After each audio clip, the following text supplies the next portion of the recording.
So this is gonna be... I don't really know how to put this. We're not really gonna do anything. We're just gonna walk around, and I'm gonna talk about stuff. Well, I'm gonna talk about what's happening, where we're going, what's in the area. We can ignore this guy, he doesn't matter. Get out of here.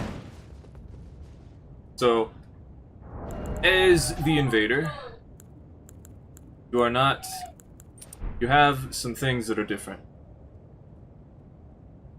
This is going to be the start of a series where I walk around different locations, typically as a red summon, like this, using my other account to bring me into areas so I can just walk around and point at things that, you know, could benefit an invader to know about.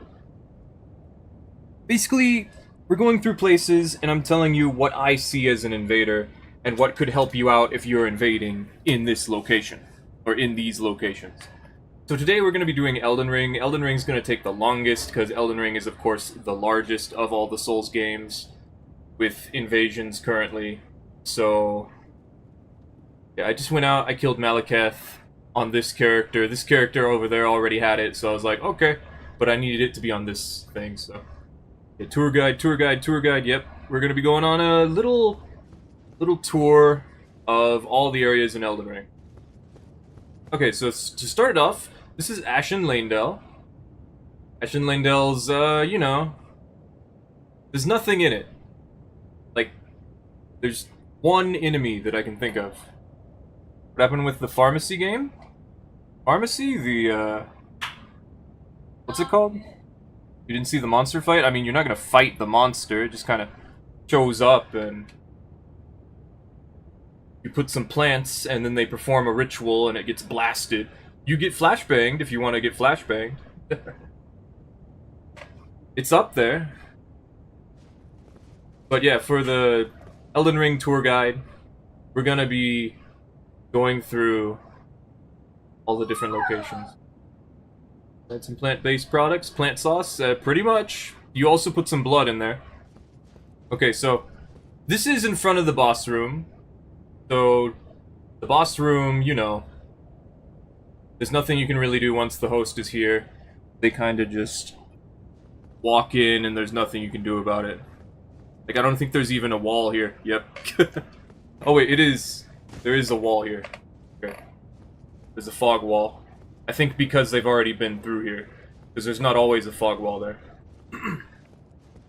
But I'm gonna refrain from talking about, like, AFK farming spots and I guess things like fog walls being there or not.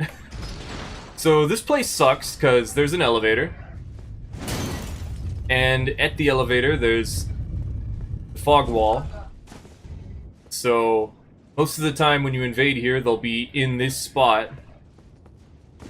2 or 3 players, and then you invade, and then they just stay here, wait for you to come up the elevator. Oh, what's over here? Oh yeah, dead end. So yeah, I definitely don't recommend going to any dead ends. Can we go over here? Oh, cool. Yeah, some of these I'm gonna explore, and I'm gonna find some new stuff. So that'll be fun. You could probably survive this fall. Just barely, though. I don't think you should. So if you needed to get down without using the elevator, I guess you could go that way. Definitely could jump down here, even. So that's something important, you know? Yeah, they actually intended for that. Wow.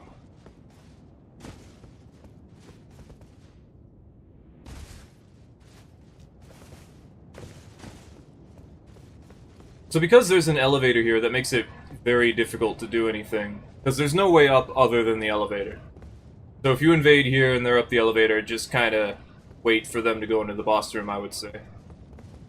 But if you're fighting, you're going to find there's really not very many enemies. There's some dudes over here. There's some nice parkour elements. You jump around. Over here is the gold mask area. Yeah, there's no big enemies over here like there usually is. Those duelists, But it does allow you to unlock this arena. I doubt anyone's gonna head over here for co-op, like if you're invading them. Most of the time people are just gonna run to the boss room, because there's really nothing here. If we were doing some actual duelist stuff, this would be a pretty neat spot to do it in, I would say. Another one of those, there's nothing here. There's nowhere to go. Let's go figure out where the gargoyle is. Because there's a gargoyle, and it's like the only significant enemy in this entire area. But yeah, there's a lot of gravity around here, specifically. The gold mask area. And I say gold mask because gold mask is over there. Apparently there's a flower down here. Looks like a frenzy flower, too. And you can finally go across this bridge over here. Let's go ahead and do that. Because you can fall down here and survive, so...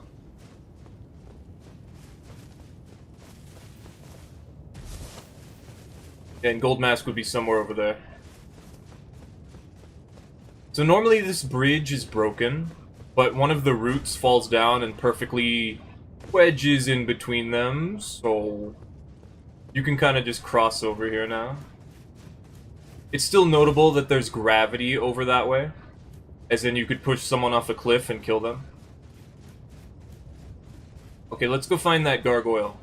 The Bolt of Grand Sax is over here, but... Oh, and Corin is over here. But the Bolt of Grand Sax itself is not on top of this anymore, I believe. But it is a somewhat nice hiding spot if they, you know, you're not glowing red. Not that it would particularly benefit you to hide. And here's some more gravity. There's this hole in the ground. Once you start heading down here, there's no way back up. As a duelist, I don't have the teleportation fingers, so we can't really go down there. Yeah, honestly, there's not really any reason for me to be an invader right now. There's really nothing here that can fight. Let's see. I believe the gargoyle was... in some under area. Over by... What's it called? The round table? So you'd probably get there from here, right?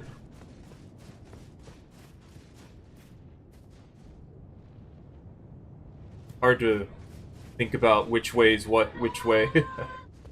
I thought it was around here.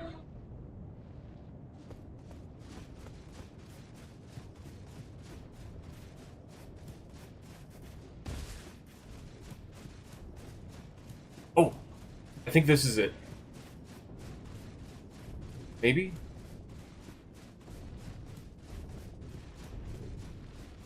It might be the gargoyle has to jump down from somewhere. Why I don't see it immediately. Yeah, you can still go along this path where the dragon was. Up the ladder and everything.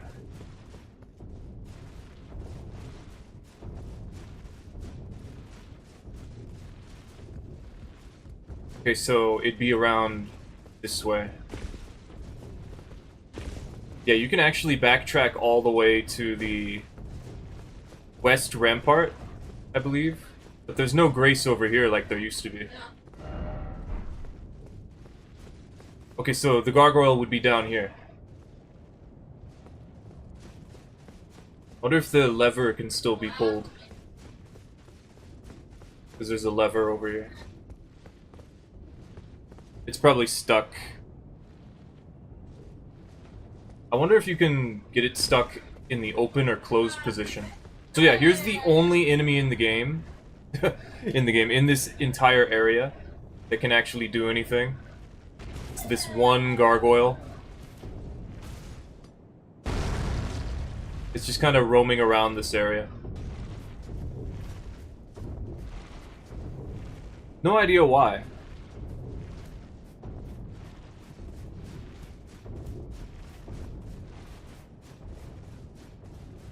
Yeah, you're definitely not getting through there. That would be where the doors were. The round table. These buildings we used to fall down and jump on. And there used to be a route right here. But I guess it's broken now. Yeah, actually, how do I get back up?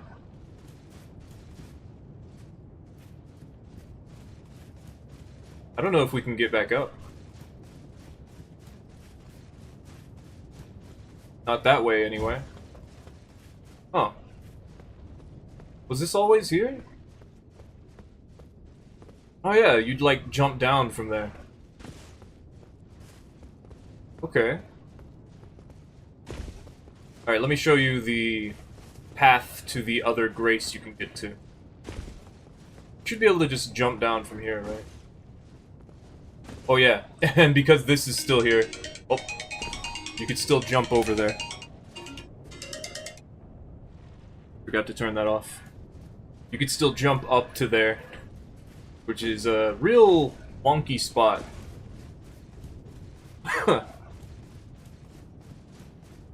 So I'm going to be editing this just to show off all the locations and the, like, powerful enemies.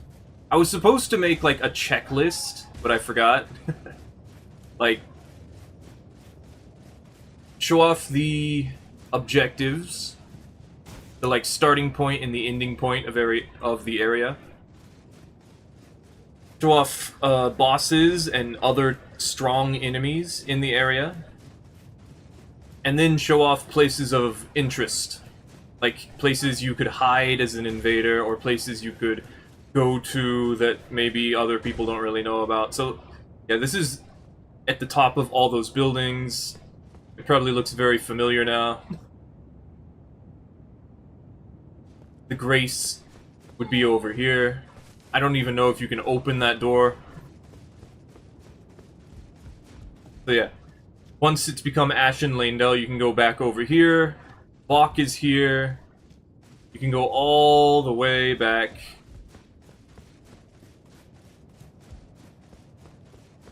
Just like normal.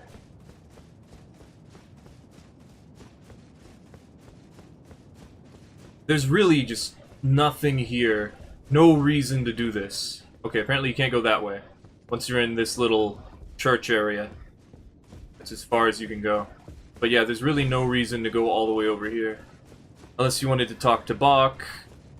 But I don't think people will be summoning from here. Because it unactivates this grace. It counts as a completely different grace. So...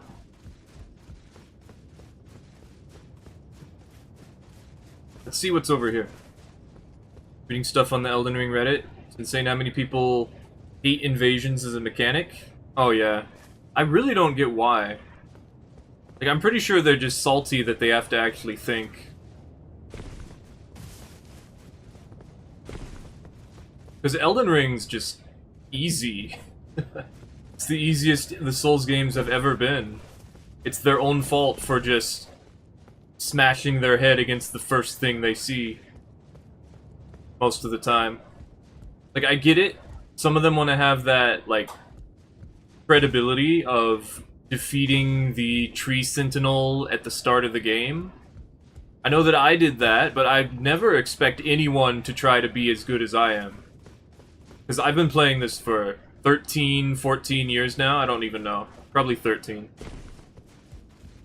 Like, you're not gonna be immediately as good as I am. That's simply impossible. You think invading is easy and all the invaders use cheap builds? I mean... they have to. But invading's not easy, that's for sure. Yeah, they do. Most people, not even just invaders, use cheap builds. Because, you know, that makes sense. So yeah, that's it for Leyndell. Ashen Leyndell. There's nothing here. Don't invade here. If you can prevent yourself from unlocking this, just don't do it. There's nothing here. They're just gonna run straight to the boss, or they're just gonna chase you until you die. Because there's nothing here. The only thing you can really do is maybe, like, get to the top of the elevator. Or the ladder or figure out your way over here without them realizing it, so that they don't know where you are, they forget where you're at. You could potentially lure people over by the sewer, because they could fall in there. I know I tried that once, it didn't work out so well. Because a blue phantom showed up, because, you know. You could maybe get the gargoyle. And once the gargoyle dies, I'm pretty sure it doesn't respawn. So yeah, that's it for Ashen Lane though. Go to the next area.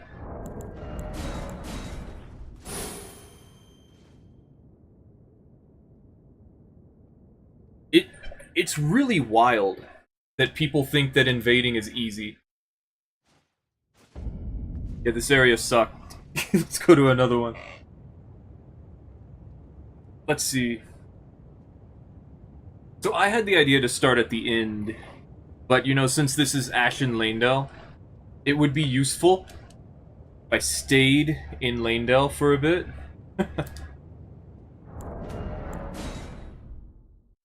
Like Dead by Daylight with survivors versus killer arguments. I mean, that's... Yes, you're right, actually. Because the idea is once you kill one person, that person doesn't get to play anymore. So I can understand that argument.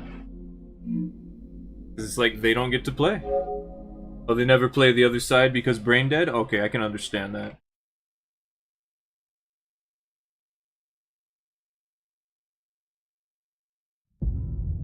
A couple of the people I've invaded, though, take it the other way. They're like, oh, I tried invading, it was easy, so now I'm, like, doing solo hosting. So I can fight invaders, because invaders are always using these broken builds. Like, I'm just not gonna fight you. And they're like, but, you coward! I'm like, no. Do something. And then we get into a different argument. So yeah, I just had to reload. We're gonna go to Lanedale now. Because you can't go to normal Lanedale from Ashen Lanedale. We should also touch upon the Elden Throne and the Erdtree Sanctuary areas. Oof. They can do solo hosting if they want, that's much rarer. It is a bit rarer, but as an invader, I see it very often. Because, you know... I have to. The game forces me. Not the right spot.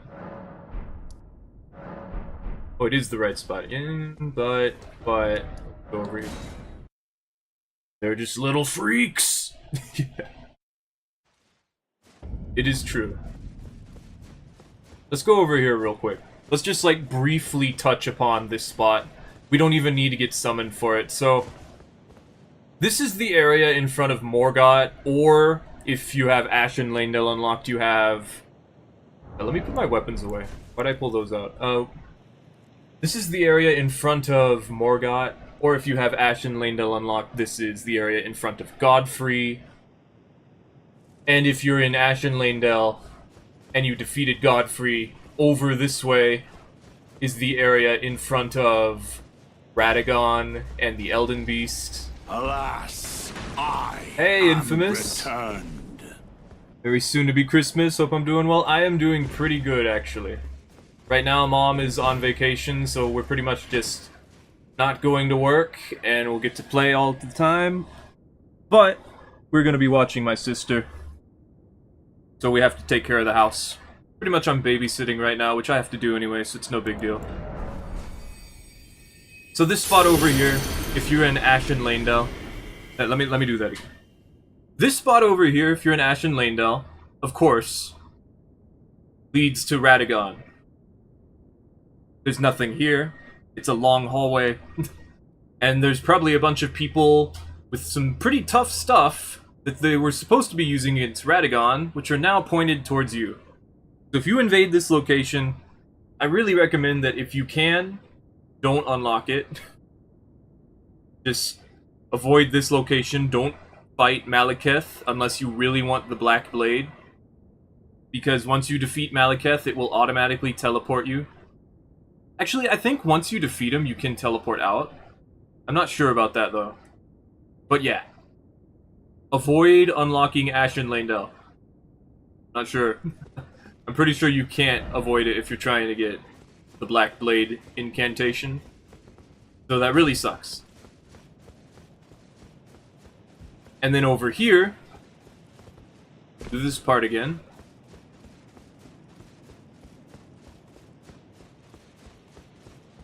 Over here we have the area in front of Morgott, or if you have Ashen Landell, it's in front of Godfrey.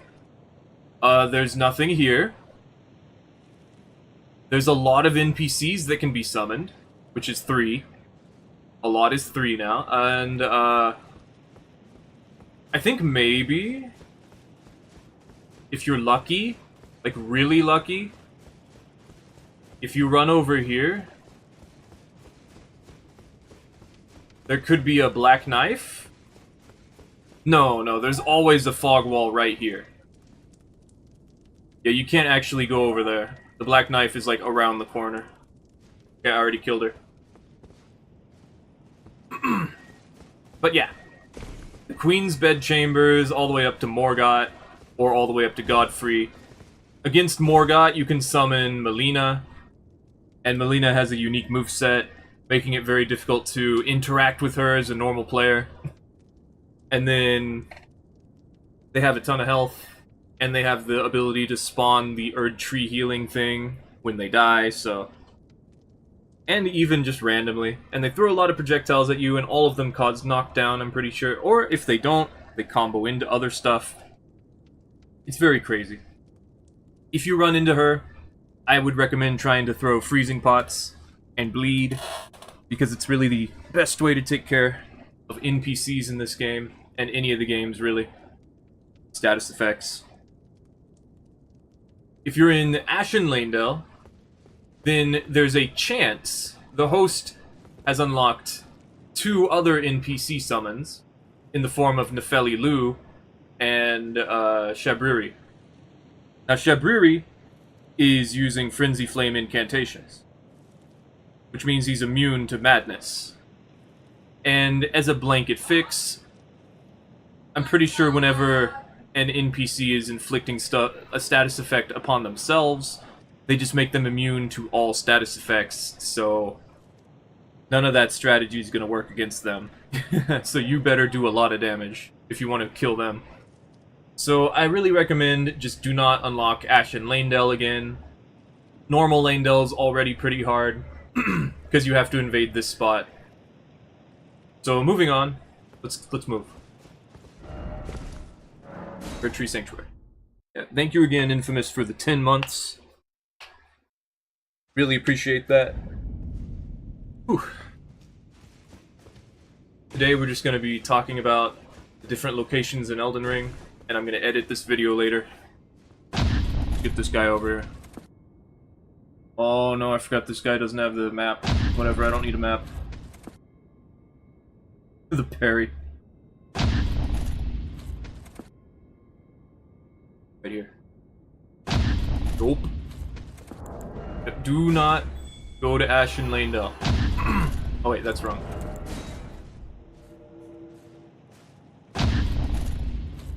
Wait, is this right? This isn't right. This is the wrong spot.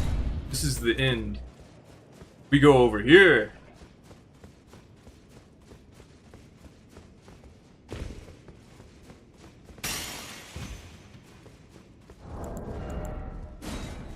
There we go.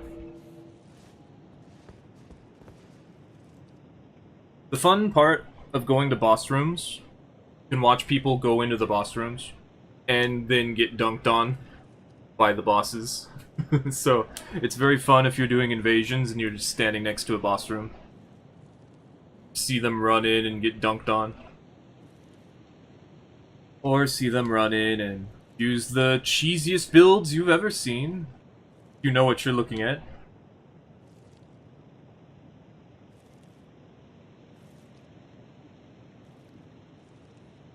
Okay.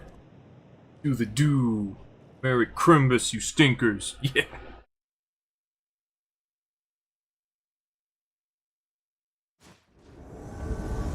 We should have a Christmas special. We still got a couple of days. Okay. This is Cosmic Pallydan. Hi. Hey! Yeah, he's stuck in the two finger. Anyway. So this area is the end of Lanedale. You know, this leads to Godfrey, Trial Edition, you know, the spooky ghost one. I forget what it's called, the first Elden Lord? Elden Lord's Apparition? I don't remember. But yeah, this is one of the most annoying spots in the game. Like, not the entire of Lanedale, but in front of this boss room specifically. Because there's very few things stopping the host from just running all the way over here. And once they get here, there's a stake of Marika. Right here. So, if the host makes it this far, their progress is finished. They've made it, and there's nothing you can do about it. If you invade them again, it's because they're in front of the boss room, and they're taking their sweet time. So, let's talk about the pathway up here. There's these long routes, occasionally with some tree guardians on them. I forget which ones will stand up. I think it's these ones, the full bloom ones. Because the ones that don't have the full bloom actually won't move until they're attacked. And it might have been the other way, I really don't remember. But I'm pretty sure it's the full bloom ones. Because it doesn't matter, they die pretty quickly. They have a very nice moveset, I like them. But they die very quickly. So this whole tree route that leads up to that path is the perfect time to use your cannon to snipe the host before they make it to that spot that I mentioned, where once they're in that location, there's really nothing you can do. So, quick swap to your cannon. Quick swap to your cannon, and blast them before it's too late. Sometimes you'll spawn on the cliff side, up over there, which is a great vantage spot. Shoot back down. So climbing on these routes, if you happen to fall, you'll likely die. But there is a chance that you could land on some of the sides. This route, in particular, leads back up over there, I believe. If you land on this one, it's not too bad. You still have to be careful of the opponent's throwing bolts of Grand Sacks at you and similar things that can cause knockdown. But just understand that there's really nothing here that can slow them down. It's just because there's enemies, sometimes they stop and fight them to get the souls or the runes, get the kills.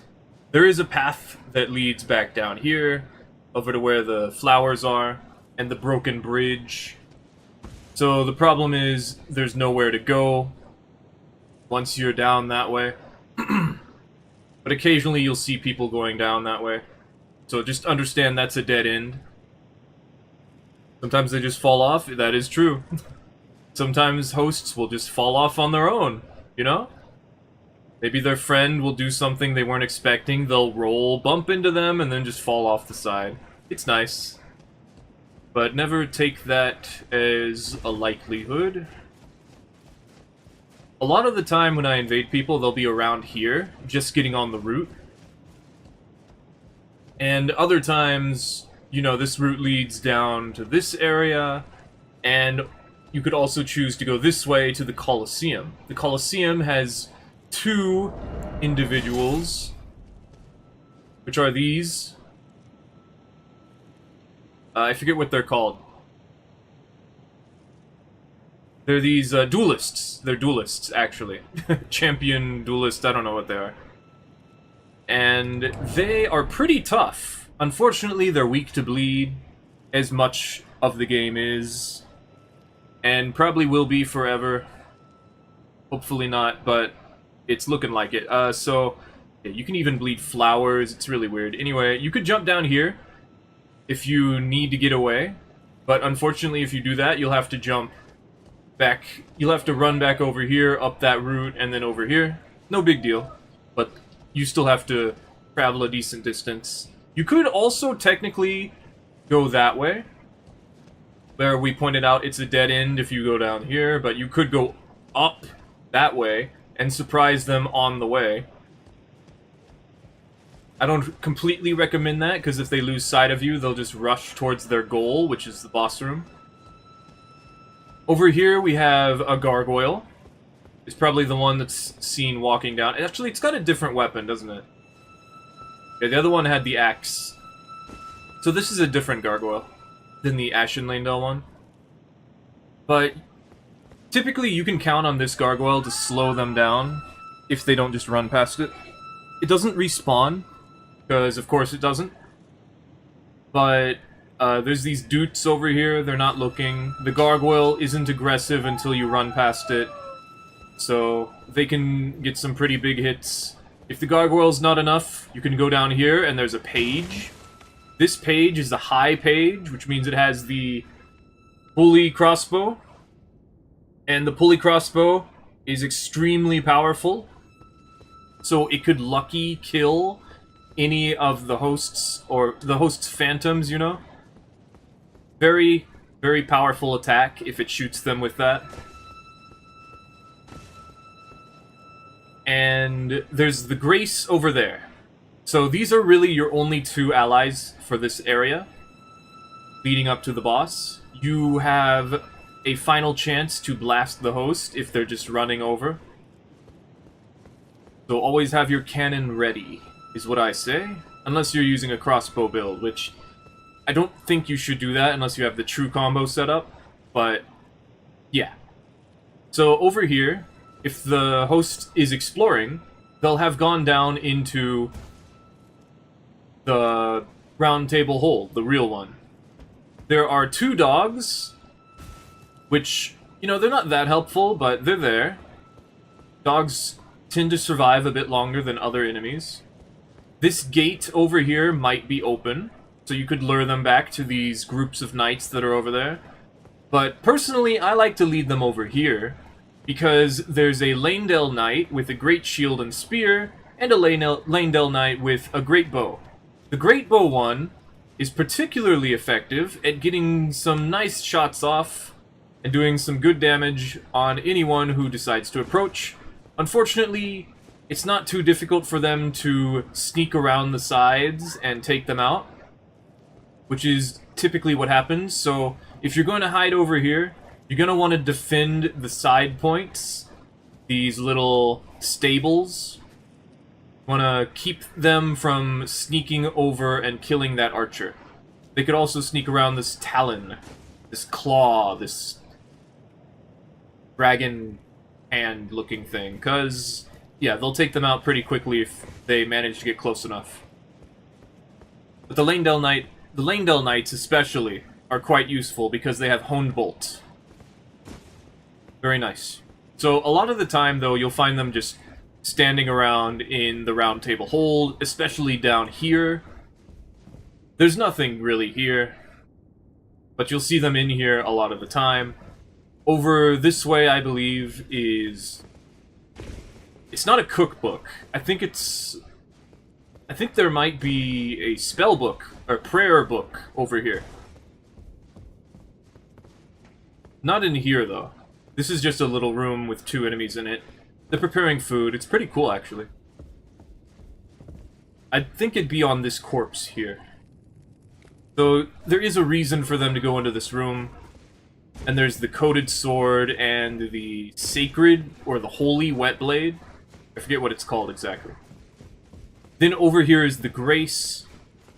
So you'll probably see them over here as well, because there's a grace here, and there's also a painting. The painting unlocks an incantation. It is Fire's Deadly Sin.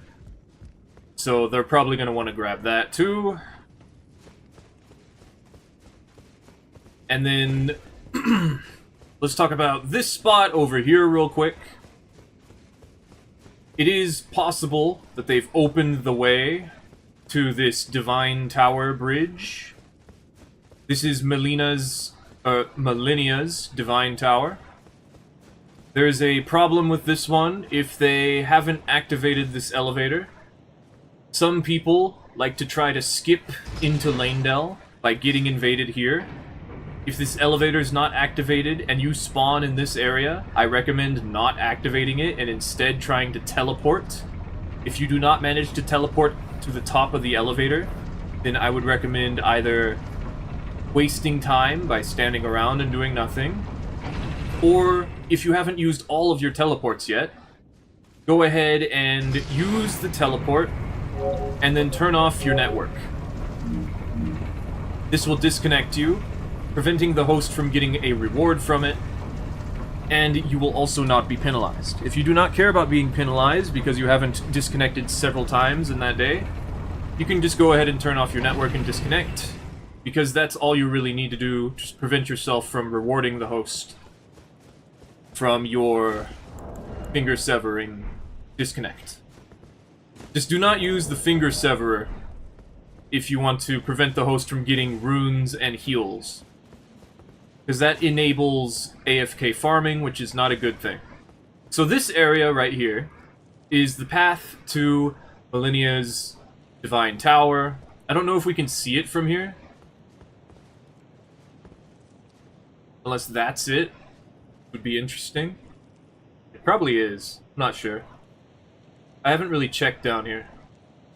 Cool. Oh, so that... Isn't there supposed to be a great tree over there? Like a growing one? I guess it's not that big. Still. Cool. So this sending gate is not active during invasions, so you don't have to worry about that. There's supposed to be a golem here. It's pretty tough, but it's not significantly tough. They could be fighting it, so watch out for that. If you spawn up here and the host is up here, understand that the only way back is to go down the elevator. But if they're up the elevator already, I don't know. If the elevator is up, then you don't have to worry. You can just go ahead and go down. No big deal. That means they've already activated it. Otherwise, just kick them down the hole. If you manage to teleport up here. Be like, hey, I am not here to help you. Push them in the hole. This is Sparta. Good job. Over here, I skipped over it, but there's two... I believe they're called Iron Virgins, or Virgin Abductors. They have the spinning Giza wheel attachments. I believe they both do for this area. Is that me? There's one over here as well that roams the area a bit more than the other one does. So they can help you out, especially because they don't bleed. They can't be frosted. But they're weak to lightning, because, you know, they're made of metal. So that's it for the Round Table Hold. And for the final area of Lanedell. The thing is, though, Lanedell is connected to the entirety of Lanedell, so it's very easy to just run around the whole thing. So let's move on to the next area. Just before, I believe, the Avenue Balcony. Let's find out. Now, the West Capitol Rampart.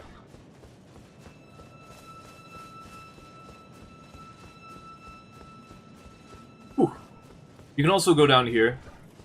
And over here is where the lever that opens that gate is. There's a couple of doots. They're not quite helpful, but they're here. You can make a difficult jump over to this platform over here. Or that one, I guess. I think this one is preferred, though. Not really sure why. And then down over here... Let's see. Actually, let's go the normal way first.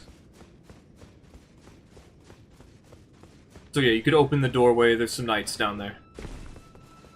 I don't believe there's a page there. Oh, and let's talk about over here. I think you can survive the fall if you jump from here and make it over to that way. It looks like you can. I wouldn't test it. It seems like you'd take damage. It's a bit farther away. So if you have the cat ring on and you want to fool the host, you could get them to jump after you, and if they jump after you, they're going to be stuck in the fall animation, the stun from the fall. And if you're ready for that, you could just jumping heavy them, or whatever your strongest attack on your build is. And we'll talk about this area when we get to it, but it is an option to jump off from here. You're going to have to do a run jump, and you're going to have to be real careful about it, because if you get interrupted, you'll fall and die. So over here is the Grace. The West Capital Rampart Grace.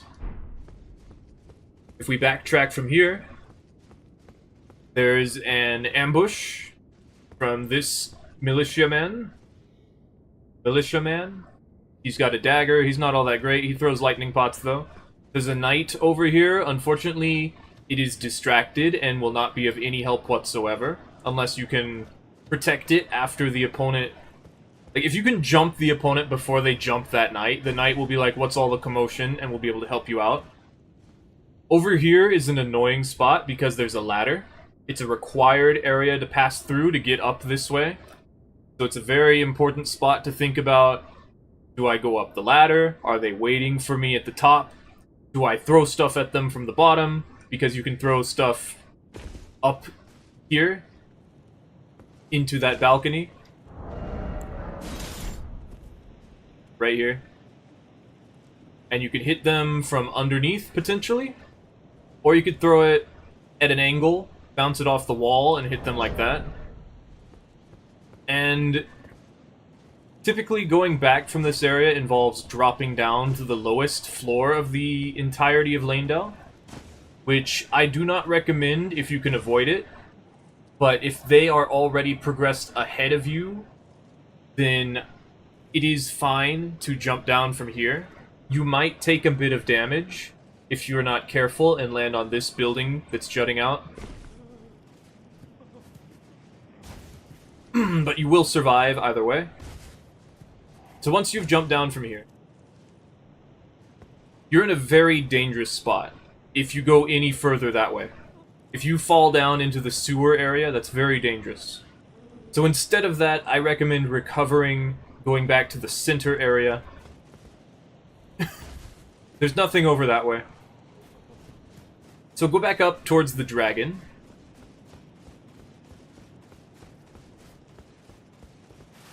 And now you're back in the center area. This is a very important spot. You'll see a lot of people here. And you'll be on the dragon wing. The dragon wing is something that slows people down tremendously if they don't just run along this part over here. Because a lot of them will just try to jump up the rivets of the dragon wing, and even if they don't, they still have to jump down from here.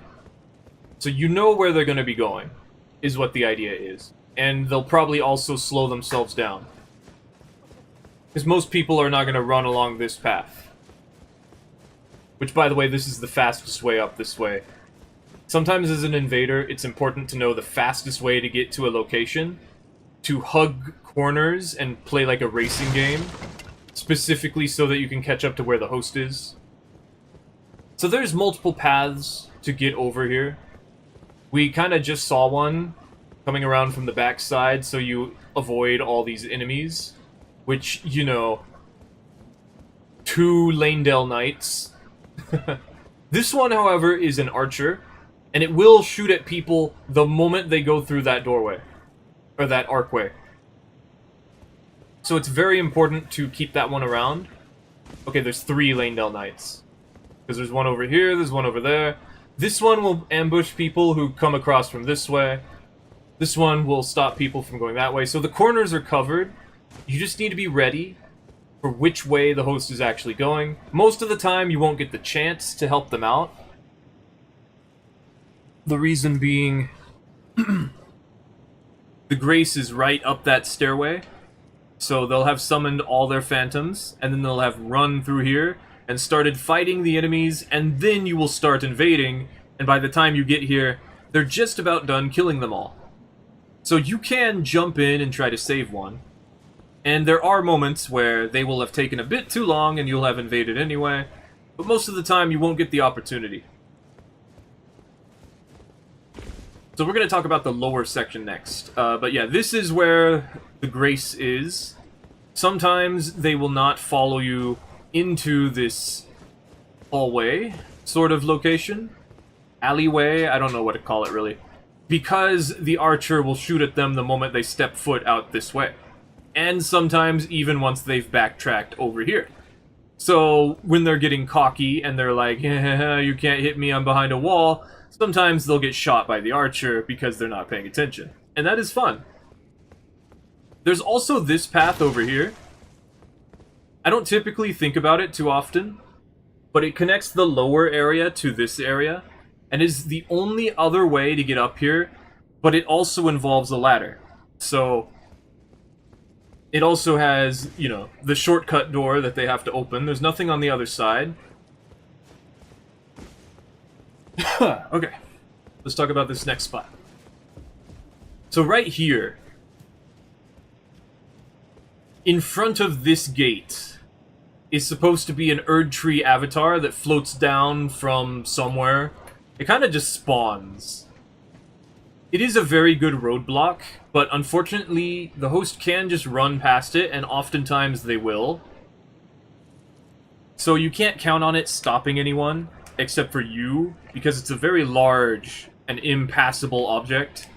So once it starts descending, you really need to hurry up, but you also need to be careful because of course it can hit you as well. So let's talk about the lower area before we get too in-depth about the avenue balcony. So if you head this way, we can go over here.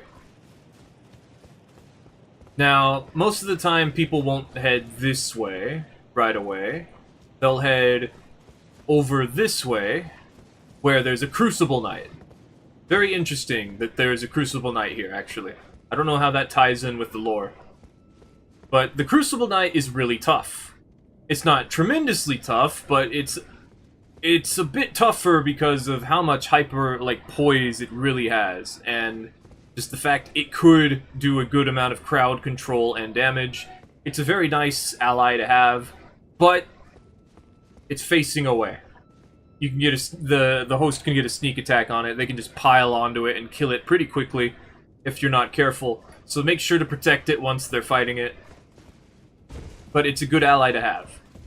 And it's connected to this spot, which is a shortcut back to the start of Lanedell. Not the very start, but very close to the start, the one you'll often be invading.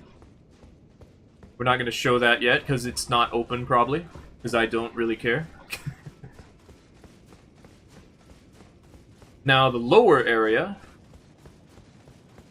is accessed by first going down this elevator. So this is one of the only ways back up from this lower area. Is this really slow and very short elevator. Now the best part of this elevator is if you wanted to go down, it's the shortest elevator in the game. You can just jump down here. So if the elevator is down, it's actually more beneficial for the host because they can just ignore the elevator and jump down. So it's recommended that you leave this elevator up, even though normally being able to step on the elevator is the better situation for the host. Because the elevator is so short, it's actually more detrimental for them if it is up. However, as is usual, if the elevator is down, you can go back up. So it's actually, if you plan on going back this way, the better choice to leave it down. But if you're not going back that way, then leaving it up will slow the host down a little bit. So you can jump on these rooftops. There's really no reason not to. There's a bunch of zombies in this area. Lots and lots of zombies. They're kind of tough, because, you know, the zombies have a lot of health. There's a couple of skeleton dudes. Those are really weak. But they come back to life, as they do, because they're those who live in death.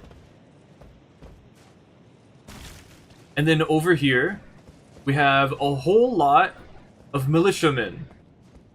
There's at least 5 of them up there. They'll all throw lightning pots. Pretty good. And the reason you'd go over here is to unlock that shortcut that we were talking about that allows for a third way back up. Okay, so you don't need to unlock it. It's just here. So you can go up this ladder, and it's the easiest way to get back up to the avenue balcony, which is where the Grace is. However, the host has to open the door. So if the host hasn't done this, there's nothing you can do. You just have to assume that they haven't done that. Oh, and there's another one right here. Cool. The best part of this location, the lower area, is over here, there's an ulcerated tree spirit.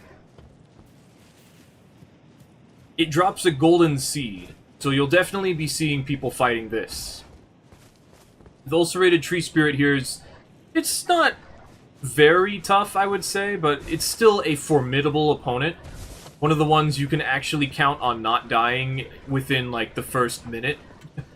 Maybe not the first minute, but you can reliably count on it surviving up to a minute, maybe a little bit more, and getting some good combos in with it. Unfortunately, it can also hit you, because it's a large enemy, and of course it can. We have a Lanedale Knight over here. It looks like it's asleep and just resting, but the moment that someone comes in here, it will actually wake up, making it one of the more useful Lanedale Knights, because it will actively assist you, because you can't really sneak past it. There's also a cracked pot right here, so it's very likely that the host and their phantoms will head into this area. So it's pretty useful. Up over here is another Grace. I believe it's called the Lower Capital Church. Yes, the Lower Capital Church. And there's an Omen Killer over there. Unfortunately, it's facing away, so it's not going to be of much help. But it could be, because it's okay. It's about as tough as the Lanedale Knights, which is where you get the Lionel and I believe the Fia's armor. Not sure about that, but I do know the Lionel armor is here. There's a Stake of Marika, or an Effigy? I think it's called an Effigy. And there's a Grace. So, of course, you're going to find people down here sometimes. Somewhat often, actually, because of the armor set that's there. So if you ever have to go down here, into the sewer area, I recommend attempting not to. Like, if you find the host down here, that way is a dead end. Do not go that way. Will die. Very likely. If you fall down there, get out. Do not go down this hallway. This tunnel. It's a dead end. Do not go that way. Danger. Danger. Important. Do not. So if you go this way, there's a bunch of rats. They're not too helpful, but rats have always been a little annoying. And over here, there's finger crawlers. Unfortunately, this is also a dead end. I'm pretty sure there's no ladder here. Because you can get this way from another well you can go down in the earlier area. Ooh. But there's a large finger creeper that could potentially help you out. Just remember that finger creepers are weak to fire damage. So if anyone hits it with fire damage, it's not going to help you out. And other than that, it's a dead end. So I don't recommend going this way. Honestly, I forgot it was here. I mean, I remembered it was here, but I didn't remember it connected to this spot. So if you ever find yourself down in these sewers, for any reason whatsoever, I recommend immediately running over to this perfume gargoyle and getting out as fast as possible. The perfume gargoyle can hit you, so it is not going to be of any assistance, especially if the hosts and their phantoms are in that tunnel, because it's facing away from the tunnel, so they'll kill it very quickly, and then they'll want to head up this ladder. So if you ever find yourself in this area, you are not gonna be able to survive. You're gonna have to fight for your life. At the very least, there's a pillar in the center of that square area, but the only way out is this ladder. So if someone is climbing the ladder, and you happen to be down there, sometimes you might not want to interrupt them. You might want to just hide and wait for them to get up there and maybe try to teleport out once they've started moving around at the top. Because your teleportations are based off of where the host is located. So if they're up top, there's a chance that you'll teleport up top. Ew, bullgoat. And if you're pretty confident in your ability to do a lot of damage against someone who can't dodge your attack, go ahead and try that. Because once someone's on a ladder, it's a very precarious situation. They can't do anything to avoid your attack. And if they run out of stamina, they'll fall off and potentially take some fall damage.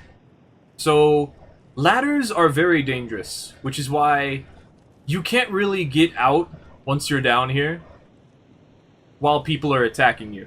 So if you, without hesitation, start clambering up this ladder because you know, this location's dangerous, I need to get out of here right now, even though the phantoms are like running, like maybe like right there, they aren't aware of you yet, you have a chance of getting out.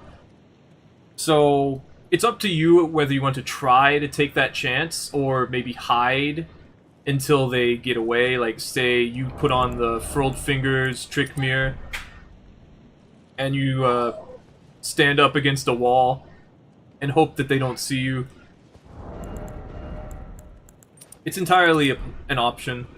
It's possible that they won't see you, they'll climb up the ladder, and you can either try to kill them or teleport up, depending on how your build functions.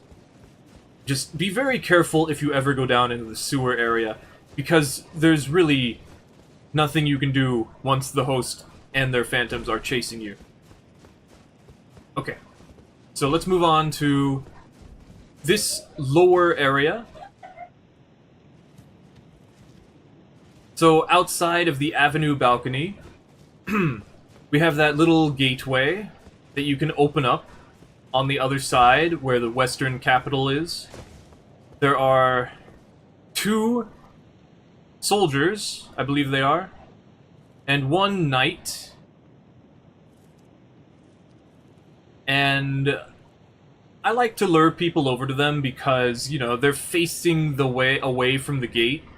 So it's very likely they will help you out immediately because they'll be aware, oh, there's enemies approaching, let's attack them. So that's important.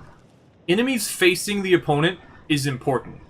Like, initiating before they're attacked, that's really important. So I'm going to be pointing that out. But if this gate is open, you should be a little wary, because that means that they've already been through the area. So yeah, those can help you out. There's also some more over here. There's a knight, well, not a knight, a soldier. Another, no, this one's a knight with a great bow too. Yeah, that'll help you out, that's for sure. Especially since they're facing towards the way the opponents will be coming. Unfortunately, it'll take a second for them to stand up and start shooting, especially with the amount of distance from over there to here. But there's also a perfumer, and perfumers are definitely nice to have around as an invader, because they'll buff you using uplifting aromatic, which will increase your damage and also give you a bubble. And then this area over here leads down to the sewer area, where the large finger creeper is. If you fall down from here, you will survive, but I believe you will take fall damage.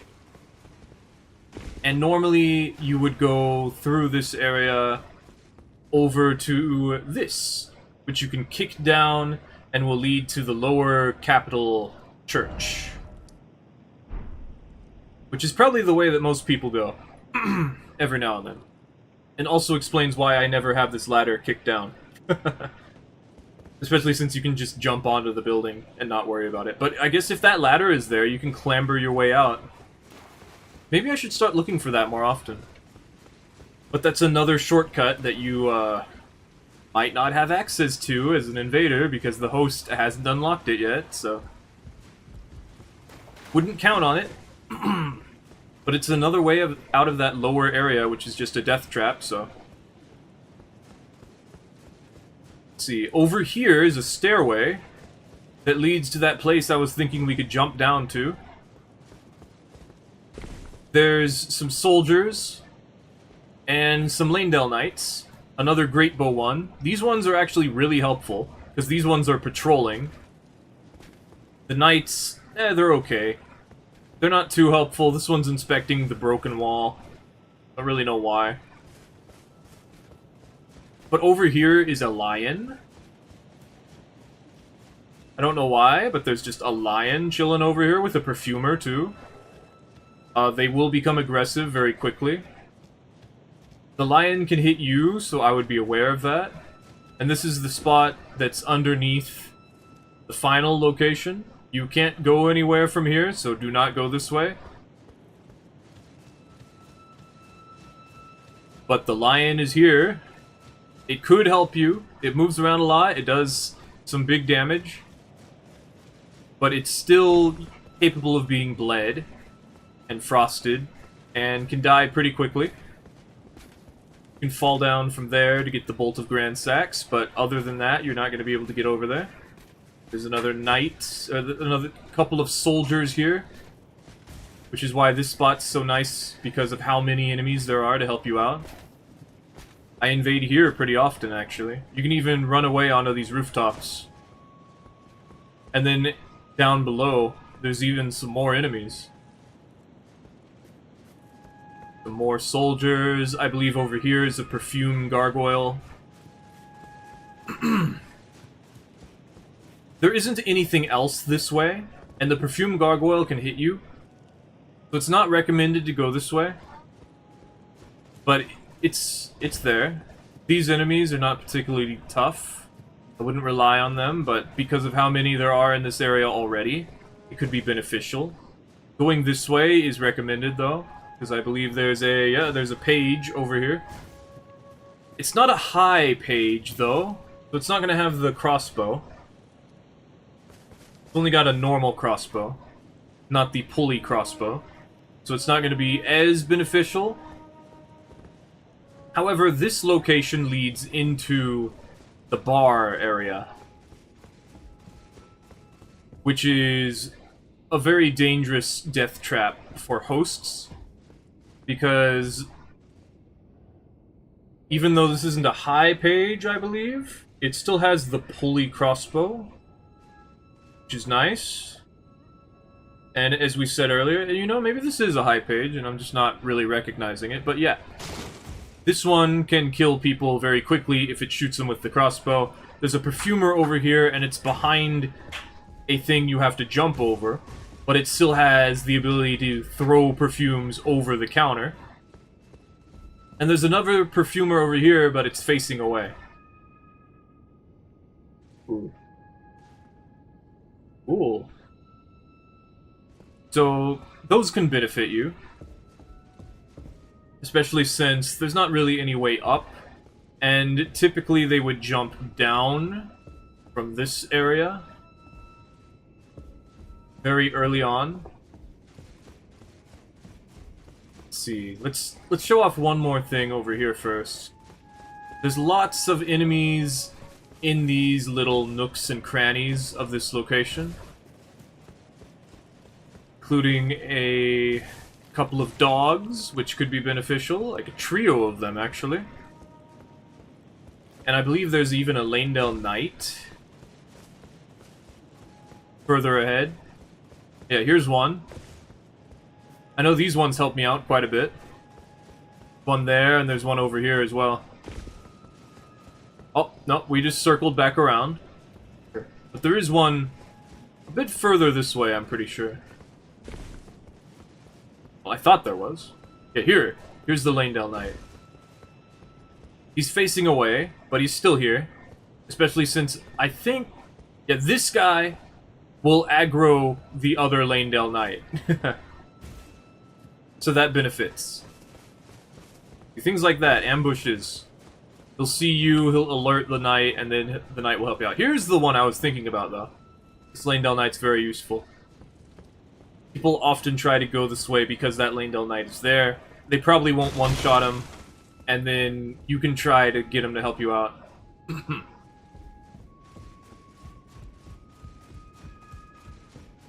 You can go all the way back around and up here.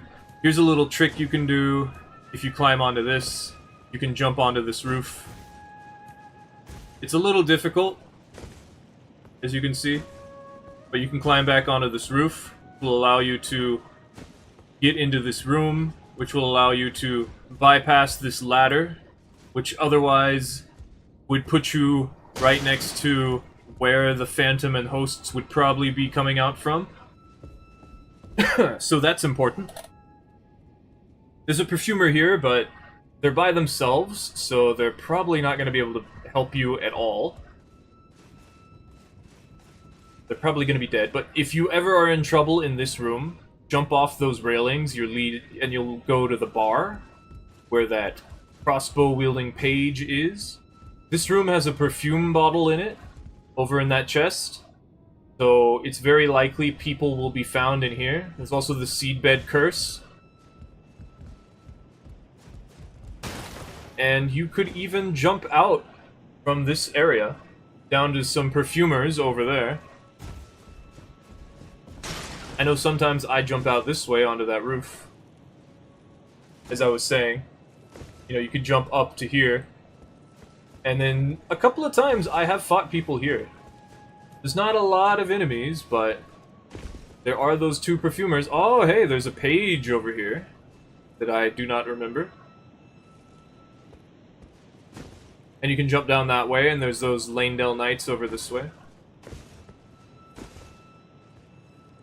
Some people jump over here for some reason. Really know what's over this way. Oh, actually, I don't think I can get up there.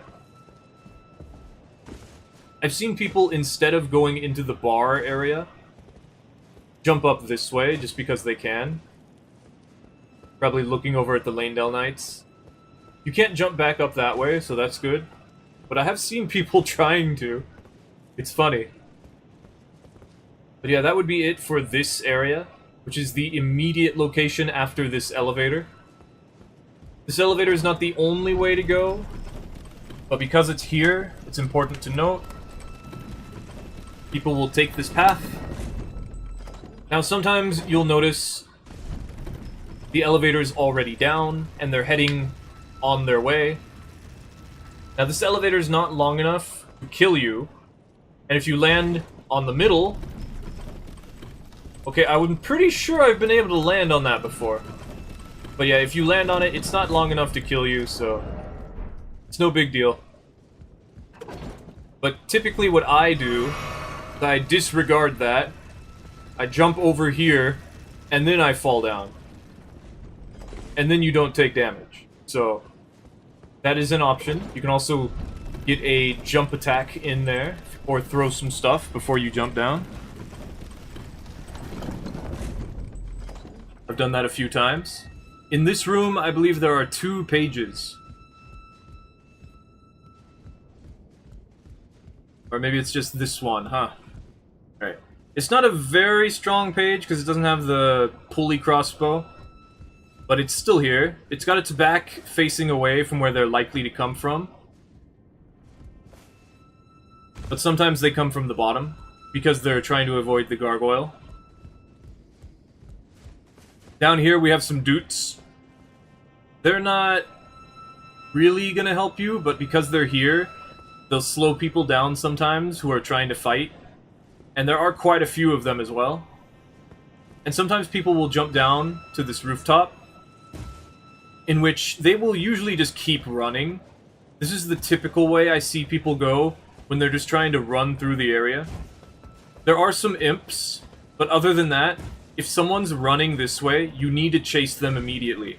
Because there's nothing in the way from there to here, except for that one Erd Tree avatar that will jump down from over there.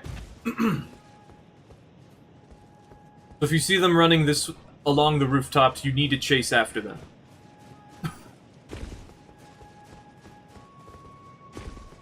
Also some enemies over there, but I don't remember them being all that remarkable. There's a perfumer. And that's pretty much it. I thought there might be a page, but it doesn't seem as though there is.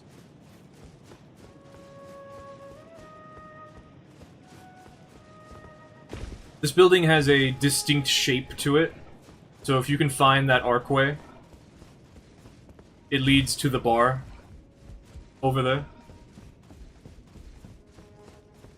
It allows you to get all the way back over here.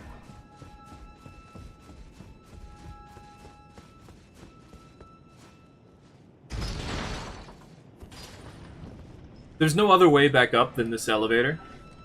And a shortcut you can unlock by the Crucible Knight. You cannot climb the buildings to get all the way back up. Because you have to go up the elevator, there are moments where you play a game of chicken. Let's send it back down just in case. I don't think I hit it.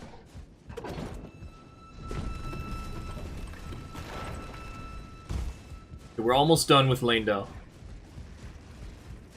So there's this gargoyle. It's very annoying. Because it's on the way that the host has to go, right? Most of the time, they'll just not bother and jump down here. But the problem is the gargoyle will start attacking the moment someone goes to right here. So if you see them, like, over here, and you're trying to help the gargoyle out, most of the time the gargoyle will hit you, and it's just, it causes knockdown. It's a giant AoE that spreads along the floor in a somewhat unpredictable pattern because it's going after a target that is in front of it now, so... We have a long Deuter right here. He's somewhat capable as a melee character. He does not use the bubble shower all that often, and it's not nearly as strong as the one that we get. So he's not too reliable as an assistant for fighting as an invader. He dies very quickly because he's weak to bleed and he's kind of just standing there. But he might do a little bit of damage before he dies if they don't have any projectiles. There's also a bunch of other Dutes. The Dutes really don't help out all that much, but you never know. This is the shortcut I was talking about. You unlock it by the Crucible Knight. And then we are all the way back at the front. One more thing. Behind the long Deuter, there is actually another path that you can take. And most of the time you probably just run this way. Go back here. So instead of going towards the gargoyle and all that, you can go this way down here. And end up in the room with a page, I believe. No, it's before the page. Oh no, here's the page, yeah. So there are two pages here. It's got a normal crossbow. It still shoots perfume bolts. And it leads down to here. So if you fall down here, you want to sneak back up. You can sneak around the back this way.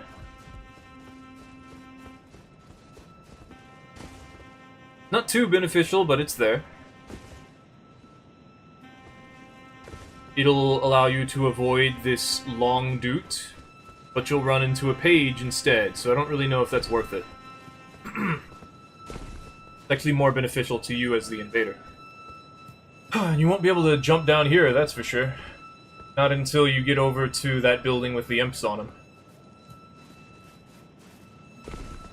So definitely do not fall from this location. I've seen people like AFK right here. It's silly. I don't know why that happens, but yeah. I just kind of push them off the ledge. So this is the start of the area. The Eastern Capital Rampart. The one that I like to be at. And Bach is here. If you've done his questline. Oh, a fingerprint. And you can go all the way back this way. There's a giant gaping hole to nothingness. I don't know why.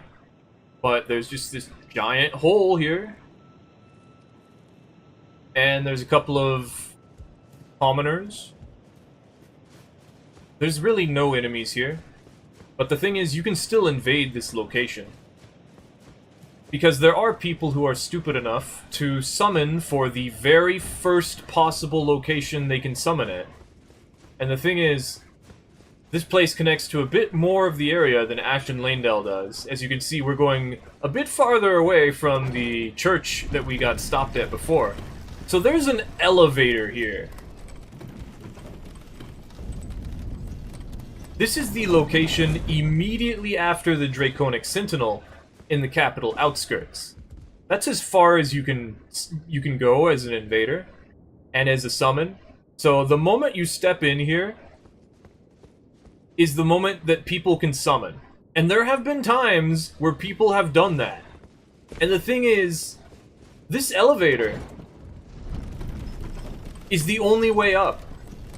And the only thing there. So if I pull this elevator up, and I step on this button, none of you get to play anymore. So please, don't summon for that location. Because there's nothing there, there's nowhere to go. And at the very least, there's gravity. So, that's it for Lanedale. Lanedale's pretty big. Now, we also didn't talk about the way to the Divine Tower. There's really not a whole lot there. Let's go over there real quick. I talked about the one that leads to Millennia, but there's also the one that leads to Morgoth's. Like, after you defeat him, and Melina comes over, she's like, take this rolled medallion, let me go with you to burn the Erd Tree. So then you're all the way back at the Avenue balcony. Let's just run over there real quick.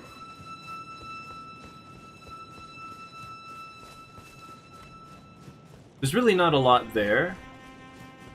And the area is just a giant stairway. But there are a couple of things.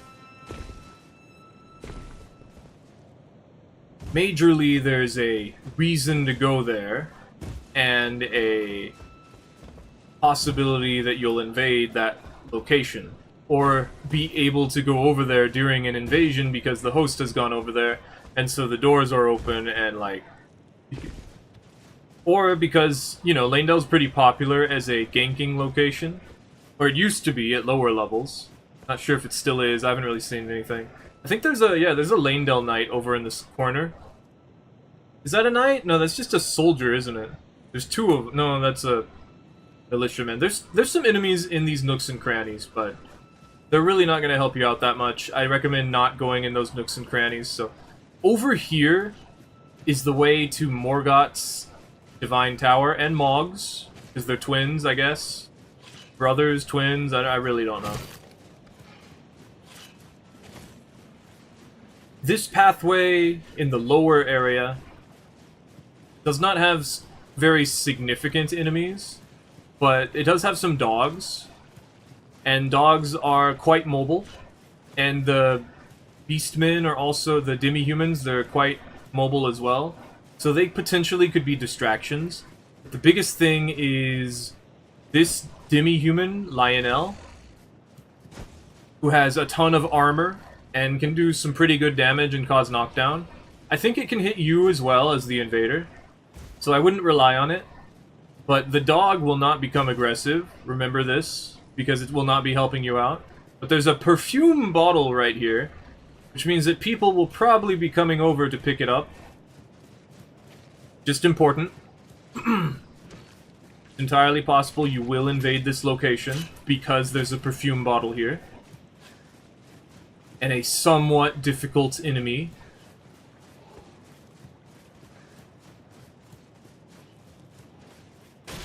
And then over here we have the super long stairway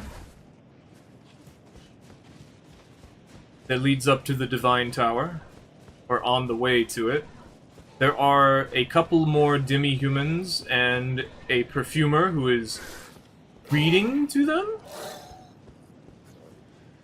Seemingly? Well, they're sitting around with them. Who knows what for exactly. There's quite a few, actually. These ones are facing away. It appears as though there's a Lionel here, though. That would be beneficial. Lionel would definitely help out. There's also a wide open area. I actually don't know what's over here.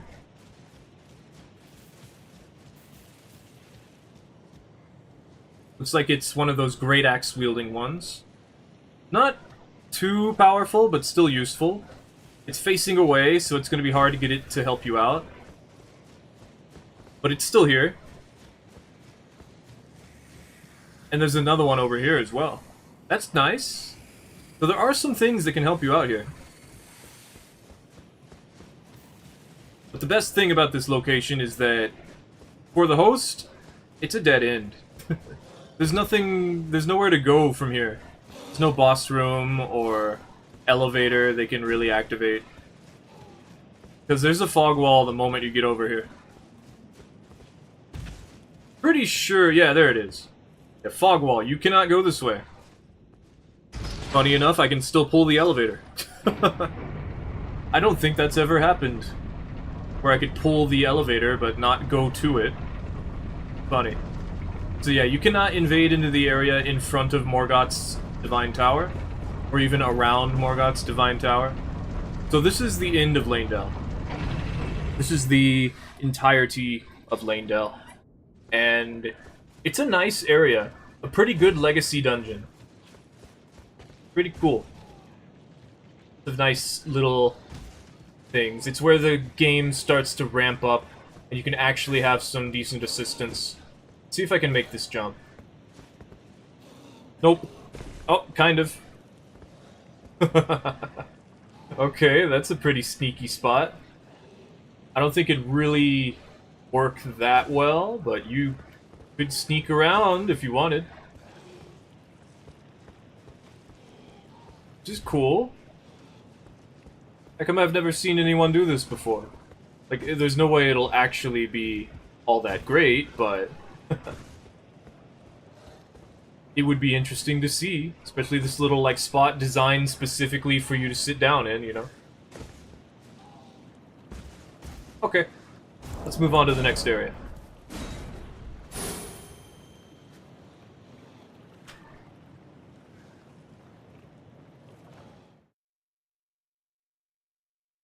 Okay.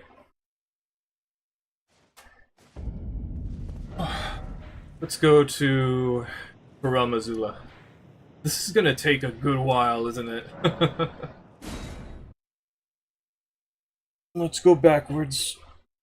And I'm gonna have to do the DLC. Oh, the whole castle.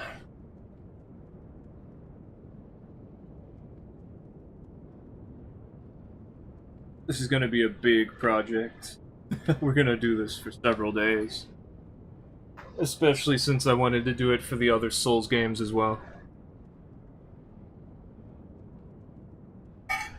Okay.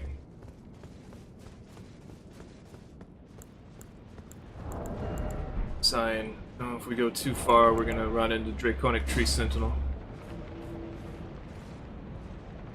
Whew.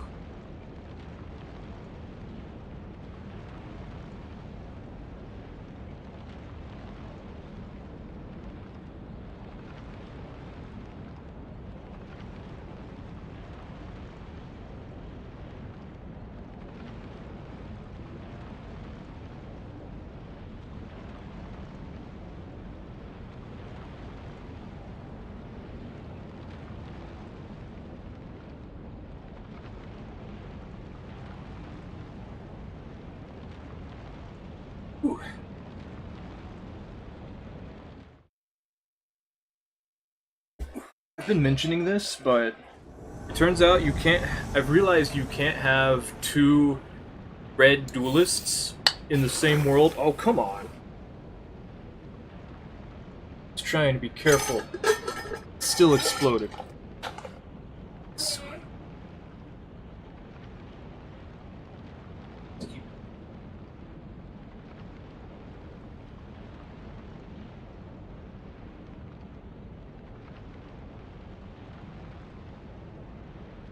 You can't have two red invaders. Not invaders, duelists. Red summons. Without activating the Taunter's Tongue. Means you can't have fight clubs in Elden Ring. Without becoming a Taunter's Tongue host.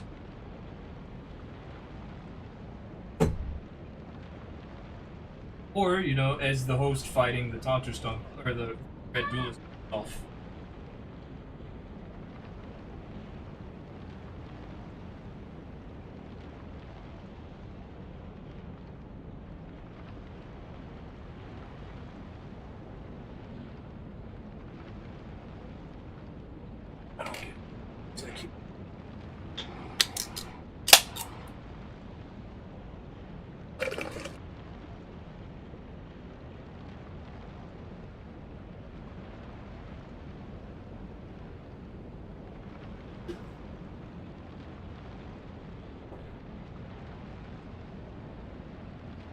So Farum Azula.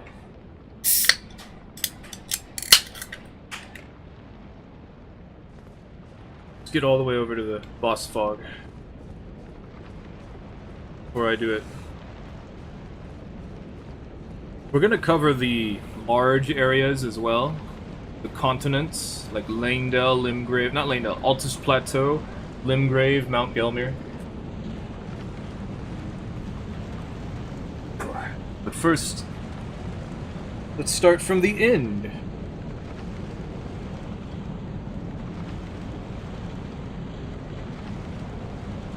This has so many scratch marks on it. This chair.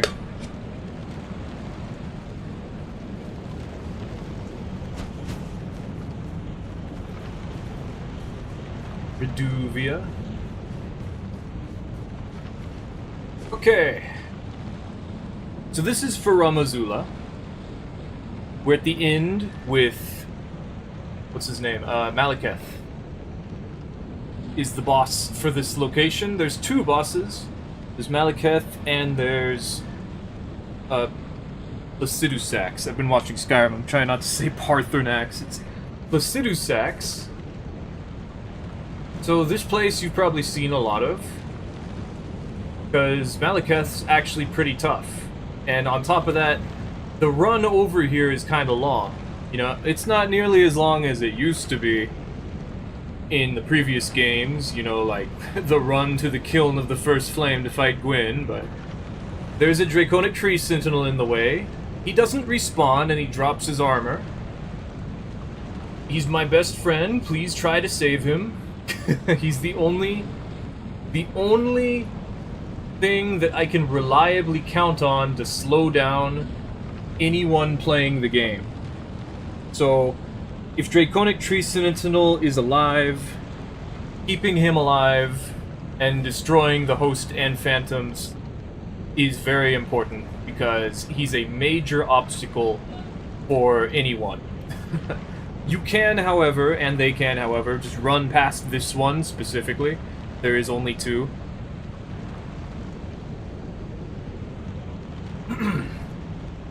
So otherwise, if you spawn in this location, there's a very reasonable possibility the host and phantoms are just running straight to the boss room, having already killed the Draconic Tree Sentinel. Your only chance to do something is to possibly pull out a freezing pot, run up along the side, and throw it at them before the host gets in. If you have albinoric pots, that is also a pretty good option. Any projectile, such as a comet or giant flame, take thee, is a good option as well. If you're a melee build, you could shoot them with the cannon. Use Stormblade, any sort of projectile, Bolt of Grandsax. So the opening over here leads to a stairway down to the effigy, where the host will be summoning these phantoms, most likely. If you see them still down there summoning, then you can either get the jump on them by moving along the top of the railing here and falling down, or you can wait for them to come up the stairway and try to shoot them off the side, so that you yourself are not at risk of falling off the stairway. Or sometimes, you know, you get their attention as they're heading to the boss, and instead of fighting the boss, for some reason they decide to chase after you, because there's 3 of them and only 1 of you, and killing you would not be too difficult for them. So instead, you back away as you slowly chip away at them, as one should, or because your health is low, because you ran in, and you every now and then turn back around. So make sure to hug this side, because there's a giant hole in the ground here. It's very possible that one of them will not realize that and fall off, as has happened a few times for me. And you could fall off over here as well, so be careful of that. I do not recommend lingering in this zone for very long. Sometimes the host will stop right here and be satisfied just throwing things at you. Maybe one of the phantoms will get wise and run after you while that's happening. Anytime one of them is starting to chase after you, go ahead and run further away. This enemy is actually alive and can help you out once one of them has damaged it or aggroed it in some way. There's also another one out here around the corner. I don't remember exactly which one of these are alive, but these enemies are here, they can help you out.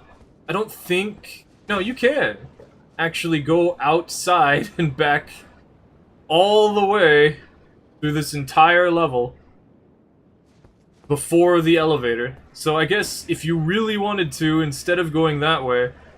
Oh, we could go this way. I didn't even think about that. Wow, we could just go that way. Okay. So, normally what I do is I just go down this ladder here. Because that forces them to either go back up and fight the boss, in which case I will go up the ladder and try to get some more damage on them before they can do that. Or jump down, or stand there throwing stuff at you, while you pull out your cannon and shoot back at them. Because, of course, why wouldn't I do that? But if they're still, like, chasing after you, you can head back over here. And there's 3 more beastmen. Some of them have shields, and one of them is a large beastman with the cleaver. A lot of the time, you may even find people here already, and you invaded them. You won't spawn in a favorable position, though, I believe. I think you can actually fall down here. Oh, gave me a heart attack. I got pushed right there. I was like, oof, I'm falling. I think you can actually survive this fall, but I don't recommend it. Let's find out. No, you can't. Okay, so now we know. You can't go this way. We have to test these things, you know? But up the ladder, there was some ways we could go. Let's set this back up.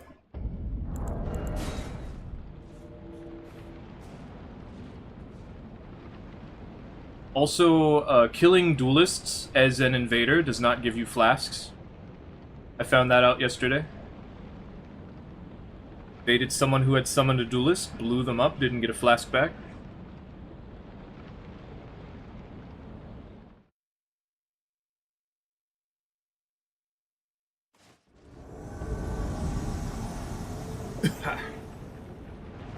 So that is that path.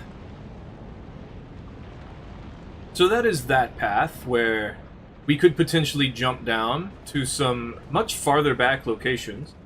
Now, why you would do that, I'm not really sure. I don't recommend it, but it is an option. So then there's this elevator, which is the only way up here. Very important, because it's an elevator. Again, for like the 5th time now. The only way up here, which means that you could go down and hold the button. And they would not be able to do anything about it. Although I'm not sure if you can survive the fall or not. You probably can't, but yeah, you could also go up if you were running away and then stop them from coming up. Or you could, you know, set up an ambush. This room has a lot of pretty tough enemies in it. From Azula is one of the stronger areas. So the enemies can actually potentially help you out despite not wearing armor or having very much defense whatsoever.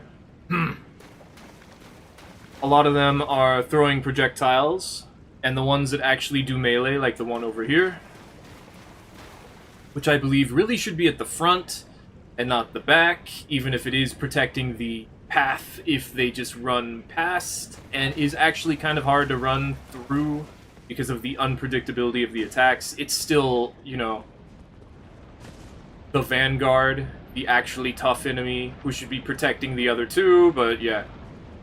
There's a lot of enemies here which will throw stuff at you. That one in particular we were just looking at will walk out over here on its own.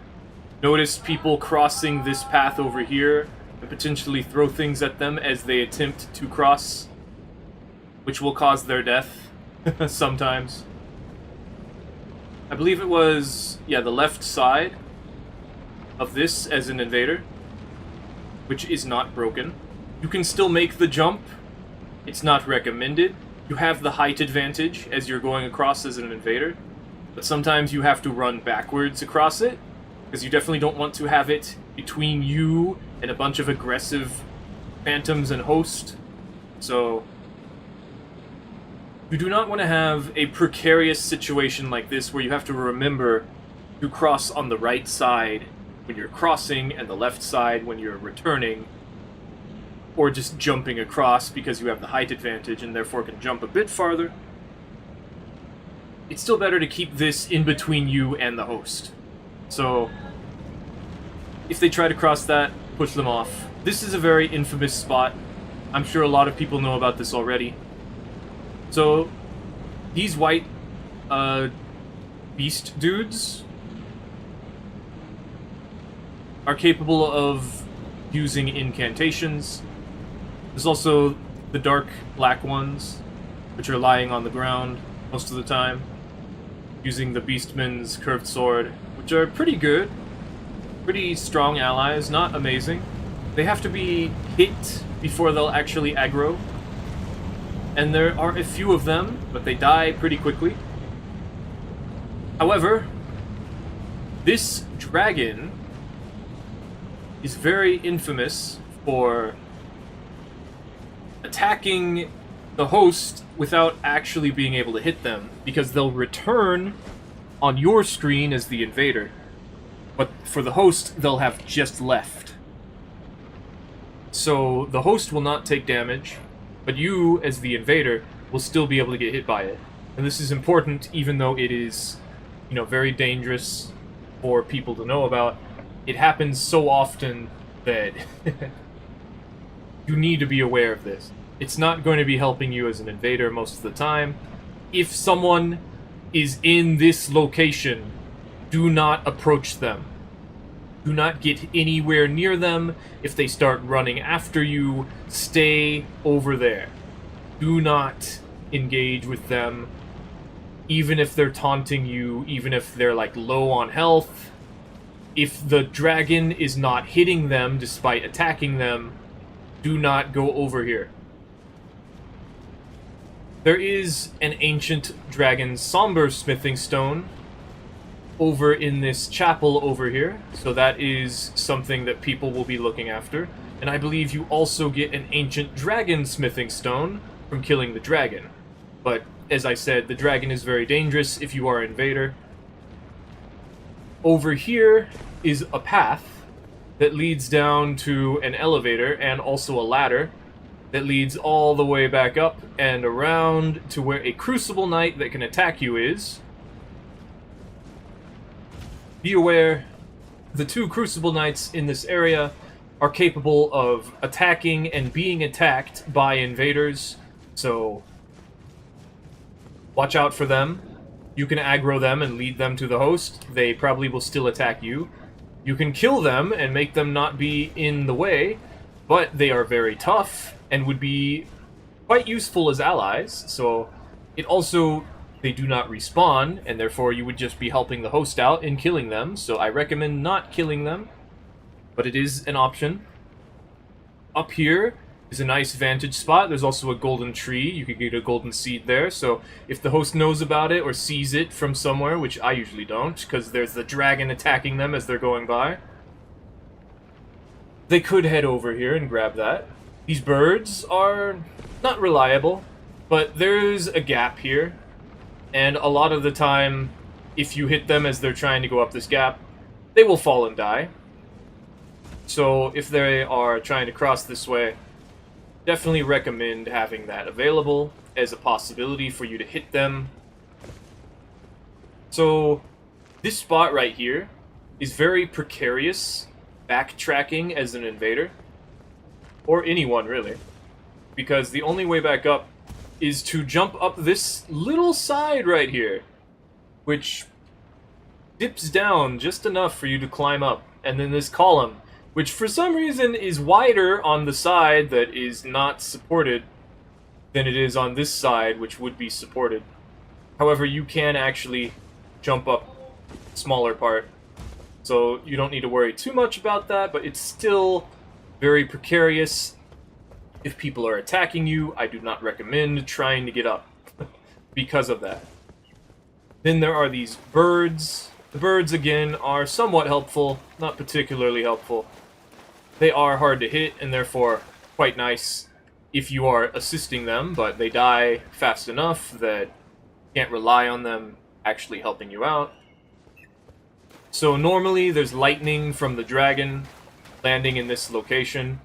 It splashes on the water, which of course, there's water here, which also means your fire defense is higher, your lightning defense is lower, and therefore fire build is not going to do as much damage here, and you're going to take more damage from lightning because that's just how it is. But, let's see, so people will often jump over this way where there are some birds. There's also this ladder here, so they haven't jumped down to you. I recommend hiding underneath that archway, waiting for them to come to you naturally, because they will if they don't know you're there most of the time. So people will jump over that way. There's a bird over there. We tried to jump down to this area, but it appears as though it's a bit too far. There's also another location that you can leads back over to this one. I believe it's over here. There's an opening, or maybe it was. No, it's definitely over there. It has the lightning dragon crest talisman and the crucible knight. There's a bird over here. It will always aggro the moment the host gets close enough to see. So, like, when they get over here, it will attack them. It will cause all these other birds to, already having been attacked them, continue to attack them. So, there's a giant hole down here. It leads to an elevator. You cannot fall down it and survive. But instead of taking this ladder, which you do not take damage from falling, so do not worry about that. If you instead go over this way, you can see we are now by the elevator. Normally, you have to run around the side, go in through the front. The Drake armor set is around the side, but if you make a well-timed jump, you could potentially land on this windowsill, or even just float right through it. You have to jump somewhat within the middle of that platform while you're running. It's a little difficult jump. You can activate the elevator as an invader, and there are two stops. You could jump off right here and be there, or the much preferred option of waiting to the top, standing next to your now Beastman ally, who has a cleaver, who will not be helping you because they're in a weird position to do so. But you are now above the grace, which is very important, because there's no other way to get to this grace. Unless you go all the way through the area. Because in case you do not remember, we could jump down from here, apparently. From the place where there's the treasure chest, and those three enemies, and there's a ladder over there, and then back that way leads over to the Great Bridge. So now we're over here, and there's the Crucible Knight. As you can see, we can lock onto him. So yeah, be aware, the Crucible Knight is your enemy. Not your ally, but it's also capable of harming, well, it's everyone's enemy. It's, yeah, it's dangerous. So, you could throw stuff down at the host if they're just waiting by the grace from here. You could ambush them by suddenly coming up behind them from this location if they're actually going through the area. Or, if you spawned in a weird location, you can walk along this spot. Also then continue to shoot at the host. Or, you know, go up next to the Crucible Knight. Even jump down over here. Thing is, though, as I said, the Crucible Knight... Okay, so they're not immediately aggressive. Their event flag has to be triggered by the host. But if you punch him, kick him, he will be aggressive. Or she. No, I'm pretty sure the sword ones are he's. Doesn't matter. So yeah, you can fight this one. I don't recommend it. Because it's very strong, and so you should leave it alive. It's not facing the host. As you saw, it was facing the dragon. So it's not going to aggro immediately, but it's a very tough opponent. So it's recommended that you try to leave it alive and ignore it for the most part. If you're not good at that, I recommend just leaving it alone entirely. Keeping your distance. Because you can just run past it, and that is what most people do. So now we're over here. Normally, there's this pathway you would jump down to reach this location. There's some sparsely spread out dog enemies. The Crucible Knight's going ham on. Because he's aggressive to everything. So the only way you can backtrack as an invader is to jump from here. Which puts you at the back part. This location. Going over here is never a good idea, because it does not lead anywhere. Eventually you will reach a dead end, but there is a couple of enemies here that can help you out. So if you're desperate, it is an option.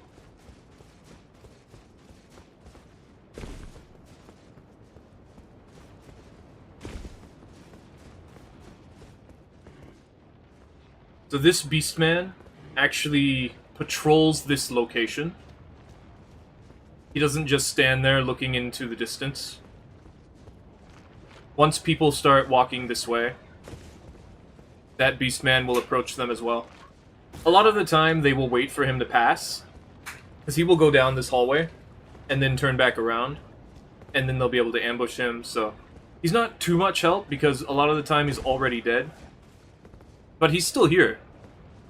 So if you can manage to ambush the host and the phantoms as they're heading up this way, well, it is a possibility that they could help you out.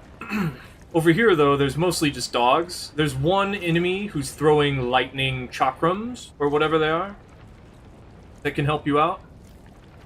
Other than that, there's this giant gaping hole in the ground, and not much else. Lots of gravity in Farum-Azula. Lots of places you can fall and die.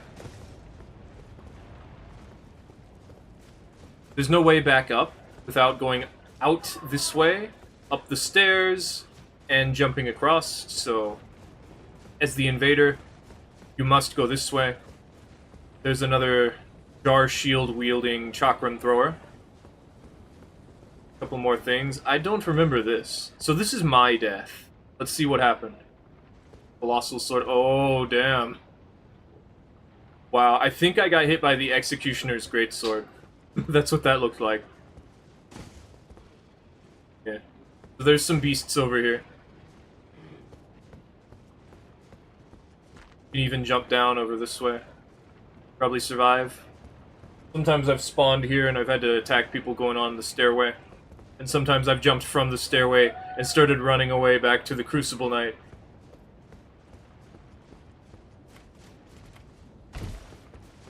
A lot of the time, you'll run into people who are unlocking this location, who do not realize you can't go this way in multiplayer. So sometimes... Oh, so there's another one like this, huh? Yeah, there's no multiplayer past this point. So... sometimes people will unsummon their phantoms, you'll invade them, and then you just fight them one-on-one, so...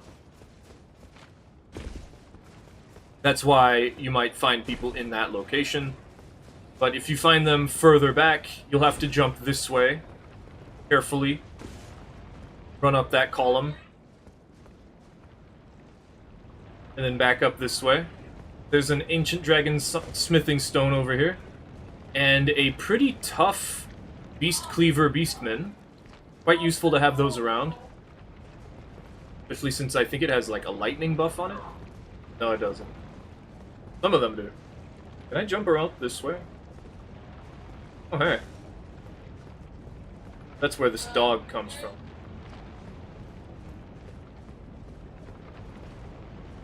Oh, jaw is tired.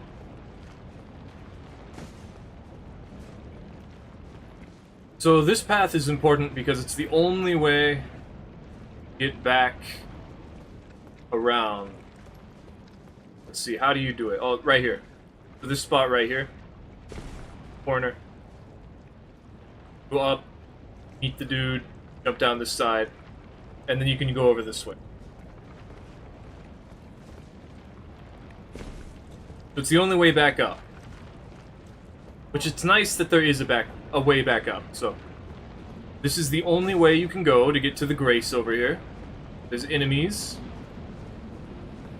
But because there's a upper area that overlooks these enemies, most of the time these will be dead. Be careful going this way, because the host and phantoms know that you're going this way, because it's the only way up. So if one of them is waiting for you right here, they can just kind of push you off the side, and that's happened before to me, so... Important to know, you can fall and die. And then this is the limit of this location of Farum Azula. It connects to quite a bit, doesn't it? I believe this is after the Godskin duo. Yeah. So this way leads to the Godskin duo. Immediately after them, you can summon people and head off this way. It's not uncommon to find that. About the Placidusax area, because it is an area you can invade into. It is a pathway with no enemies, nowhere to go, no way back up, and if the host wants to, they can just sit down and get teleported to the boss. So on top of that, it does not connect to this area. If you try to jump down there, while moving on to the Malekith area, you will get teleported back up, saying you're outside of the boundary of the multiplayer zone. So you cannot head off that way during an invasion, and anyone who thinks they can is just going to be teleported back up, so don't worry about that. It sucks. Let's move on to the next area.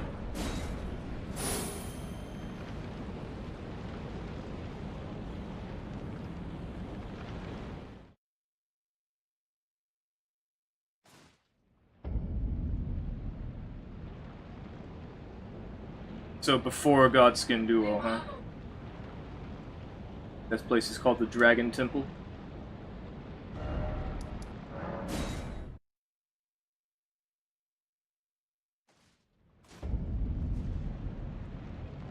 Yep. Okay. So real quick, the Godskin Duo location, before we start doing this as an Invader real quick.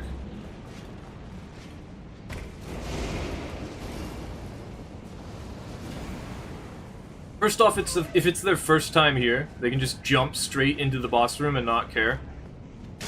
The phantoms they've summoned will have to go all the way around though. But what I'm trying to say is, down here is the Dragon Temple Transept. It's a location you can invade into with nothing in it and nowhere to go. But typically you don't spawn in the area where there's nowhere to go. However, I've seen people that I've invaded here capable of going either through the Godskin Duo's boss room and like back up over and jumping down. Like, they did something where they managed to get over here and fight me. And I have no idea how they did it. But yeah. There's nothing there. There's nowhere to go. There's technically some banished knights, but they're only if the host is not in front of the Grace. So that's important to say. Let's go back over here. Get this set up.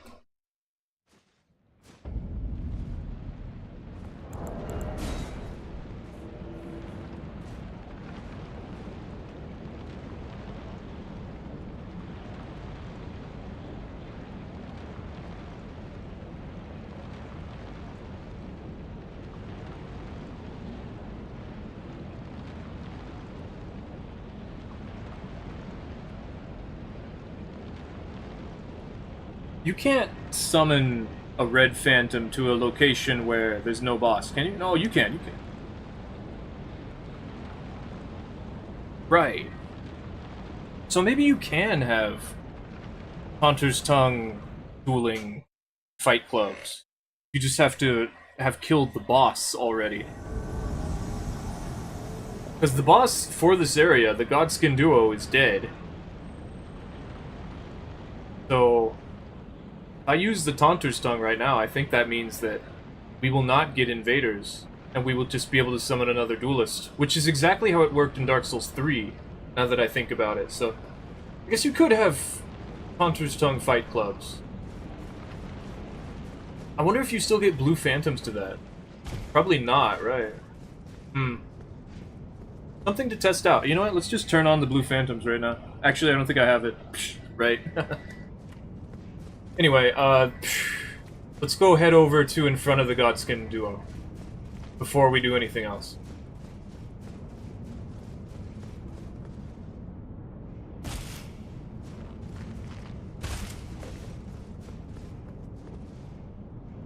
So this is in front of the Godskin duo, the boss room. This is typically where you'd see them run in and fight the boss. As you can see by spooky ghosts of people getting ready to run in and fight the boss that we will see every now and then. So, once they're at this point, there's really nothing you can do. This is a short pathway. There's only like a couple of dragon banished knights from here to there. From there to here. So, if you invade this location, most of the time, you'll spawn probably over this way. Like next to that staircase. Maybe even above the staircase, over there by that banished knight. And then you'll have to jump down here and run over here as fast as you can to see if you can throw a freezing pot or an Albanark pot at them before they go in. Sometimes they'll have summoned... what's his name?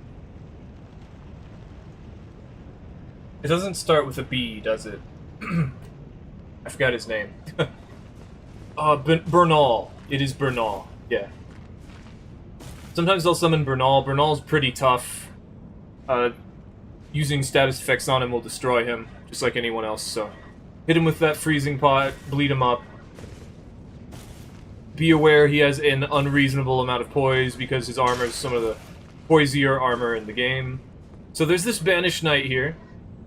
It's a dual sword one. There's a couple of them in this location. The dual sword ones are pretty tough.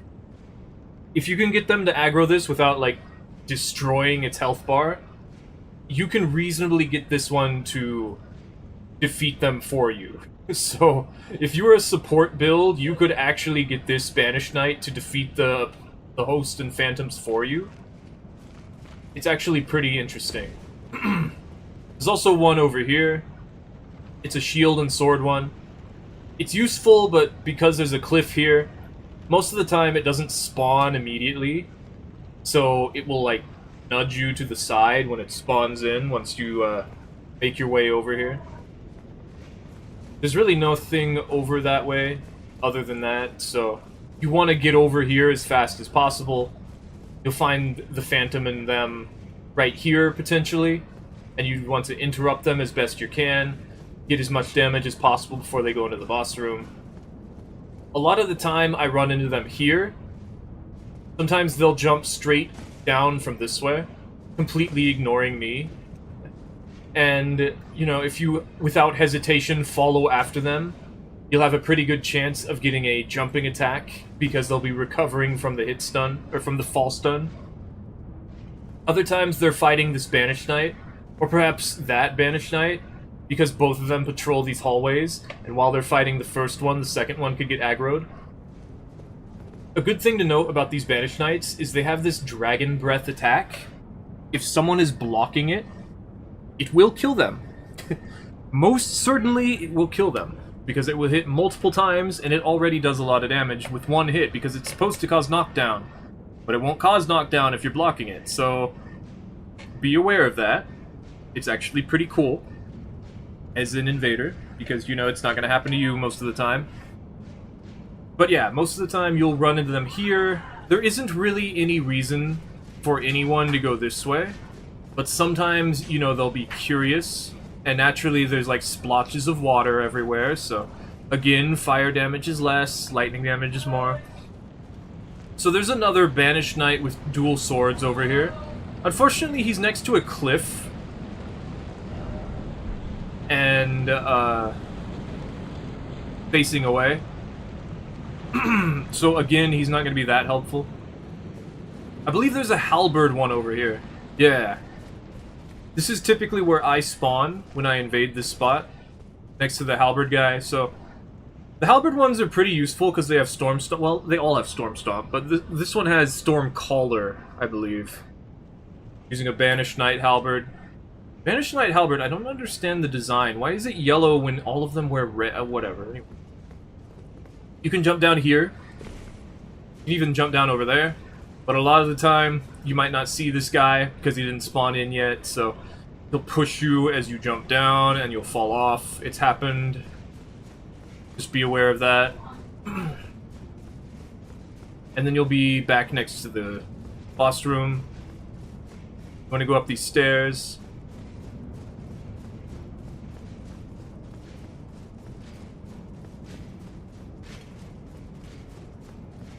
And then this is the spot that the host could jump down if they haven't fought the boss before. The phantoms will not be able to follow, so you'll be able to continue fighting them without the host. So that's pretty cool. There's a halberd Banished Knight over here. So we got 2 of everything, with the majority, I believe, 4 shield and sword ones. The halberd ones, because they don't have shields, they can still do the Dragon Breath thing, but they're more likely to do some big, like, Storm Caller stuff. Storm Assault, things like that. And that one does patrol, but not very far.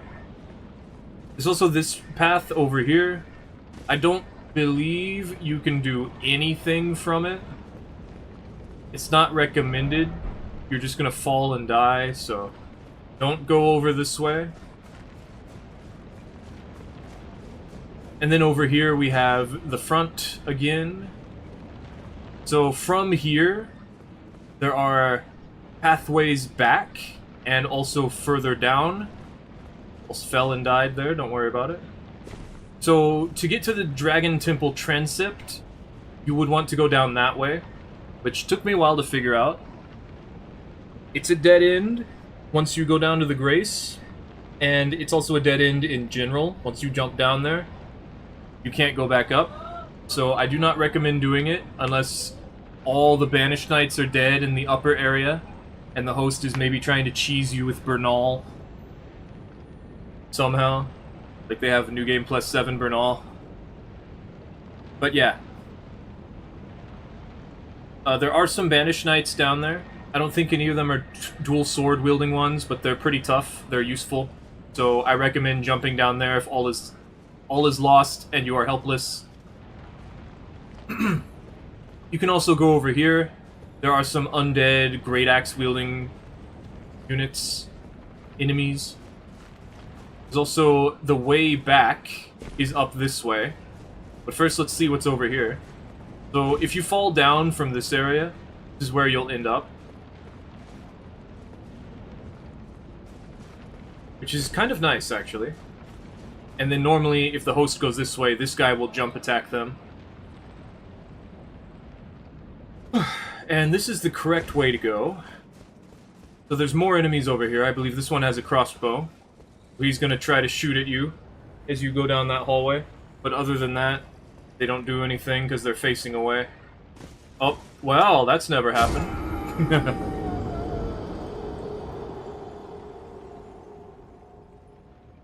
That's why we are careful, so that doesn't happen.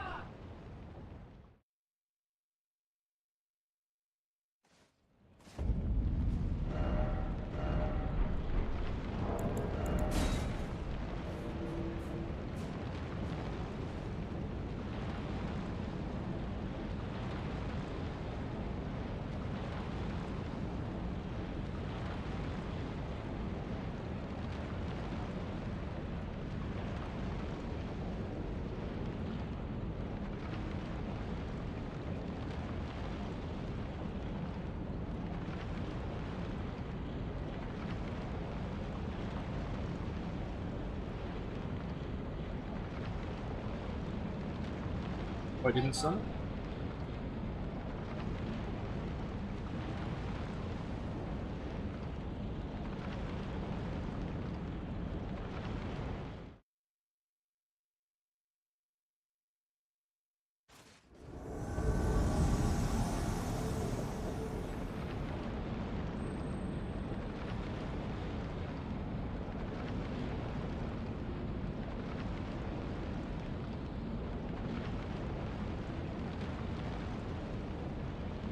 Okay.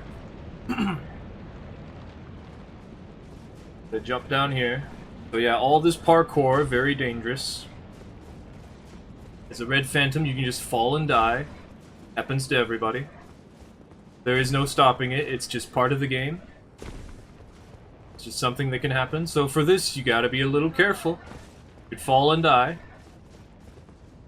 And this is the correct way. The normal... It's the only way back up to... the Grace here. The only spot you can really go back up at all, really. Because the rest of this area, it's just a bunch of jump downs. Let's see.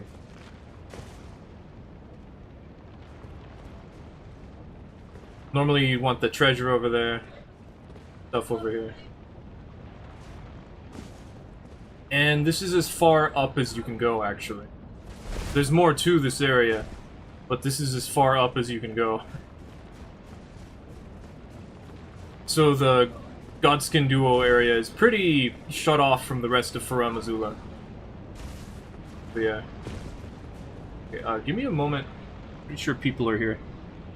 I gotta talk to them.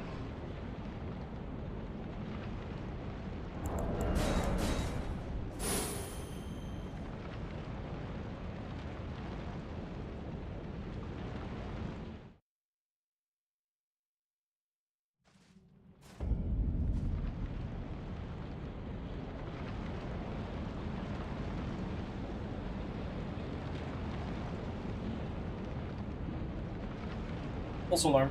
Nobody's here yet. A couple more out. Well, let's see the rest of Farum Azula. Where do we go for that?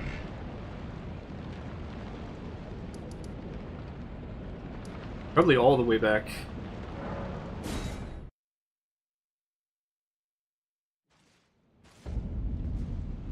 Yeah, honestly, I probably should have done that.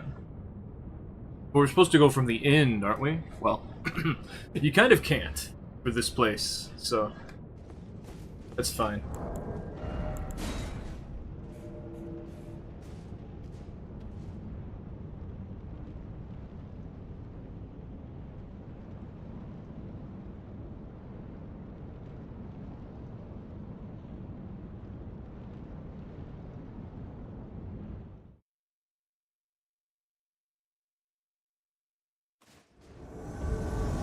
Whew.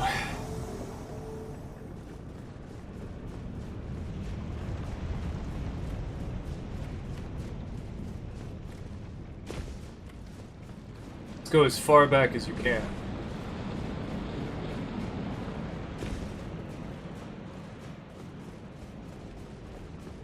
Be right over here. I think you can actually summon over there. Bridge. Not completely sure about that.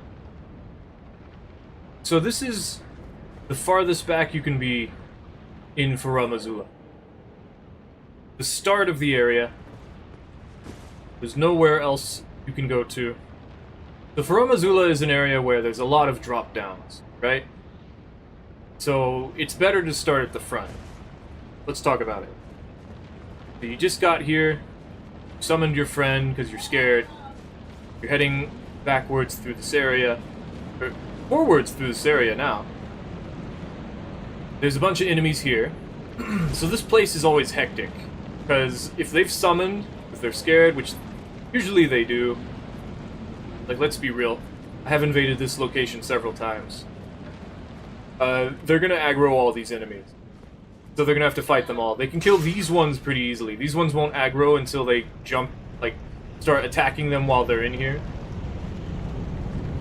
But after that, yeah, so you'll have a big showdown there. And then there's the Grace over here with our Two Fingers friend. This is a place you'll see a lot of people summon as well, because there's, you know, the effigy. The problem with it is this is as far as you can go before you can't go back up. So as the Invader, once you jump down here, you can't go back. That's it. You can't go back up there. We cannot fight that host. We could potentially teleport up there using the fingers, but if they're like looking at us from the balcony, then you kind of can't. So there's potential, like if you have collapsing stars, you could pull them down. Sometimes that happens. So this is a spot where the dragon shows up. It swoops in. It's this big, powerful enemy. It can hit you as well. This one doesn't bug out like the other one, so don't worry about that. Going over here is something that I sometimes do. It does not help you get away from the dragon's fire, I'd like you to say. Going into a small location to get away from the dragon's fire is not going to work.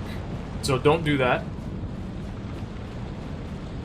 If the dragon starts doing melee things, there's not a whole lot you can do about it. And generally people will just run all the way over here to the next Grace.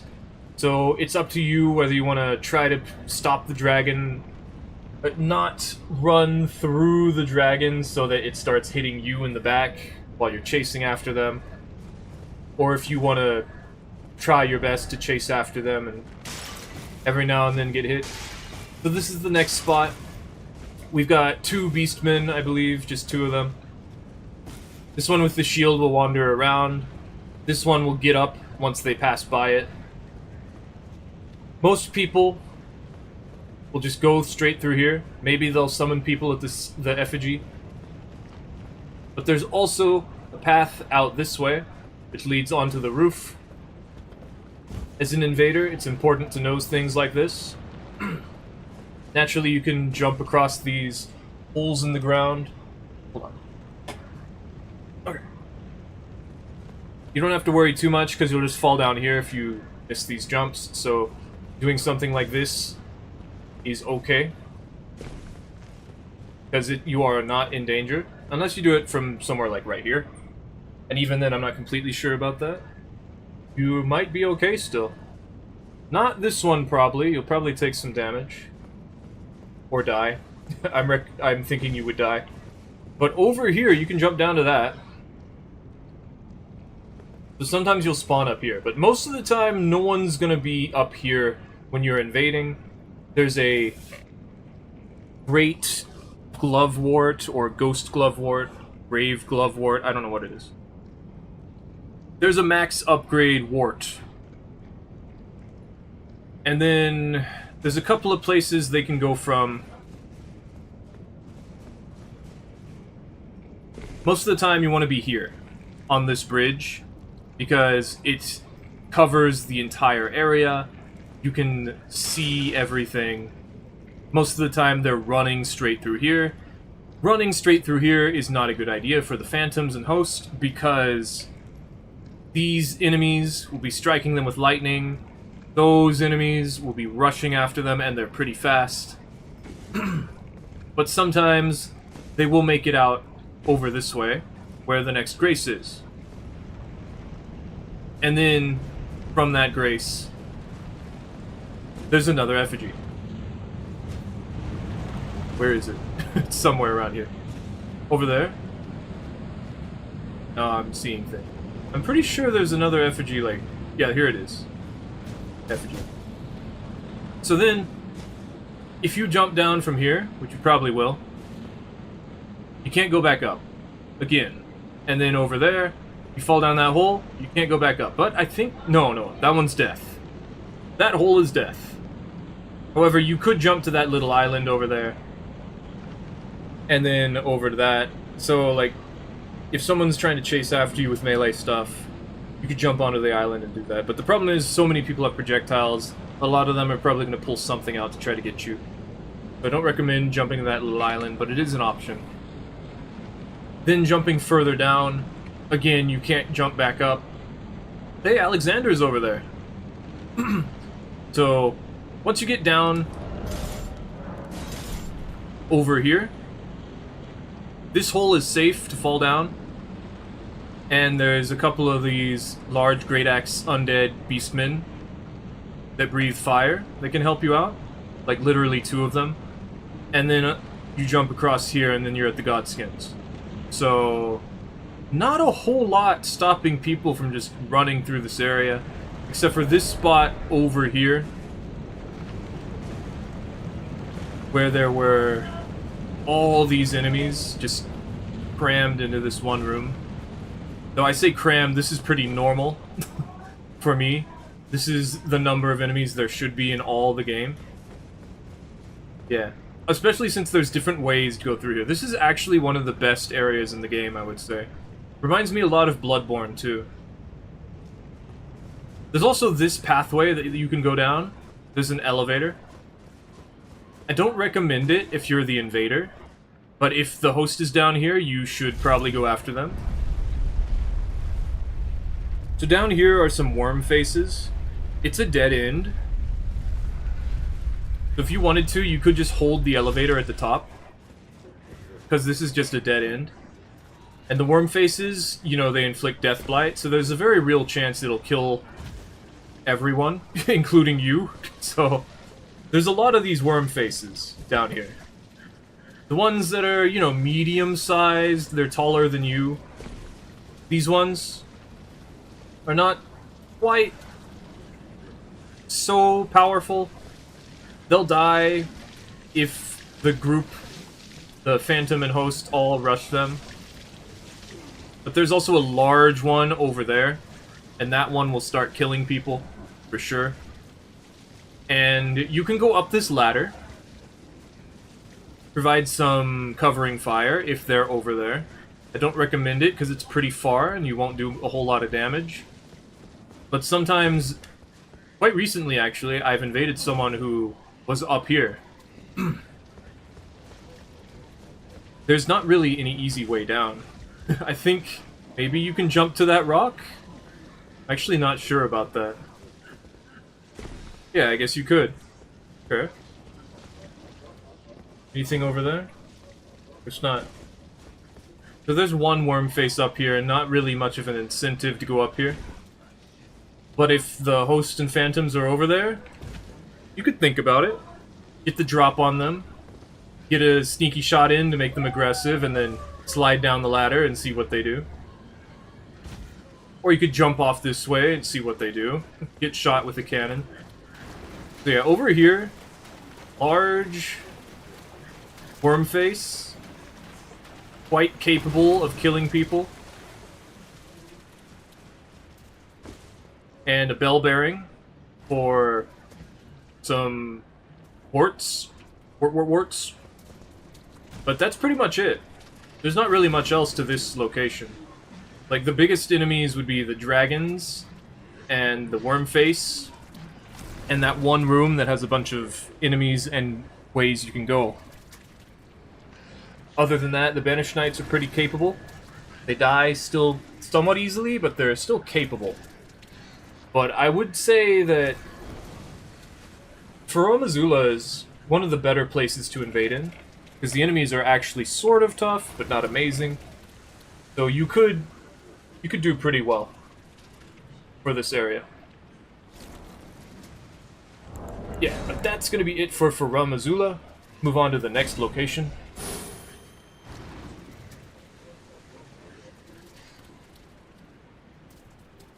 Give me a second, I'll be back.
where to next? Where's before Farum? We could go to Haligtree. I guess the fire mountaintops of the giants, but we could go to Haligtree, why not? Haligtree would be a pretty good spot to go to. Consecrated Snowfield as well. Honestly, should probably do that before this. Right. I don't actually have in front of Millennia. Because I don't want to have in front of Millennia. On a lot of characters. Because that would mean that I could invade the section in front of Millennia. Which I'm not sure if happens anywhere.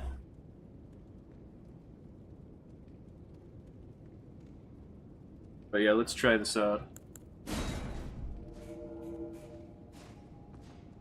Let's just run over there. Not worry about it. Because this character's in New Game Plus. They probably had it already, but who knows. As an invader, you can unlock locations. So you have to be aware of that.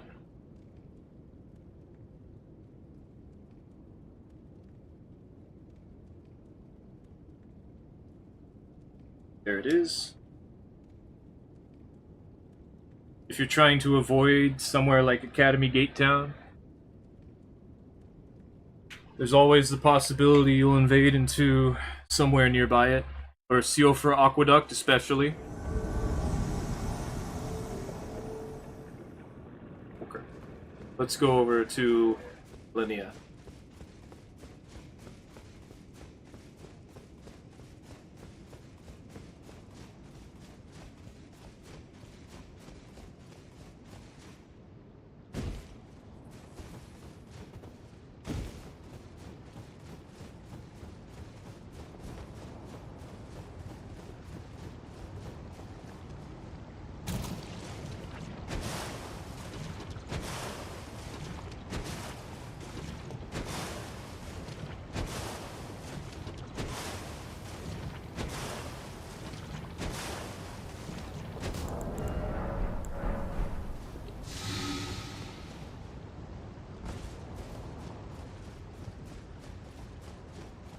I've gone through here a few times recently.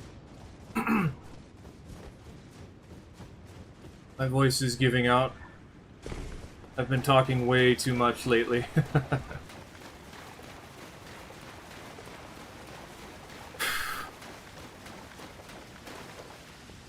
The blue screen of death out here.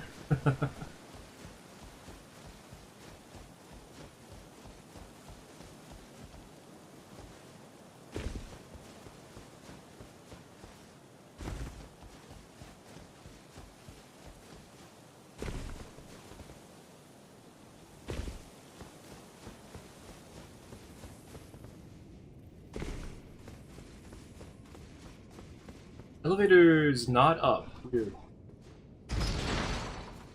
You know, I might have had the correct spot unlocked already. I just don't remember what it's called. No, I don't.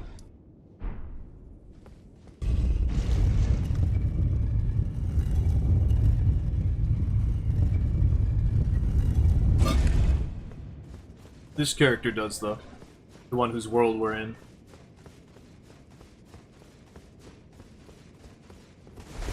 A bit closer. Okay.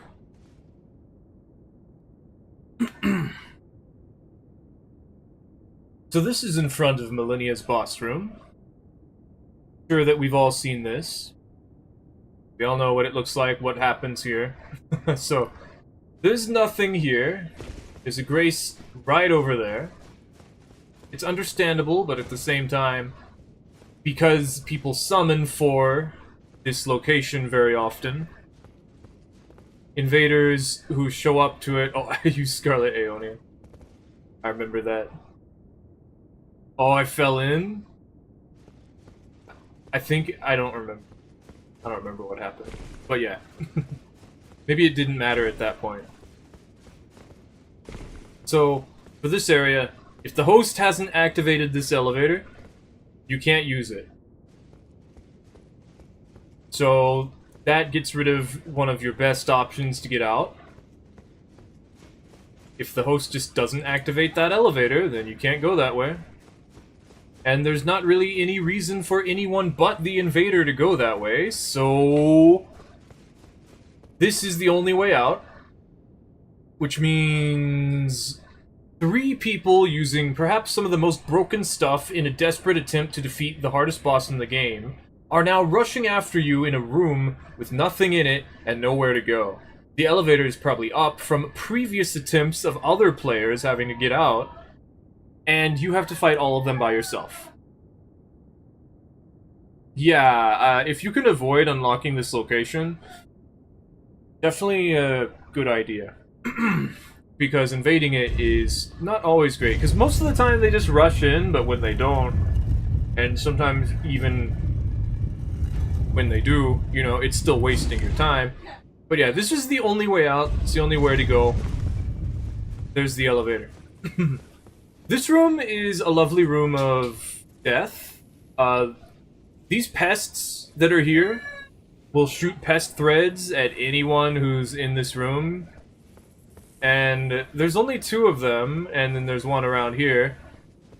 But they all get aggressive, and they're pretty tough. They can hold their own.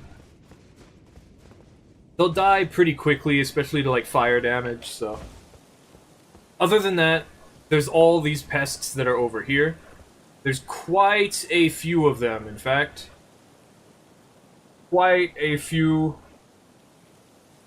Now, they're still not super reliable, but they are some of the stronger mid-level enemies in the game.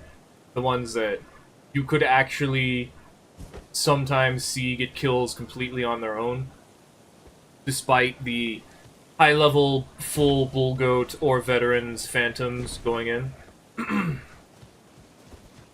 And over here we have some Lanedale Knights, actually. Haligtree Knights, actually. Haligtree Knights are the strongest of the knights. These are soldiers.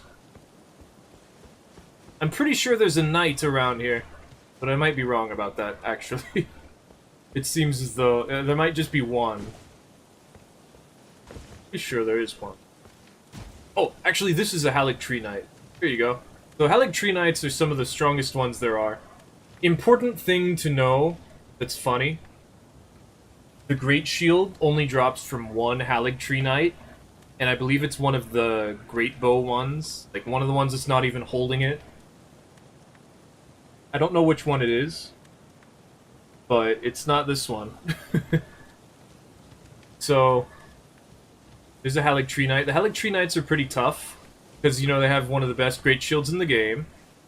They have some holy stuff. Oh, you know what? It might be this one, huh? Because he's not holding it. Okay, let's... They have one of the best Great Shields in the game. Oh, there's another one over here. They can cast sorceries. At least one of them. One sorcery. They can use... What is it called? Pebble? The Ash of War? Where they throw a pebble at you and then they stab after it. Okay, so see, this one has a great bow? I'm pretty sure this one is the one that drops the shield. So that one's got to be the toughest knight in the entire game, huh? And then there's nothing over here.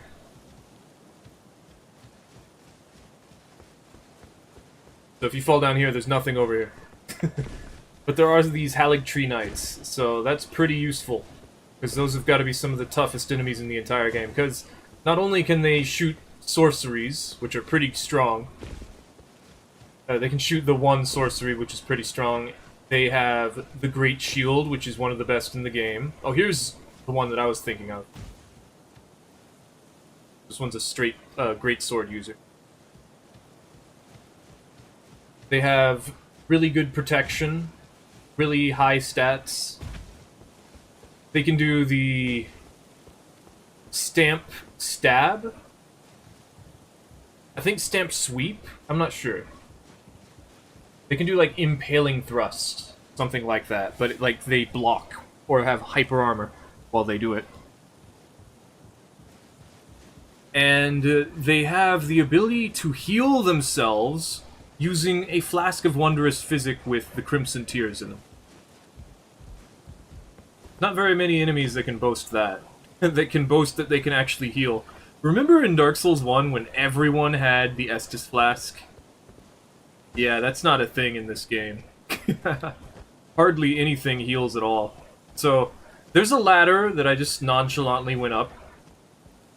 Specifically on the outer, farther perimeter, the north side of this church building that leads down to Millennia. So you climb up it, you walk along the rafters, you get on this route. If you look down from here, you could jump back on top of the building and get an advantageous spot over anyone who's going in through the front, which nobody's going in through the front, let's be real. Everyone's gonna go down this way. Gonna go down that route, straight in like I did a moment ago. Jump down, run past the pests, and panicked, hurriedly go down the elevator. So right here, this bush, or whatever it is, bundle of branches, is obscuring a lethal fall. If you do not jump, you will fall and die. I guess you could run. Running would allow you to make that gap. And I'm always confused. I think that I should go up this way, but you can't, and you're not supposed to. Just go this way. Sometimes you'll invade and they'll already be fighting Millennia. It's actually a pretty good idea to go back all the way to the giant hole in the ground by the Lake of Rot, or that Rot Lake that's there. And you can throw stuff down. So this is where the Grace is. The water reserve, I believe it is? Drainage channel. Okay, the drainage channel. So then, a problem with this spot, first off, there's water. Second off, the only way out is this ladder. So it's a very short area that leads to the roots, and the only way up is a ladder. The only way to it is the roots, which means you could fall and die. And then the only way out is a ladder. So, not good to invade people here, but you could try to push them off the cliff. And out here, there's a single pest nearby, chilling out with their butt in the air. They will not aggro until someone runs by them, so not going to be much help, but they are there. So they could be aggroed by accident. Then you can go across here, which you really shouldn't as an invader.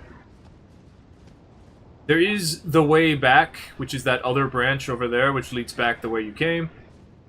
Allows you to go back the way you came. But over here, there's a single ulcerated tree spirit, and also the quest line for Millicent happens here, but you can't do that as the host while you've been invaded or summoned somebody. So that means you have to go this way by yourself if you're trying to do that. And I do not remember what you get from killing the ulcerated tree spirit, but it's really tough because it almost never leaves that lake of rot that's there. That giant puddle of rot that's just in that zone. So you could try to cheese it by shooting it or throwing stuff at it, but it's gonna shoot and kind of try to grab you from there itself, so its hitbox is probably gonna reach up there, so I don't recommend that. Also, it's just, there's all this rot over there, there's nowhere really to go. If the host and phantoms are over there, I don't really recommend trying to fight them. It's very dangerous. You'll most likely just get rotted. So you can't really go back without going up this way. So let's see. I'm pretty sure you just drop down from here. No big deal. Unfortunately, there's this pond of rot. There's all this rot here. There's just water falling down into Millennia's boss room. Which, by the way, this over here is Millennia's boss room. You can start throwing stuff down there and causing mayhem if you manage to get up here while they're still alive. It takes quite a while to get up here, so it's very likely that the players will have died by now. So normally, you walk slowly in this puddle of rot, right? Unless you're in New Game Plus, or the host is in New Game Plus, because it's dependent on the host. But, if you backstep and do a reverse backstep attack, you can get through a little bit faster.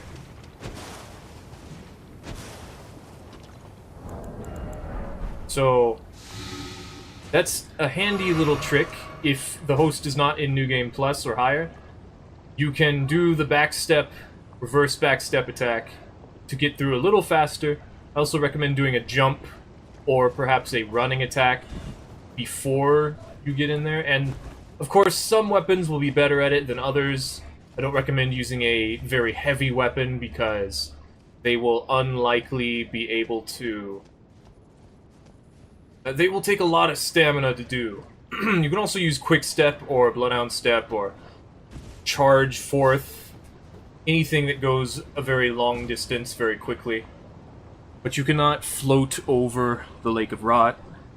Nothing that seemingly flies will actually prevent you from getting rot buildup. And I do not recommend rolling in this rot because it will get stuck to you and cause massive rot buildup over time. And there's a lot of small pests in this little pond of rot, so they will chase after the host as they go through. And that makes it so the host really doesn't want to go through this while you're nearby. So what that means is you need, before the host is anywhere near here, to cross this lake, or this pond, and then get across those roots before they decide to start shooting at you. Because if you don't, they're gonna shoot at you, you're gonna have to roll, and then you're gonna get build up from the rot, you're gonna get slowed down because you can't do the backstep trick anymore. So you're gonna want to pull out Quick Step or Bloodhound Step if you're under attack, if you can. And then it just becomes a game of chicken. This pond is just such an ultimate stopping force because it forces people to walk slowly or to perform various tricks to move faster through this pond while enemies are attacking them, which means they're going to take out the enemies with projectiles first. And then there's just this cliff, this route you have to travel on where you could fall and die. It's pretty unforgiving. So you do not want to be in the middle of that. And if you are, you want to be on one of the things that doesn't have rot on it. And that's very difficult to do. And it's just, this is the biggest obstacle the host has and you will have for this location. So just be aware. Make sure that you are not in this situation. But other than that, there's this pest over here. Another pest, I believe, is over here. I'm pretty sure there's another one. Yeah, there it is. There's one over here. So these two pests can help you out before you cross the lake, the pond of rot. Especially because they're grown-up pests, so they'll shoot pest threads. And they'll be somewhat helpful. Unfortunately, that's really the only help you'll get for this location.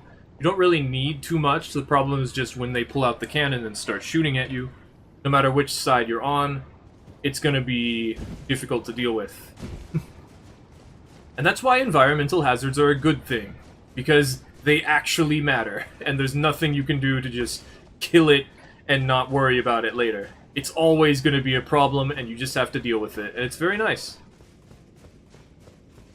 So moving on, this hallway has nothing in it.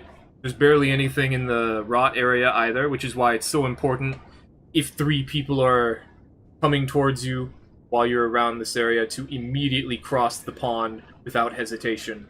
Because you need to get across it before they kill you. Because they will start throwing stuff and shooting stuff at you while you're trying to cross, and that will make it so that you can't do anything because you have to fat roll. So yeah, just be aware there's nothing stopping them from just rushing you down. There's these 3 Crystallians over here. They can protect you to an extent because they're pretty tough because they're Crystallians. They are not very good at doing damage, but if someone just jumps in there and starts trying to fight you alongside them, they're probably not going to be able to, unless they have like a two-handed colossal sword. Something crazy like that. Because otherwise they're going to bounce off, or just not do a whole lot of damage. This hallway, again, there's nothing here. There's a Grace, which is fine, if you can get them to do it. There's a bunch of really strong enemies out here. Unfortunately, this Erdtree avatar does not respawn, as none of them do, I don't believe. But these two Lanedale Knights are very strong. I see this one has a great bow. Perhaps this one drops the shield, I'm not sure. These enemies with the ballistas are not going to be able to help you once they cross to this Grace here. So you'll only really be able to rely on these Lanedale Knight or Haligtree Knights here. But there are some ballistas pointing this way. There's also a ladder that leads up to the area above these enemies. I recommend going up the ladder if you see their compass sign pointing over here. Because here, let me show you actually. There is actually this jump you can do.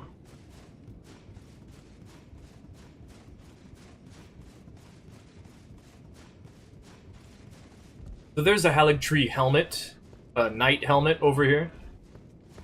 +2 faith, pretty useful. You can make this jump like this. It's somewhat difficult.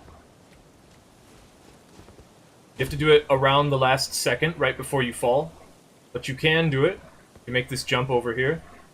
So if people are coming up along this side or are over here, you can get a nice vantage spot and start shooting or throwing things at them. And of course, they'd probably want to take out these ballistamen, so otherwise they can avoid the Erdtree avatar. So most people would end up going this way, especially since there's ballistas pointing towards this long stretch of bridge. Now be aware the ballistas can hit invaders as well, and so can the Erdtree avatar, or the Rotten avatar. So, very dangerous. Not too bad for it to be dead. In here, there's some Clean Rot Knights. Pretty tough. Not super tough, because they're one-handing. They're, like, weird Dex Faith builds. They don't have a whole lot of poise or hyper armor. So the best they could do is try to get the grab attack to land. But you can't really rely on that. And I don't know if the non-scythe ones can buff you. But yeah, Clean Rot Knights, they have this buff they can do. Like Finlay will do that. Then there's this lower area. There's a bunch of there's 2 or 3 of these Royal Revenants. Typically they get cheesed and just destroyed whenever I try to get them to help me out. But they are pretty powerful opponents. If you can lure someone over to them, instead of just like having them fight them by themselves because they're progressing through the area, and then cause them to suddenly get attacked by them, that would be pretty useful. A lot of the time, I see people jump from a location around here. I believe it's this one. I know that I have made some pretty significant jumps to this location before.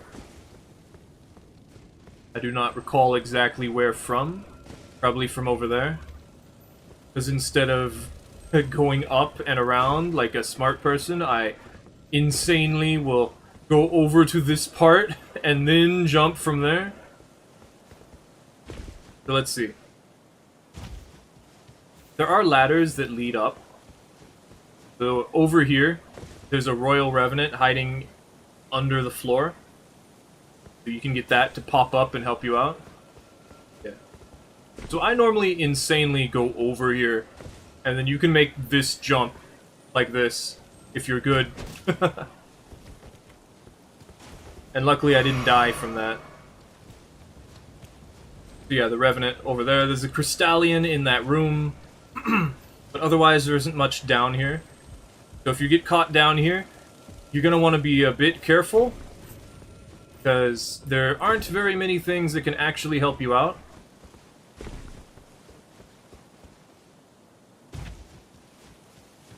Because Haligtree is a pretty tough area, but if you know where everything is, you can avoid it, deal with it, and generally not have too rough of a time, which is typically what ends up happening for invaders when they invade someone, because most people we invade are people who want to be invaded, and otherwise are taking several precautions to not get invaded until they're like at the boss room. So we barely have any chance to interact with people who don't want to be invaded. Let's see. So there's these two Cleanrot Knights here. They have scythes.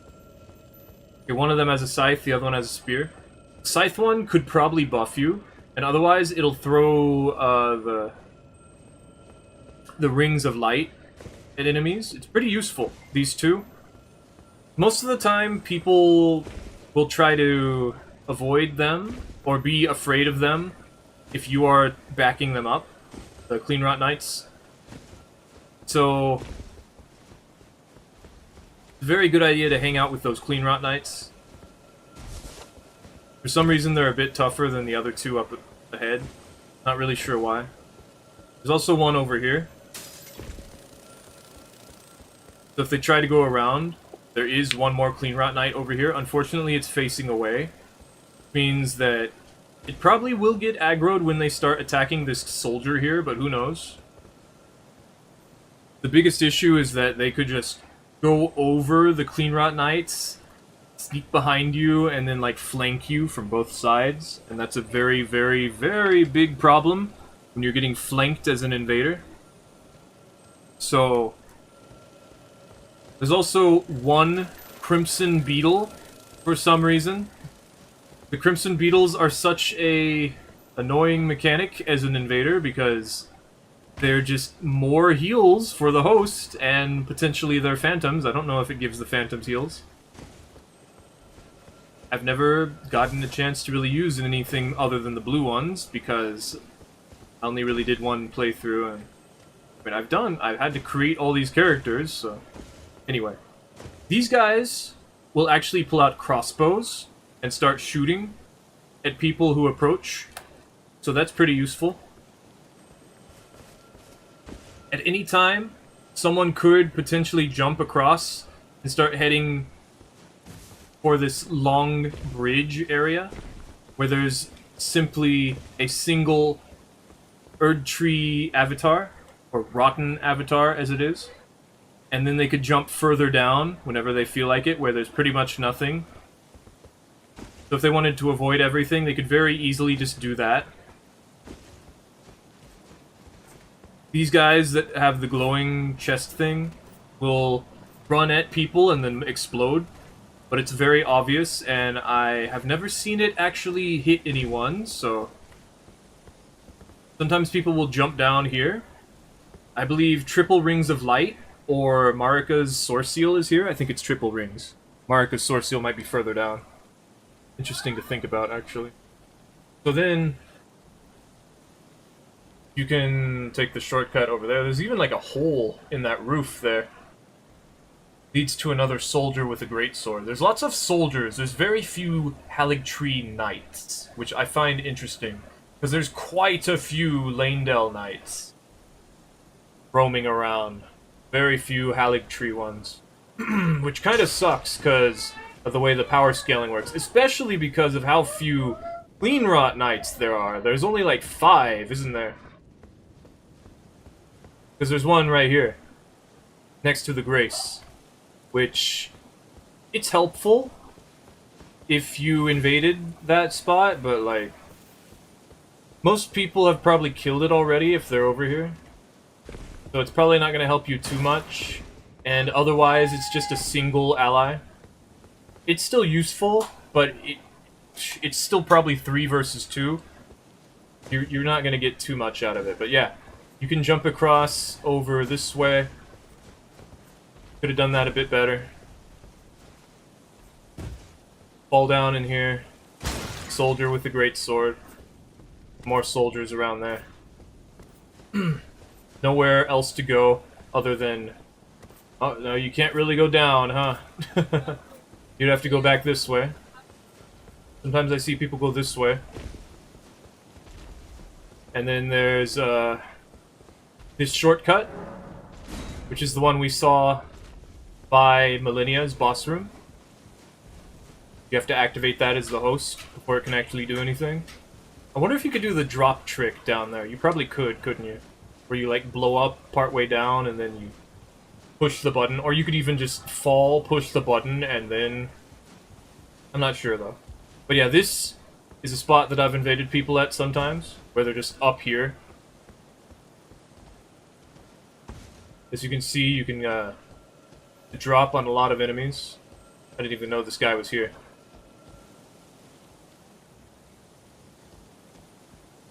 Oh, you could even climb up this way. Okay. Yeah, there's lots of these little paths that are in the walls you could go into. Huh. So instead of climbing the ladder, you can go up this way. That's actually pretty cool. Just go up that way instead of climbing the ladder. And suddenly you're over here, and you don't have to worry about there being a ladder here that people will attack you the moment you go up. Okay, and then you can jump down this way. The Erd Tree, or the Rotten Avatar, is there. There's something over there that's, like, somewhat important. I think it's just the weapon. The Rotten Avatar's weapon, whatever it's called, Rotten Staff. You could jump down, of course. Maybe reach over that way. There's not much down there. There's a Crystallian in that building over there. It's not going to be too helpful. Especially since there's a Crystallian over here. Don't know why. There's just one Crystallian over here, but then again, why is there one Crystallian down there, right? Then from here, you'd want to jump over here, and now we're back with the Clean Rot Knights. Yay! So yeah, that's it for Haligtree. How far back can we go, though? So generally, you'll be fighting the host up and down these staircases. Lots of verticality where you have the disadvantage. And the enemies, while tough, a lot of them aren't armored, and they're not knight-level enemies, so they die pretty quickly despite being pretty tough. The only things you can really rely on are the final area where the ballistas are, and the knights, and the Erd Tree Avatar, and occasionally the Clean Rot Knights, which they still die pretty quickly because they're not strength-related, so they don't have a lot of armor, so people just start hitting them and they die. And it looks like that's as far as we can go. So yeah, that's Haligtree. It's a little disappointing for a final area, because a lot of the enemies are just basic enemies that you've seen throughout the whole game. But then they don't even give you that many knights to help out, and there's a very disappointing lack of Clean Rot Knights. Like, if there were Clean Rot Knights everywhere, I would not complain. I'd be like, yeah, that makes sense. But it's pretty cool that there are Haligtree stuff. What was I doing with that? Oh well. So yeah. Let's move on to the higher up area of the Haligtree.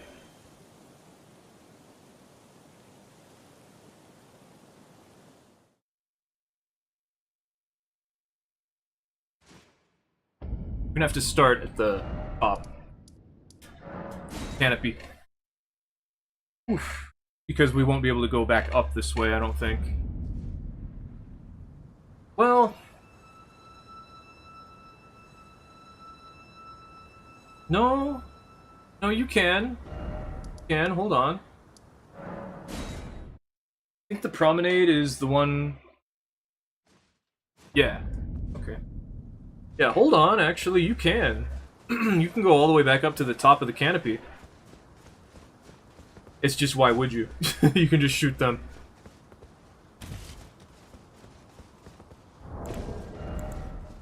Also, I don't really need to put my sign here because, you know, there's the elevator nearby, but whatever. It works.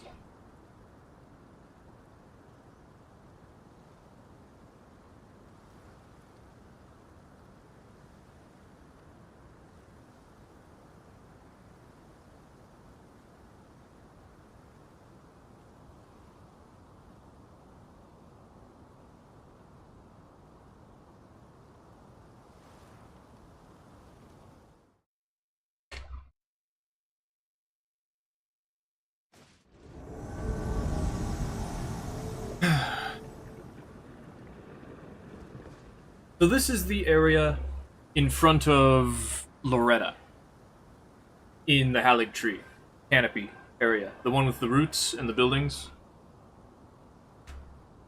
Probably seen this place pretty often. Not nearly as often as Millennia, I would say, but pretty often. Let's see. So there's a bunch of these bridges for this part, and there's only really these two battle mages. But the thing is, these two battle mages are really strong, and they are strength magic builds, so they can actually, a lot of the time, get kills on their own. They're some of the best allies you could ask for, honestly. Like, they have Gavel of Haima, and they'll just bonk someone and practically kill them. They have Cannon of Haima, they'll blow them up and practically kill them. And they can just shoot, like, the lesser version of Comet, which I don't have. Because this is a mule. We need to conserve items. Anyway. Normally you go from this this bridge over here, and there isn't much else in this area in front of the boss room. But luckily there are the battle mages here, which are quite powerful again. But this elevator leads straight to the Grace at the start of this area. So if this elevator is activated, they can kind of just skip everything and not worry about it. Which, I get it. It's pretty far without it. It's fine. I would prefer there being an elevator to unlock than a Grace. Like, it circles back to a previous Grace. That's a good thing. That's good level design right there. Over there being one, like, right here. And you just walk over this way. Go over to the boss room, and there you go. You just spawn there, go there, there you go. Nope, there's an elevator that goes back up there. Perfect. Much better. So anyway,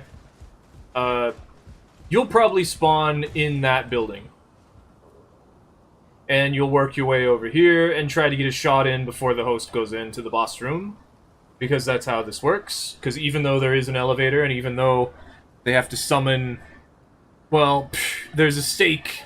There's an effigy over there. There's an effigy, right? Yep, there's an effigy over here.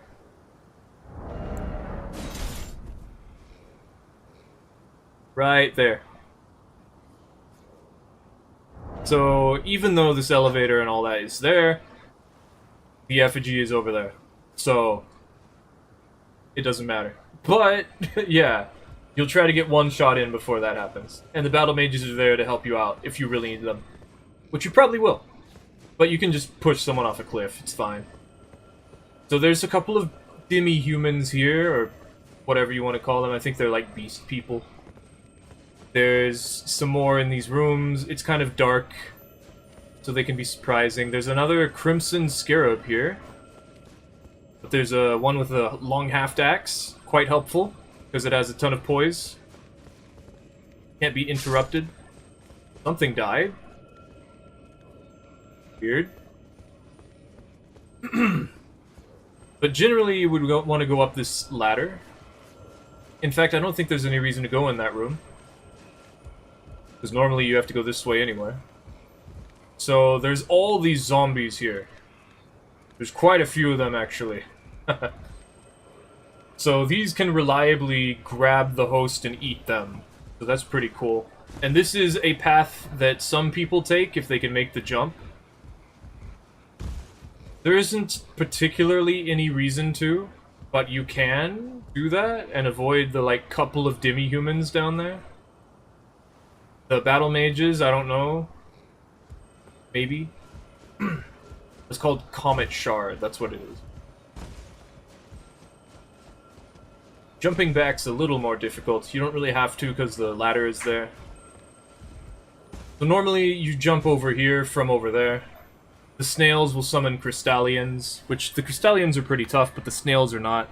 So if they know where the snails are, they'll kill them in like 2 hits. The Crystallians will despawn, and they won't be an issue anymore. Otherwise, they just shoot them with magic or throw stuff at them, you know how it is. And sometimes people will try to make this jump. It's actually a pretty difficult jump. You can get in over here. There's some more zombies trying to eat you. I don't believe there's anything else in here. I forget what this item is. I picked it up at one point. But I don't remember. But there's nothing else here. So jumping over here yourself as an invader is not a good idea. And the only way to get out is up this ladder, because of course. So generally, whenever there's only a ladder or elevator to get out of an area, it's not a good idea to go that way as an invader. The phantoms and hosts can do whatever they feel like, but generally, if you're stuck in a room with a bunch of angry badgers, then you don't want to have to climb your way out. So these snails, you're not going to be able to protect them. Snake snails, oh my god, they're so cute.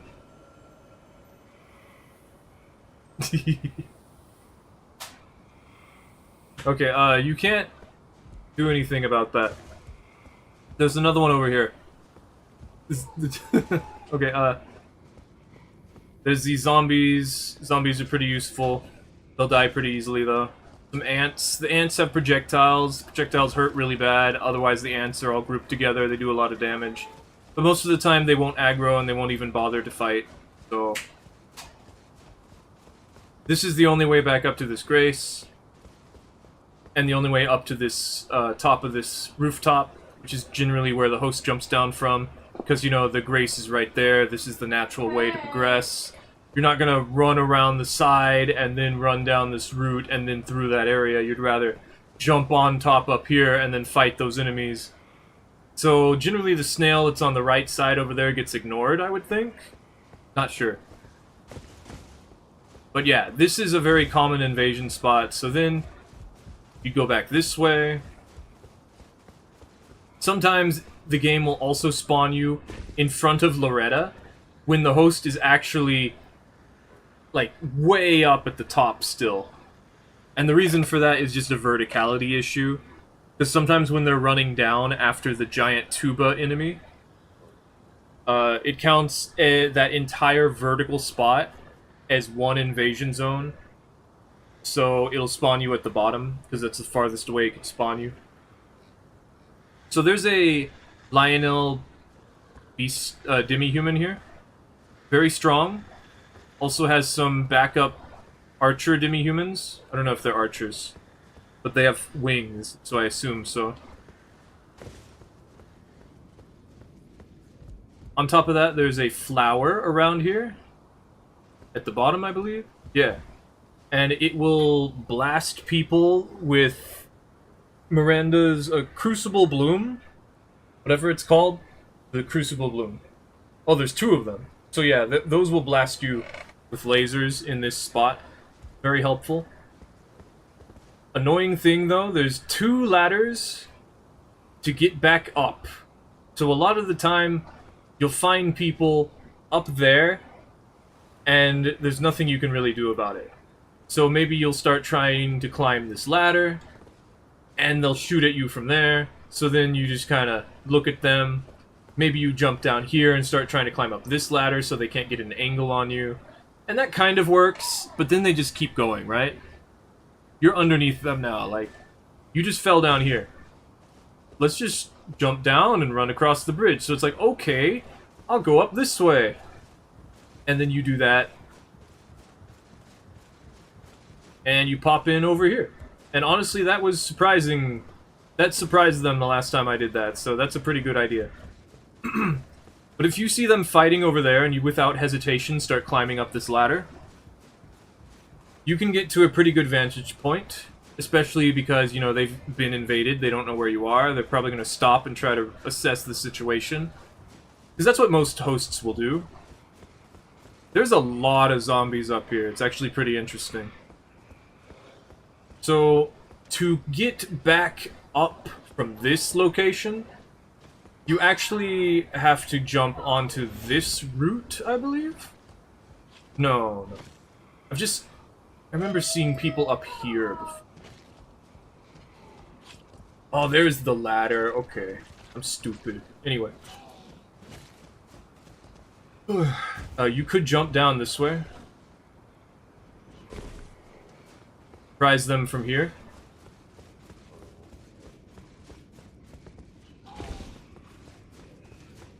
Or you could jump over here. Prize them from here. There's not too many enemies here, especially since they're all like, oh, Halig Tree, whoa. And then there's this stairway here. It's slightly curved, like a roller coaster. So it's a little awkward to move around on. This ladder leads up here. Don't see too many people up here, though. Apparently that guy's up here, though. I guess it's an easy way to skip past everything. But I don't see people do that very often. Probably just because there's a ladder and they don't want to climb it, you know? Because that takes time. Especially when 3 people have to go up. Oh, come on.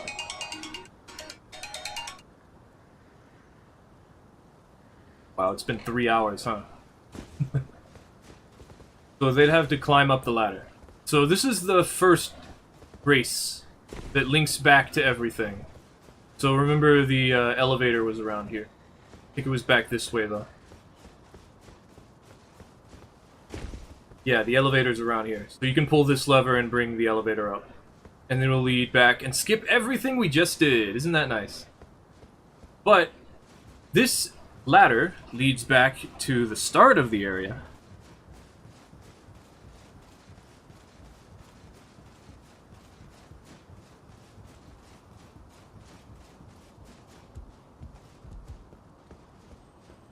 So this is the spot where people run past all these flowers that spread rot while getting blasted at by the tuba guy. The heckin' duder.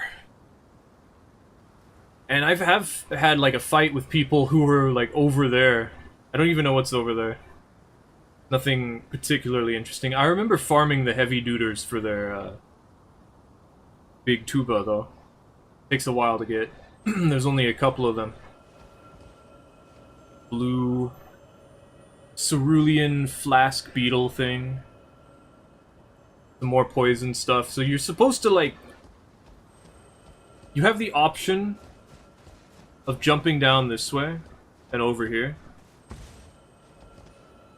It's a little difficult because that route's kind of thin comparatively, and it's a bit farther away than I'd like.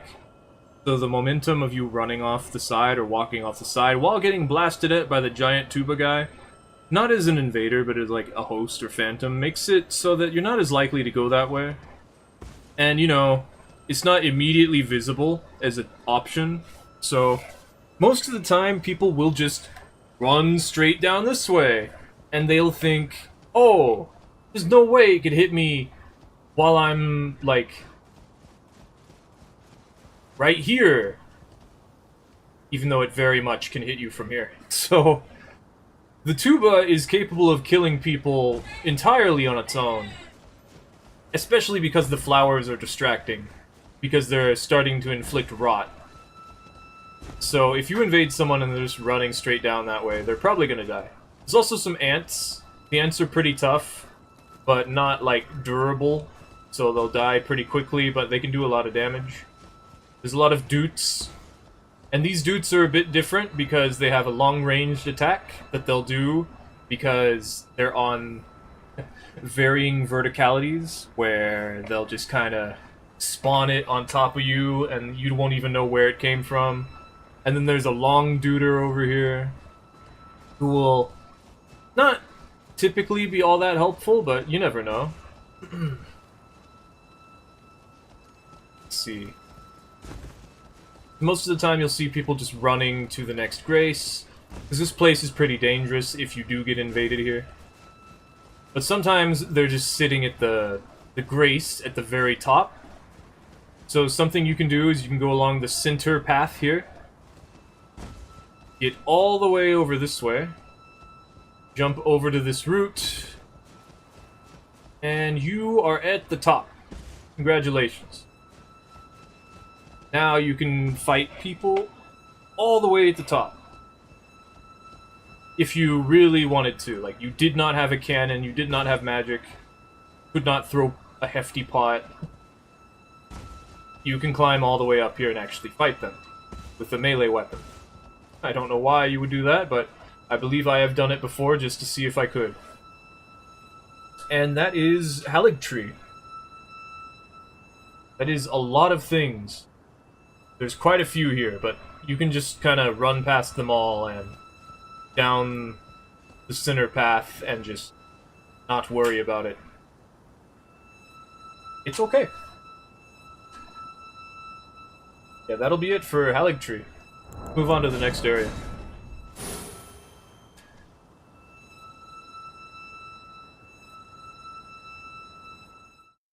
Ooh, how about Consecrated Snowfield next? It's so massive. I feel like I should maybe do all the Legacy Dungeons first. And then cover the actual, like, continent open areas. That might actually be something I do. Yeah. Then we can't do Castle Sol. Get the underground areas? Not really. No, not really. I'll just keep this... Yeah, Elden Ring's gonna take a while. Let's do all the Legacy Dungeons first. Does the Forbidden Woods count as a Legacy Dungeon? There's not really a whole lot in it.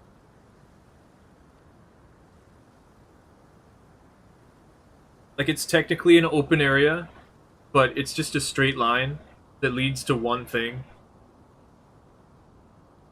Like, that's kind of what Lanedale is. Like, it's about the same size, if you think about it. Maybe we should do that next. Though I would also somewhat consider the Fire Giants area. The mountaintops in front of the Fire Giant is sort of a Legacy Dungeon, following that rule, because there's not a whole lot in it. And you can't go backwards across this way. So we could say that. Yeah, why not? Foot of the Ford. Consecrated Snowfields, though. Not so much. Then again, maybe... No. We should... I'll make multiple videos of this, and they'll specifically be Legacy Dungeons, Open World, and Catacombs-Caves. How about that? And then maybe one for the Underground and the DLC. Then again, the DLC has all those things as well. Yeah, maybe we would do the DLC all at once, but the problem is the DLC is massive. So it'd also require its own split-up sections, wouldn't it? Man, this game is huge. Maybe I shouldn't do the Chalice Dungeon. Because of how many there are. Just give a brief breakdown on them. Like, a lot of them are just closed areas.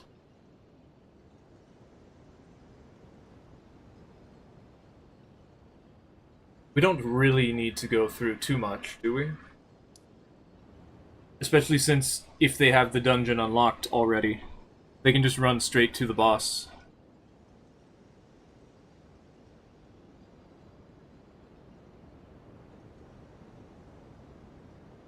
Let's think about it.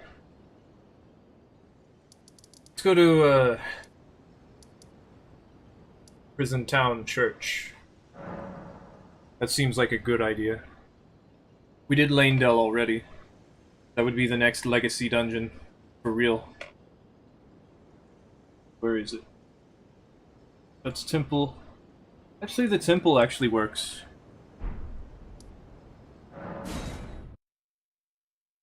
That's where the god skin is, isn't it? Yeah. Okay. Perfect. So Volcano Manor actually has two parts to it.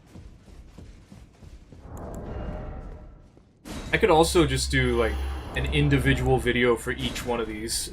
There's so much to it. I think I might have to. It's already been 3 hours, jeez.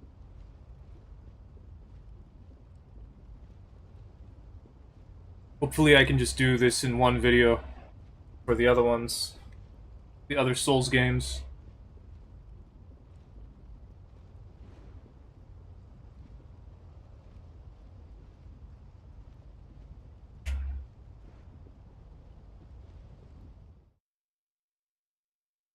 Well, not one video, but like one stream.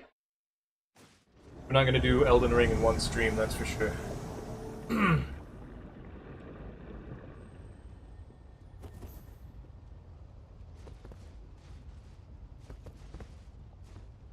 So this is the boss room for the Godskin Noble in the Volcano Manor. The Temple of Aigle Grace, I believe it is. Aigle? Aigle? Yeah, I don't know. This place, generally you'll see people just running across this iron bridge or the steel bridge, I don't know what it's made out of. Massive metal bridge. It's a shortcut directly to the prison town church Grace. So most of the time you'll fight them, they're like in front of it, and you'll just crazily try your best to just blast them in the face with something before they get away. There's one single black fire monk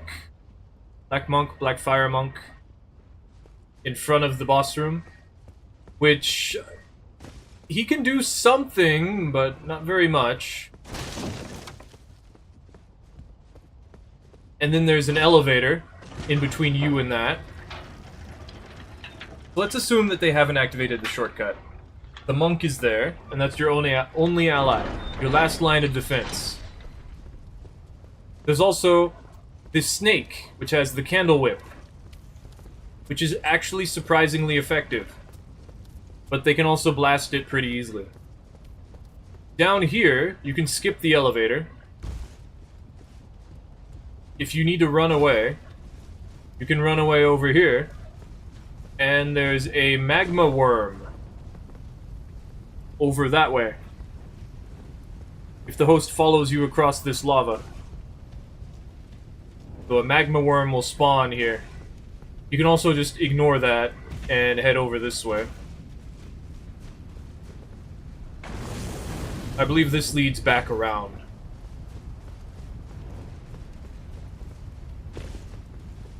Though I don't really know why you would do that.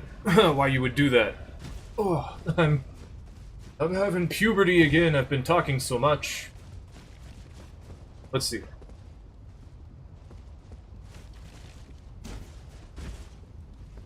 I believe there is a somewhat sneaky spot down there where there's some pots. I've invaded down there before, but it's not too important. There's maybe one giant pot down there. So in this area, which is right after the guest hall, there's a lot of lava. You can tell if it's New Game Plus if you can run through the lava or not. As you can see, we cannot run through the lava. You could also roll through it with a light roll instead of a heavy roll, like this.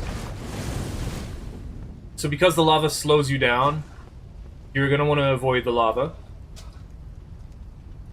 There's all these slugs here, but they die very quickly and they hardly do anything. It is somewhat useful to have these enemies on the rooftops, because they throw these poison bombs at people, and those hit multiple times and can get some kills, do a lot of damage, actually.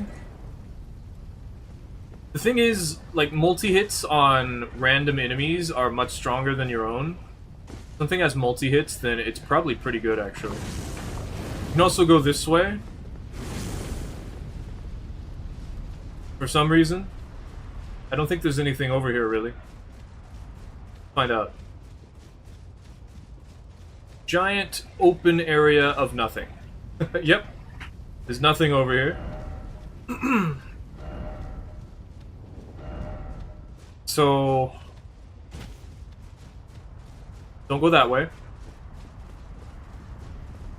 Maybe there's something over here. I think there is, actually. Oh, no, there's not. Nothing over here either, okay. So there's really just no reason to go this way. Your only real choice is to go the way where the slugs are and all the enemies. You can hide over there, but because you'll take damage from moving through the lava, if someone was looking in your direction, they'll see your health bar go up.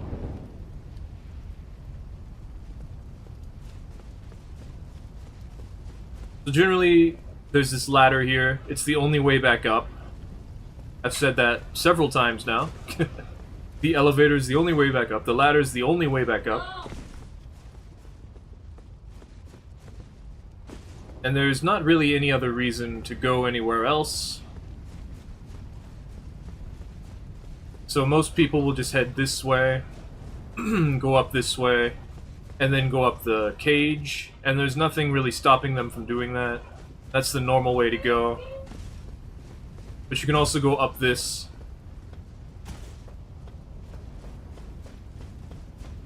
And head around these ways. Even jump down from over there, where the cages are. And start seeing what's over here.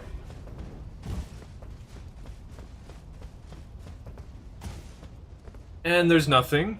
Again. I'm guessing this is just a different way you could go. I didn't get the jump. My jump input didn't happen. Yeah, a lot of the time I just fall. This is the area I was thinking of where there were pots. Over there. I believe there's also a small shield. It's not too important, but because there's pots over there, sometimes people will go that way. You know, it's more content. You're gonna find out what's over there.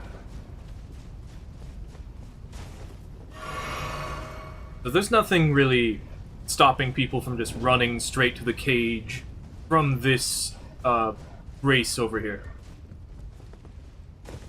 Also, they may not have opened this door. So if they haven't opened the door, you can actually jump in around like that. And if you feel like it, you can actually land on that little jutting part right there. There's not really any reason to do that, but you can. Pretty much the important part is just that you can still get into the manor here, the guest hall area, by jumping around this way. There's a snake man here. It has a shield, so it's pretty tough. But it can help you out because it will do the flailing sword things. It's kind of your only ally in this entire area. There's 3 enemies stopping the host from just running straight to the boss here. One of them is the snake outside. The second one is the snake with the whip by the cages. And the third one is the Black Flame Monk. Everything else is irrelevant, because there's a grace right in here.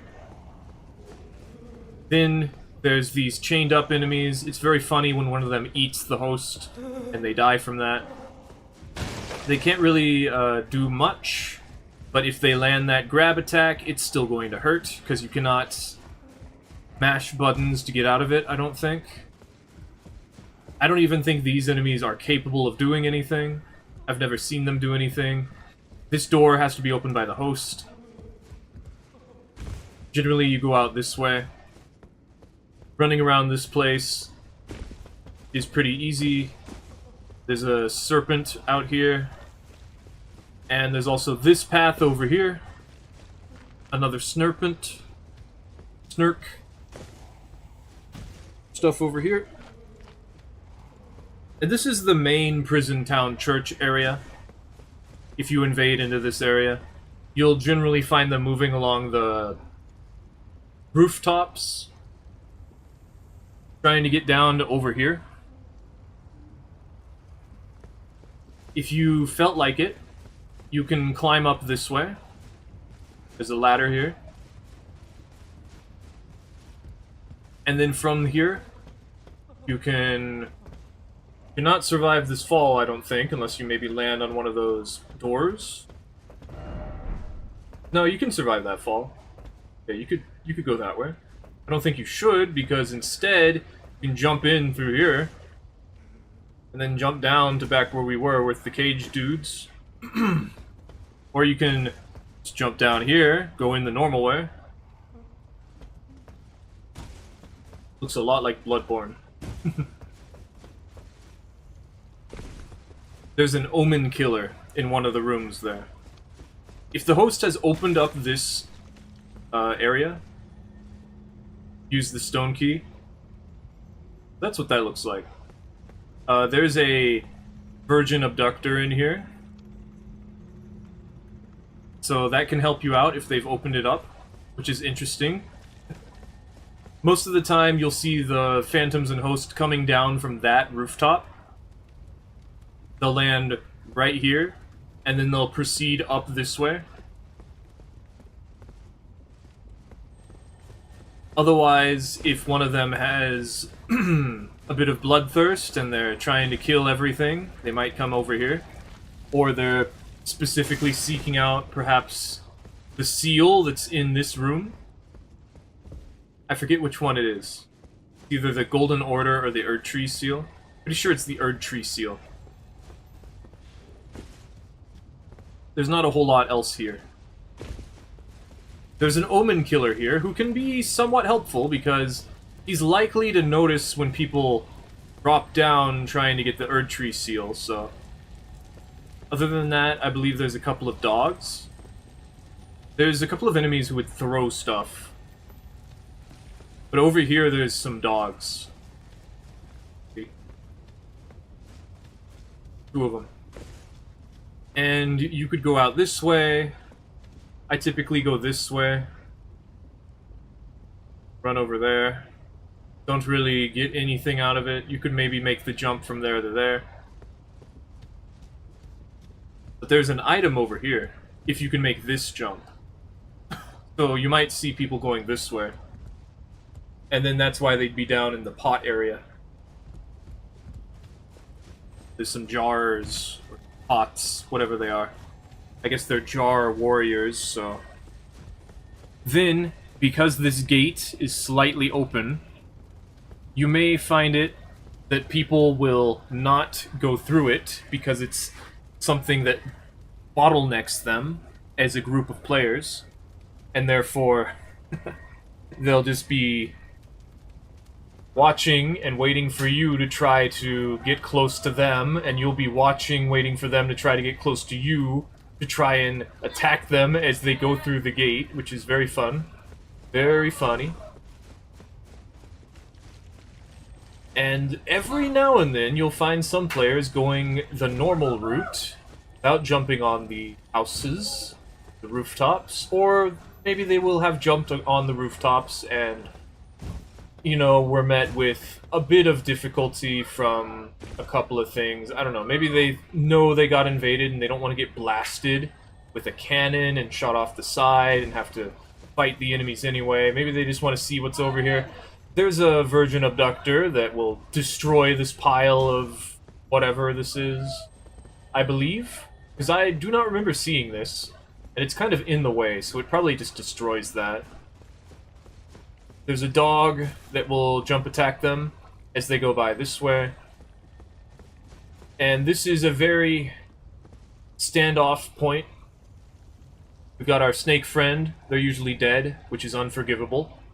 So, if you see people coming along this way, you might want to shoot them with the cannon. But by the time you've pulled it out, they've probably been like, oh no, he's got the cannon, and then they'll start panicking, and then they'll, like, do everything in their power to kill you, and so... Stake is here. Rooftop's over there. The host has to open this door. And the shortcut's up that way. So a lot of the time you'll just see them running for the shortcut. The rooftops, generally you just go along this way. There's one snake. Avoiding the snake's not too hard. You don't even have to go this way at all. You just drop down immediately to there, and then drop down there. Sometimes people will drop down to here, whether because you're fighting them or because they're curious as to what that item is or what could be down there. But Prison Town Church is pretty fun to invade. Like the first part. The first part has the Iron Virgins, or the Virgin Abductors, a couple of Omen Killers and Snakes. The second part, once they're in the building, there's not really much there. The area is kind of done by then. And it's kind of boring. But the first part, with the Prison Town Church, is actually pretty nice. The problem is then that there's a shortcut directly to it. So once they've unlocked that, you'll invade this area thinking it'll have some fun, only for them to immediately run for the boss. So you can also spawn in front of the boss, when they're in front of the boss. So that leads to hectic moments. That's about it. You can't really stop them from getting on the elevators here, because there's 2 elevators for every, like, way up that requires an elevator. So there isn't really any way to halt progress for this location. However, as they're going up the elevator, you can have your cannon and just point it at them when they go up. And there's not really a whole lot they can do about that, so... This place is a little hectic. A little crazy. Not sure if I really like it, but I think I like it. It's pretty, if nothing else. Look at all this fire. And we have the snake. The snake will make you feel better. It's nice. But let's move on to the next area. No particularly tough enemies there. The most you'd get is the magma worm.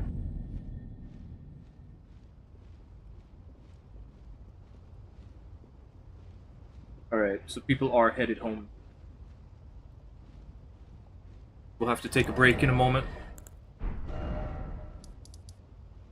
Where to next? The Shaded Castle doesn't really count. And neither does Castle Soul. Because those are open areas, you can walk outside, which means Korea Manor also doesn't count because of the same reason. But Ravine Veiled Village counts. Let's go over there.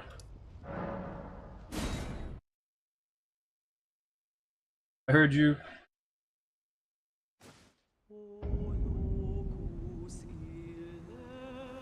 Is he here already?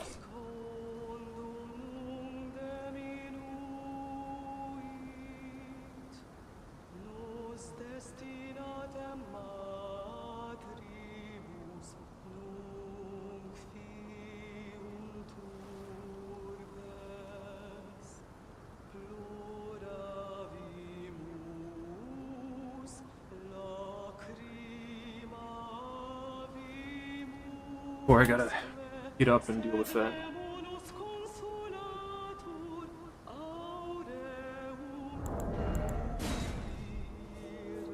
Honestly, I should probably just stop for a bit, deal with that.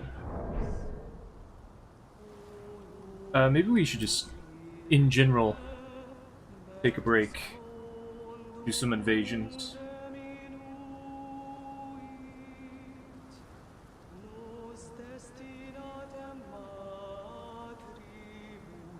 Maybe. I'm tempted to, because I don't think we're gonna get through this before. Gotta deal with family stuff. Yeah, we might as well do that. Let's do some invasions.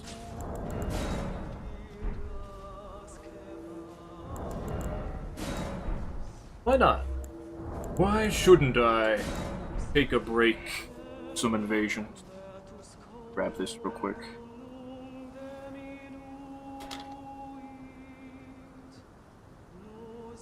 Oop. There we go. Because there's probably no one at this level. Or at least it's going to take a lot longer than it is at the higher levels.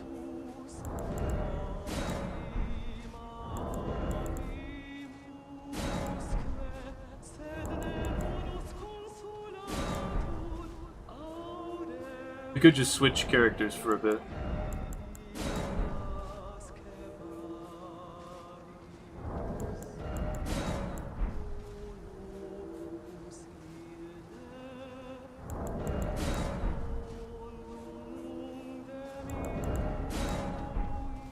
Yeah, I think we're gonna have to switch characters for a bit.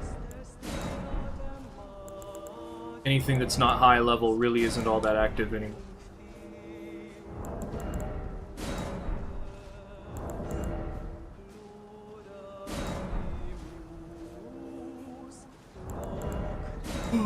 Oh, num num.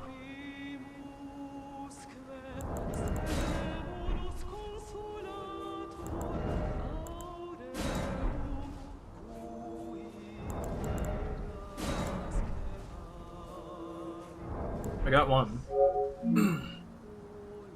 Let's see what we got. This hand.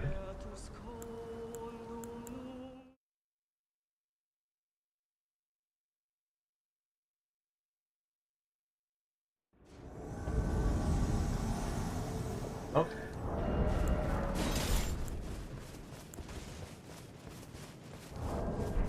Can't tell.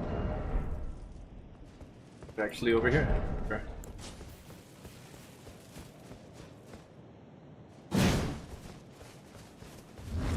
Oh.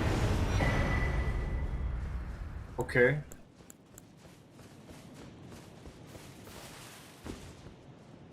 They did that on purpose. They must have.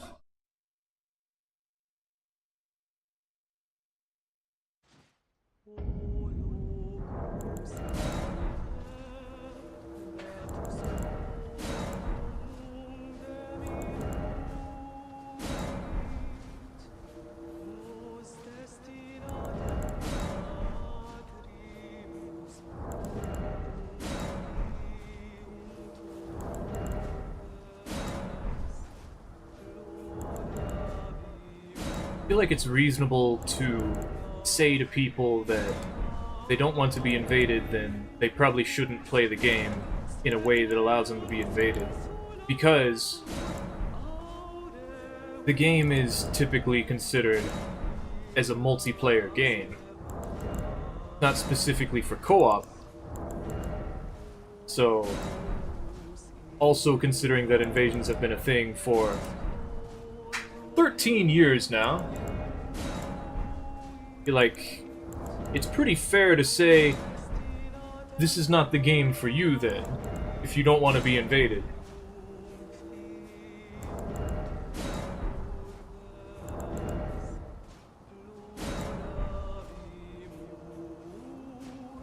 Especially the main point being the nonsensical argument of I don't want invasions, they shouldn't be in the game, can be met with, well then just don't play the game if you don't want to get invaded.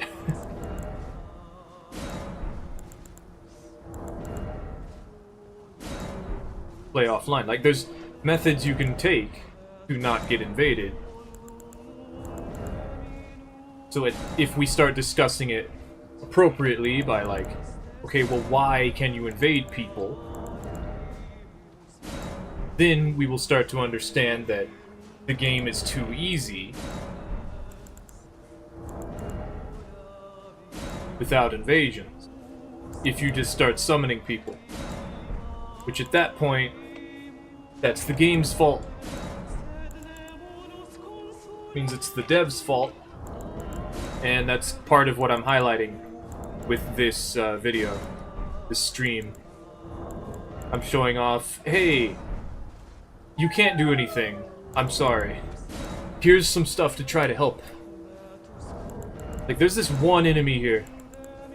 They can potentially help you for a little bit, but they're just going to die from bleed because they don't know how to dodge, they don't have a shield, they're affected by bleed, they don't do a lot of damage, they don't have any hyper armor, they don't have any projectiles, and even if they did, you know, things like that. Like, there's a ladder here. Can't go anywhere without going up the ladder. Because of that, if they just stand in front of the ladder, there's not a whole lot you can do. This is a dead end. Get stuck here. You're dead. You'll just have to try your best. Oh, I need to go to the subterranean shunning grounds. It's a good, Oh, you guys are not nice, huh?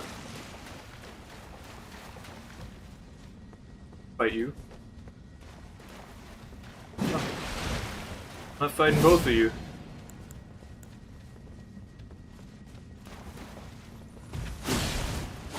Oh.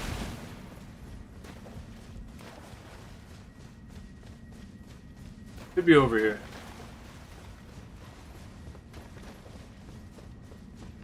You guys are hungry.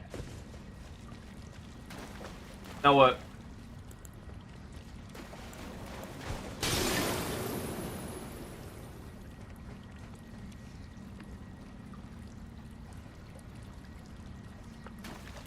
Goodbye.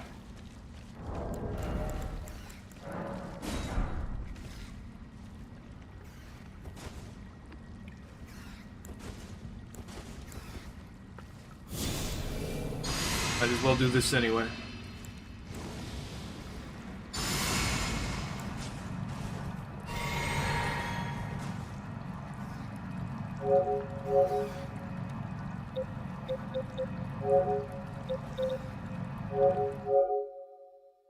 Weird.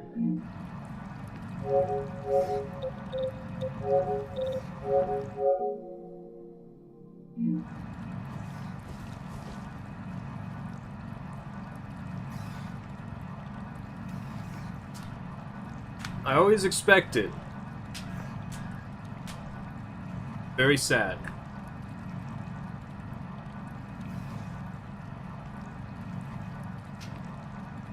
There's supposed to be some omens in that area. But they've killed them already. Which means that it's just a room full of nothing with nowhere to go. There's technically two places I could have gone, and I've taken this one. Because this is the way that they're supposed to be going, and they're choosing not to. As they tend to do. Which is okay with me. We're taking an invasion break. I'm intentionally not doing anything right now. So, if you give me all the power, I'm gonna use all the power. Yeah, I don't remember what happened there. Must have been a while ago, though. I was wearing that helmet. Probably Dragon Breath. Always Dragon Breath in this area.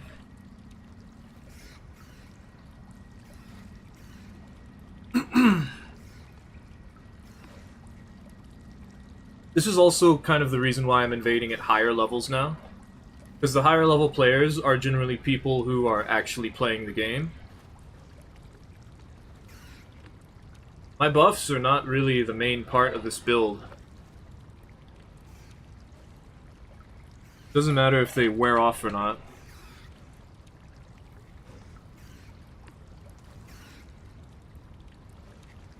The defense is still there. Because I have a great shield.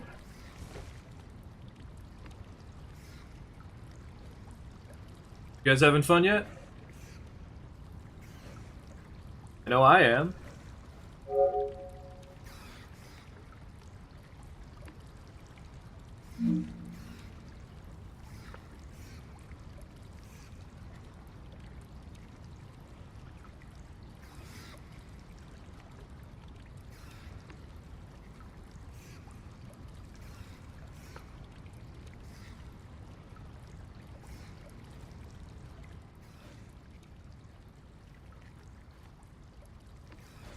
So because of the way that invasions work, you can only invade people who want to be invaded. I don't know if those players were people who wanted to be invaded or not, but they immediately rushed me down in an area where they had killed everything already.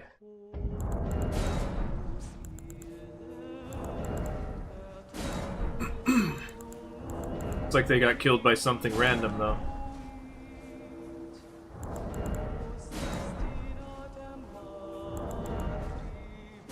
The problem is, just hyper armor lets you do that. Just being tanky and doing jump attacks allows you to just rush people down.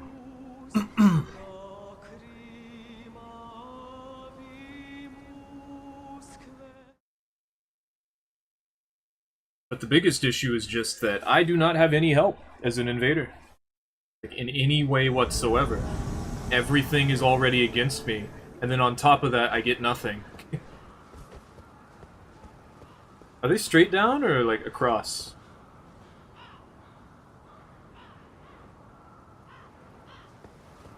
Straight down. Yeah, I see that.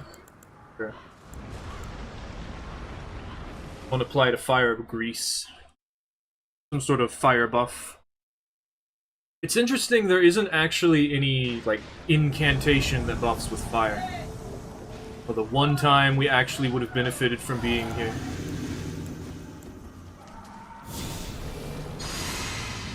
I see.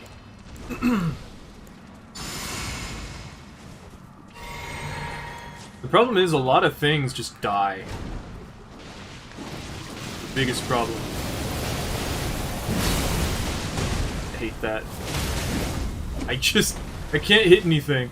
Come on. Excuse me?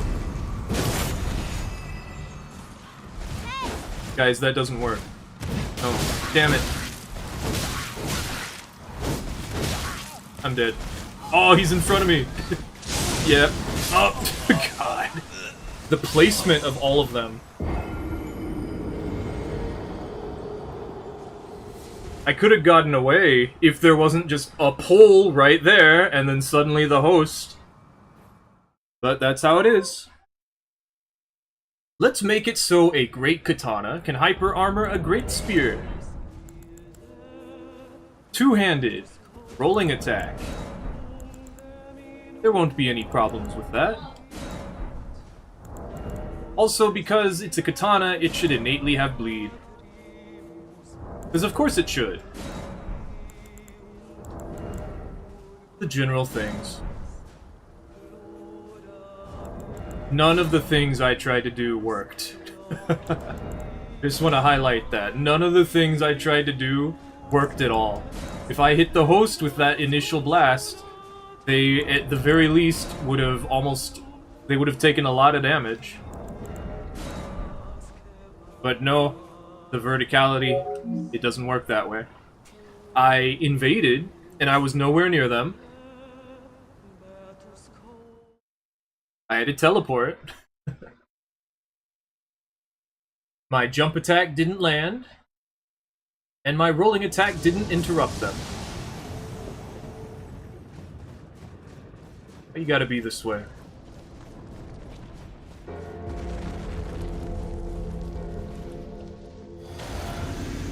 Do it.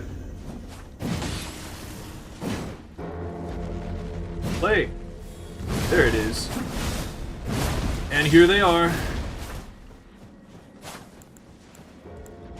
Quite a few of you, isn't there?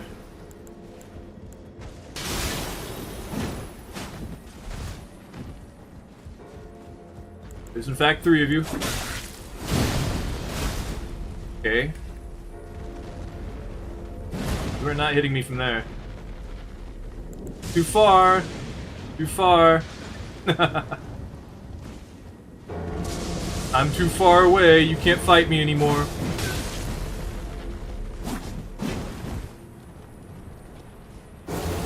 Okay. Damn it. Do that again. Do it again. I'm too far away, you can't fight me anymore.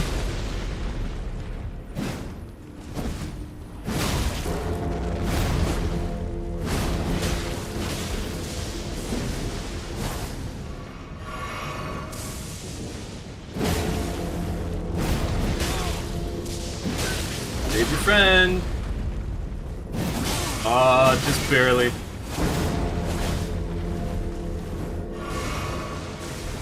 God, I hate Bloody Slash. I tried, but that guy's laggy. Alright, people are here. Gotta deal with them. 3 people running down. One of them's laggy.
destinatem matribus nunc fiunt urbes ploravimus lacrimavimusque sed ne munus consulatur aureum cuiras quebabis o locus ille metus condum nunc diminuit nos destinatem matribus nunc fiunt urbes ploravimus lacrimavimusque sed ne munus consulatur aureum cuiras quebabis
sed nemonos consolatur aureum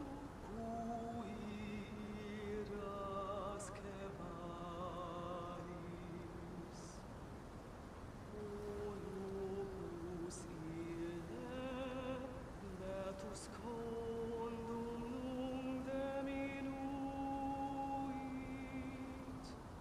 nos destinatem matribus nunc fiunt urbes, ploravimus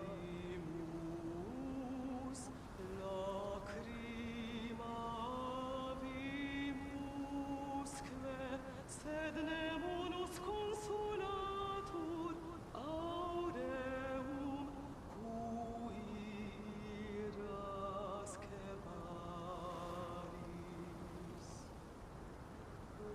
Olopus ille metus condum nunc diminuit,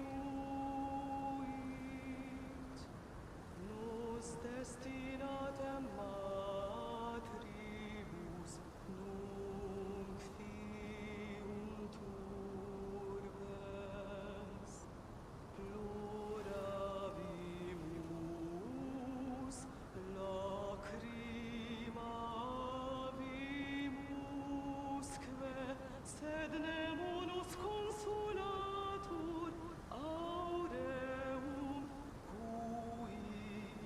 cuiras cebaris.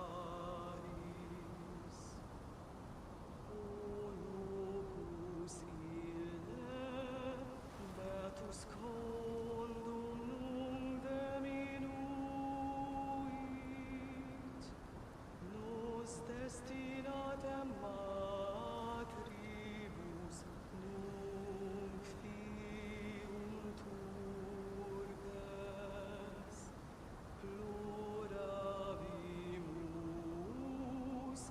lacrimavimusque, sed nemonos consolatur aureum cuiras cebaris. Olopus ille metus condum nunc diminuit, nos destinatem matribus nunc fiunt urbes, ploravimus lacrimavimusque, sed nemonos consolatur aureum cuiras cebaris. Olopus ille metus condum nunc diminuit, nos destinatem matribus nunc fiunt urbes, ploravimus lacrimavimusque, sed nemonos consolatur aureum cuiras cebaris. Olopus ille metus condum nunc diminuit, nos destinatem matribus nunc fiunt urbes, ploravimus lacrimavimusque, sed nemonos consolatur aureum cuiras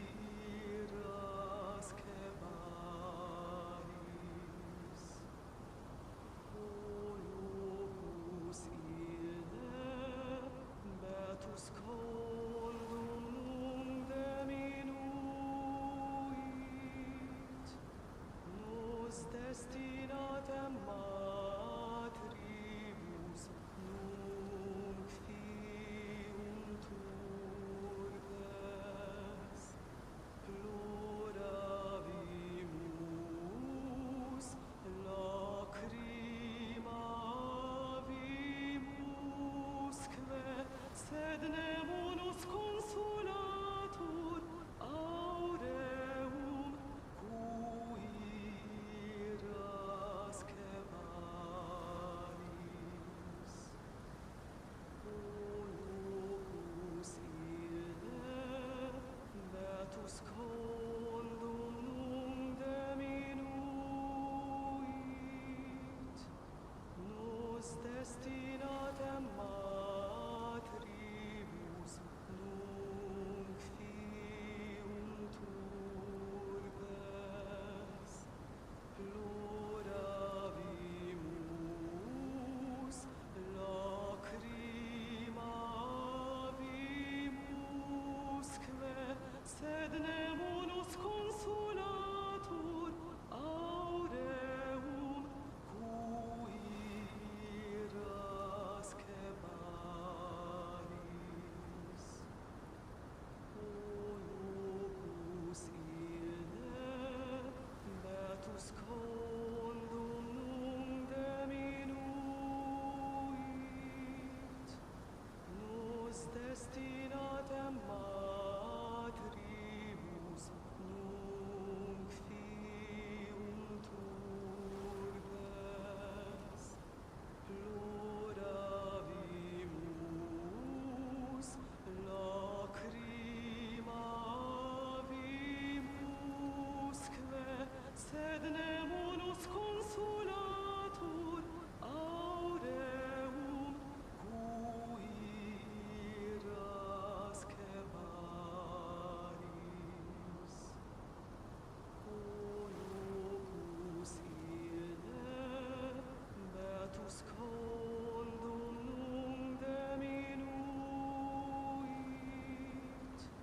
nos destinatem matribus nunc fiunt urbes, ploravimus lacrimavimusque, sed nemo nos consolatur aureum cuirasque malis. O locus ille, beatus condum nunc diminuit, nos destinatem matribus nunc fiunt urbes, ploravimus lacrimavimusque, sed nemo nos consolatur aureum cuirasque malis. O locus ille, beatus condum nunc diminuit, nos destinatem matribus nunc fiunt urbes, ploravimus lacrimavimusque, sed nemo nos consolatur aureum cuirasque malis. O locus ille, beatus condum nunc diminuit, nos destinatem matribus nunc fiunt urbes.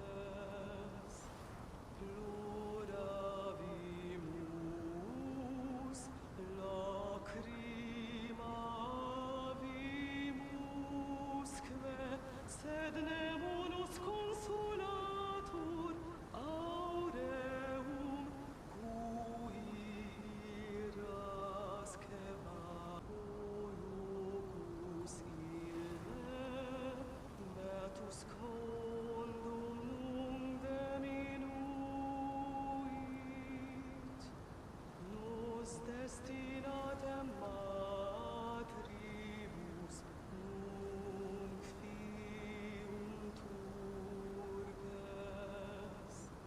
Ploravimus, lacrimavimusque, sed nemunus consolatur aureum cui ira.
destinatem matrimus nunc fiunt urbes, ploravimus, lacrimavimusque, sed nemo nos consolatur aureum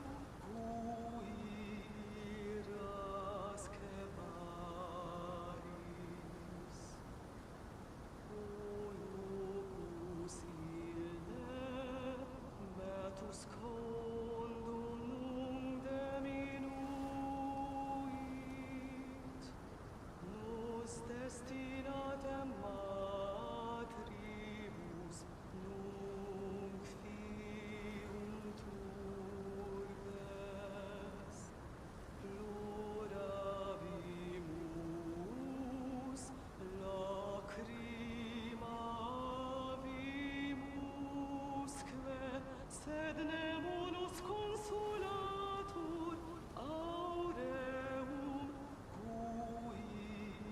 cuirasque maris. O locus ille metus condum nunc diminuit, nos destinatem matrimus nunc fiunt urbes, ploravimus, lacrimavimusque, sed nemo nos consolatur aureum cuirasque maris.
consolatur aureum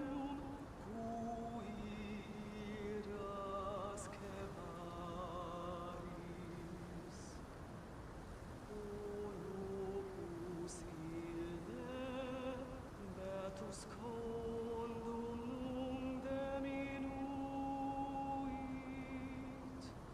nos destinatem matribus nunc fiunt urbes, ploravimus lacrimavimusque, sed nemo nos consolatur aureum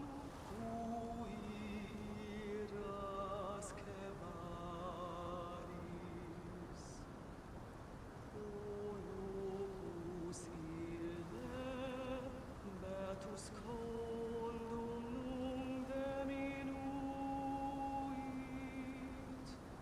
nos destinatem matribus nunc fiunt urbes, ploravimus lacrimavimusque, sed nemo nos consolatur aureum cuiras cebaris. O locus ille betus condum nunc diminuit, nos destinatem matribus nunc fiunt urbes, ploravimus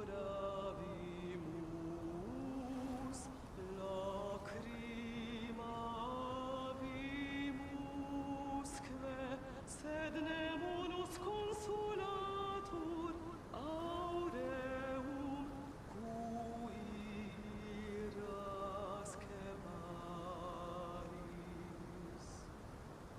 O locus ille betus condum nunc diminuit,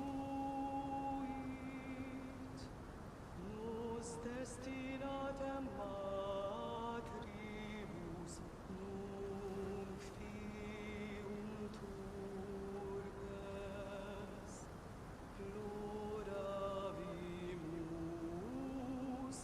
lacrimavimusque, sed nemo nos consolatur aureum cuiras cebaris.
matribus nunc fiunt urbes, ploravimus, lacrimavimusque, sed nemo nos consolatur aureum cuirasque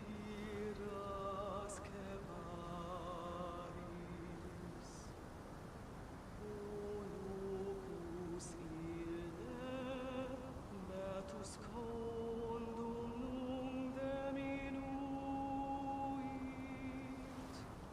nos destinatem matribus nunc fiunt urbes, ploravimus, lacrimavimusque, sed nemo nos consolatur aureum cuirasque paris. O locus ille metus condum nunc diminuit,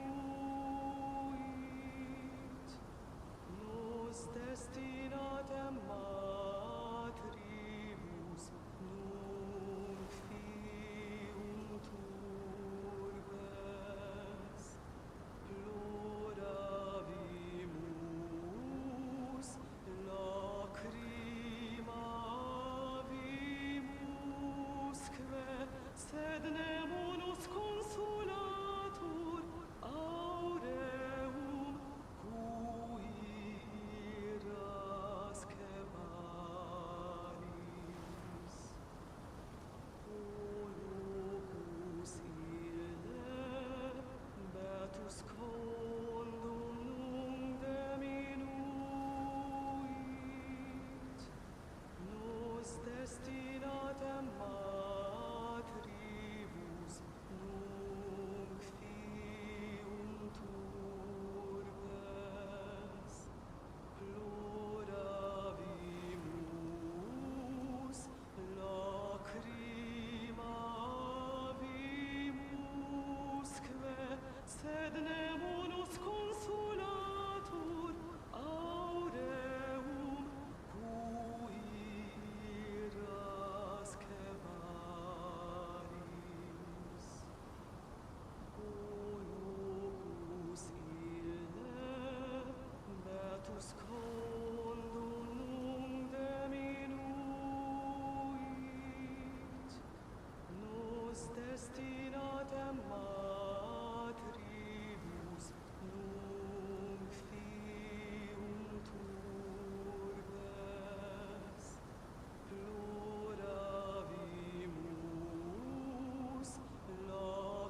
Done. Let's try to finish this up. There's quite a lot, isn't there? We have time. It's Raya Lucaria.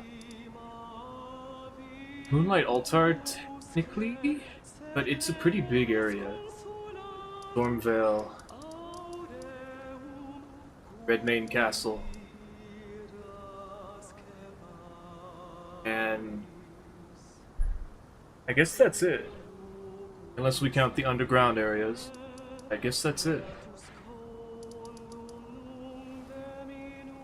Redmane Castle is technically part of the outside, but it's a secluded area. Like, once you're there, you can't get out.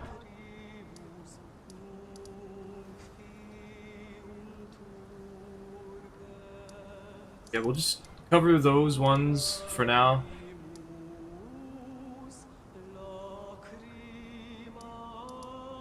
I should plan this out a little better for next time. Alright.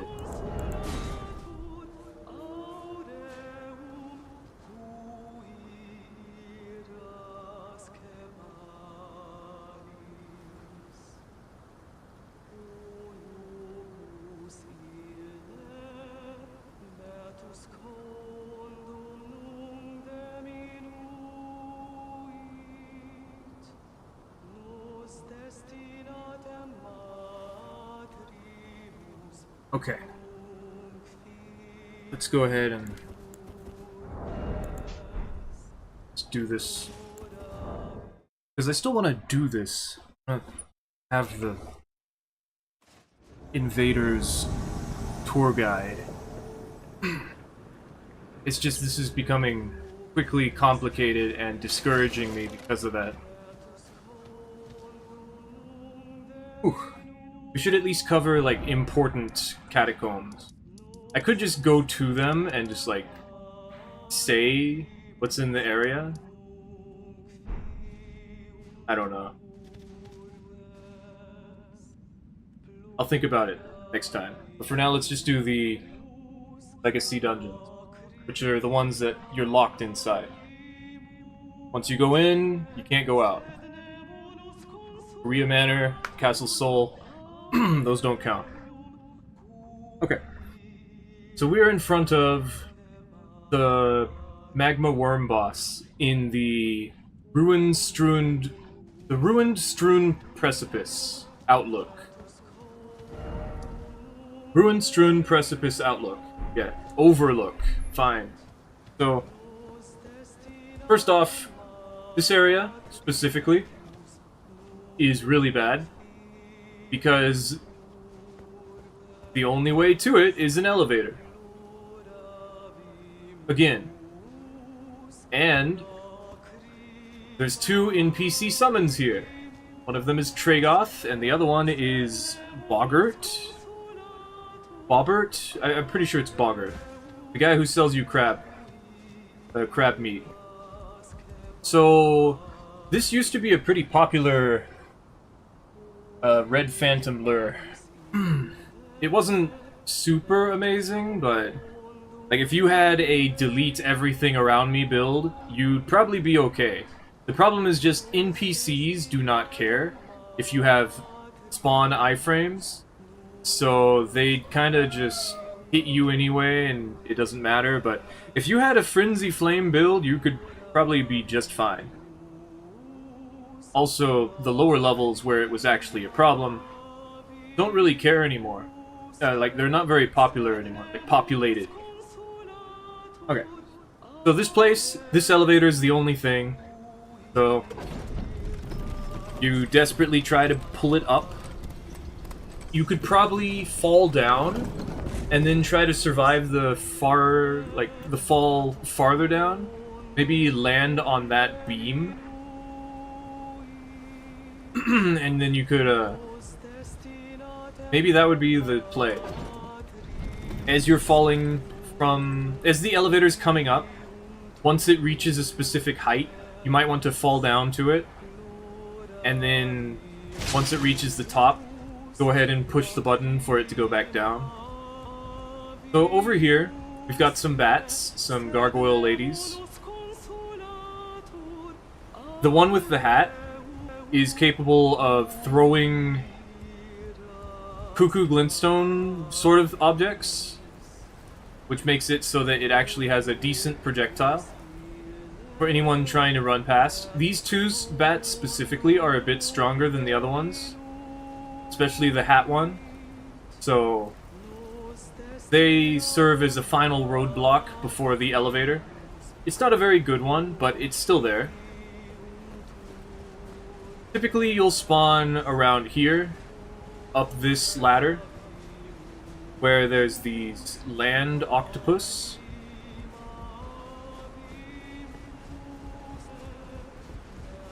I think the man serpent curved sword is over here. The only reason people would be over here is if they didn't know what was really here in the first place. So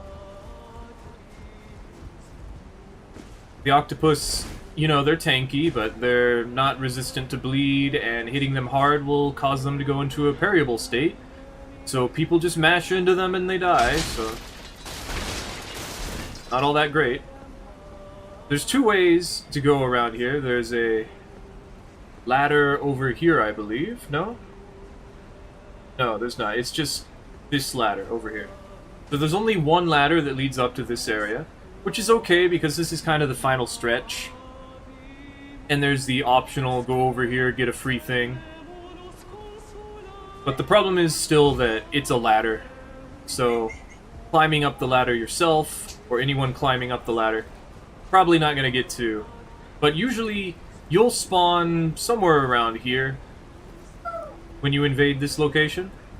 Even if the host is all the way at the start, over there. Over there. There we go.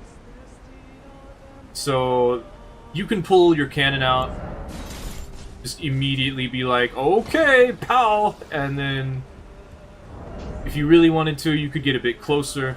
You have plenty of time to set up, but sometimes they are like above you, and sometimes you'll spawn over here, and sometimes they'll be coming up this ladder right as you get over. You can technically jump over here. That's really as far as it goes. You can fall down, so it could be an advantageous spot. Maybe get a sneaky stand over here, wait for them to climb up the ladder, shoot them as they come around the corner, and then blast them off the ledge. But blasting them off the ledge from here is not the best idea, so as they go around over there, if they haven't seen you, then you could push them off the cliff. But even then, it's a bit gratuitous. Like, there's a lot of room for them to fall. They potentially won't die from this fall. So you'd have to be a bit precise. I don't think it's really worth it. Because of how long this ladder is, anyone who's down here is going to be committed to the fight. It's a pretty large area with a lot of verticality due to this triangular sort of shape. So, this prism sort of shape. There's a couple of bats. Bat people. Even the ones, like, hanging from the ceilings up there. Now, those ones are proper bats, actually. There's a couple of gargoyles, and then there's some proper bats hanging around everywhere. So all those bats can be useful because of how many there are. They'll just suddenly show up, and they'll be able to help out. But most of the time, they die very quickly. So then again, there's another ladder here, which separates this section from the rest of the places. So you could easily just run this way. The problem is, you still get the fall stun, so you'll probably get jump attacked. And you'll be heading back this way. And fun thing about this is you can fall off the side here, and sometimes you'll be okay, because there's a ladder section here that's supposed to catch you if you fall. Or really, it's just supposed to be a little secret spot. You can even go up there using this broken pathway here. Pretty nice. I've seen several people up here when I've invaded. Pretty interesting, honestly. Ruin-strewn precipice is a pretty cool area. because there's gravity, there's a lot of enemies. Not some particularly strong enemies, but there's a lot of them and they're kind of hard to hit. So they help out. But the real factor is just the invasion spawns are actually pretty good for the ruin-strewn precipice somehow.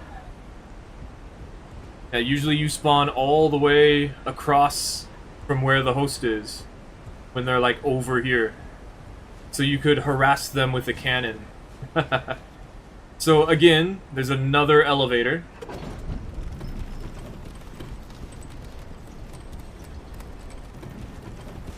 And there's the first grace. So this is usually where you start out. And they have to decide whether they actually want to go up this elevator or not. And if they don't, well, that's too bad. I'm holding the button down now, and you can't use it at all. No one gets to play, yay! Anyway. Before this area is an explosive scarab. Doesn't usually matter.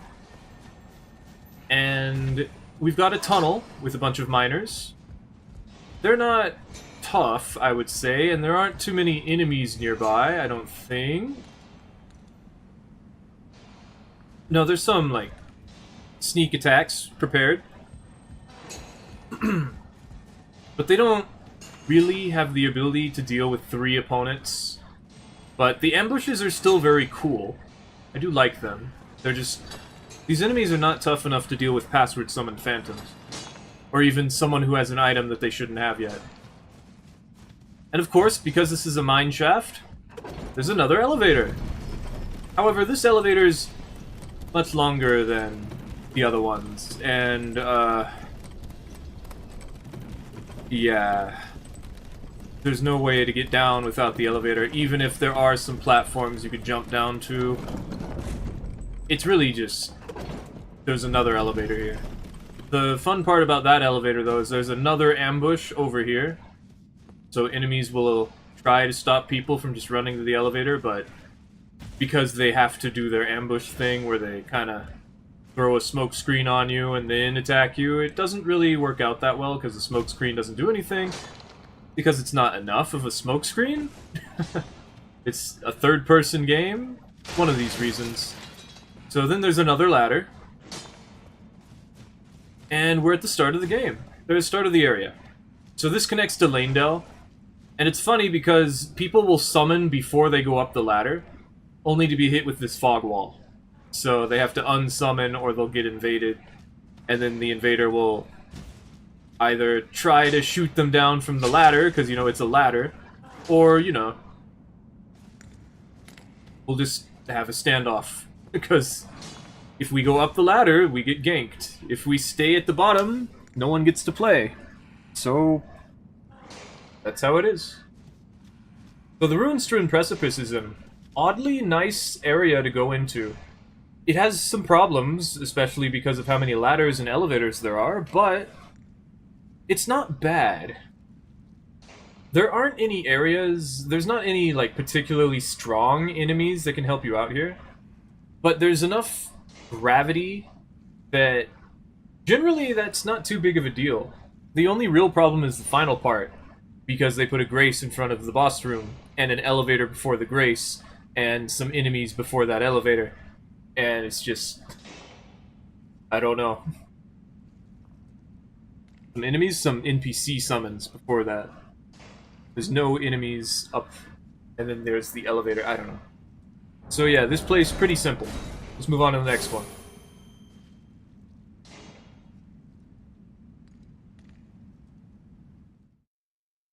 Doesn't the finger severer look a lot like the Tonto from Sekiro?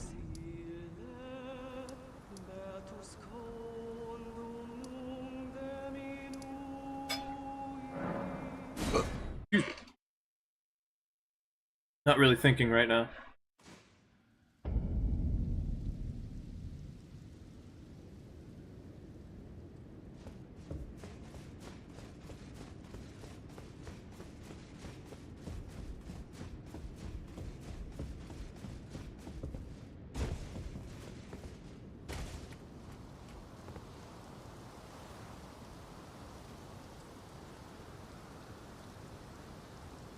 we can't really do anything specific for the catacombs and caves, actually. Like, they're typically pretty short, and otherwise, like I said, they're linear, and you can just have the whole area done and then summon your friends. So you can just run straight for the boss.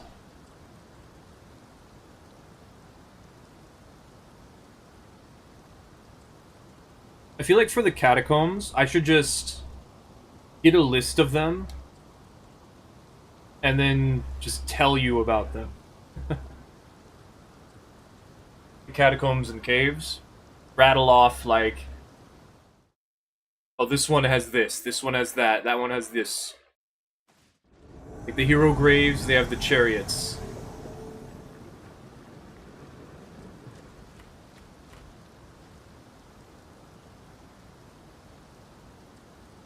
Okay, so now we're in front of the boss fight for Renala.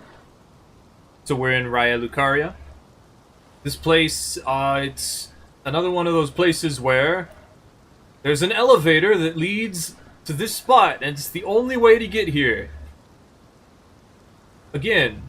So, what that means is you can just hold the elevator button and no one can do anything about it. So, there's nothing at the top, and it leads straight into the boss room.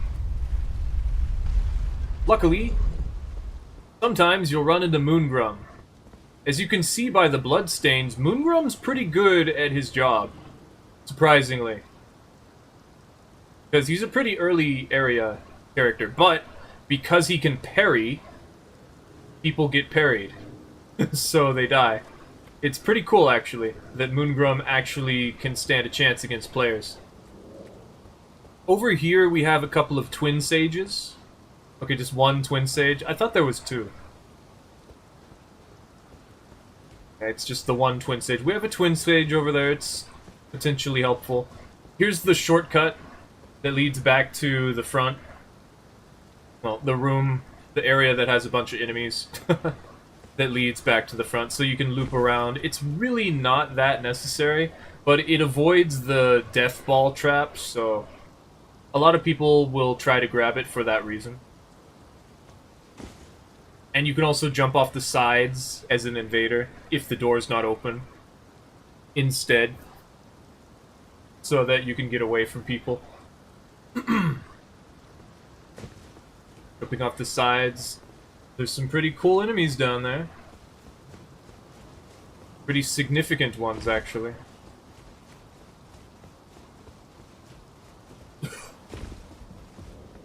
There's a room over here that's just got a sending gate. It leads to Turtle Pope to connect him to Raya Lucaria, I suppose. There's nothing else here. It's a very bad idea to go this way as an invader, because there's nowhere to go. So once you're out here, the only way back out is through this short archway, short tunnel. Heading over here, we get the Death Ball trap activated. I don't know if it activates. Yeah, it does. If an invader goes by, it'll still activate. Because the host is nowhere near this location right now. Huh? Excuse me. And I guess sometimes it desyncs and is just completely invisible.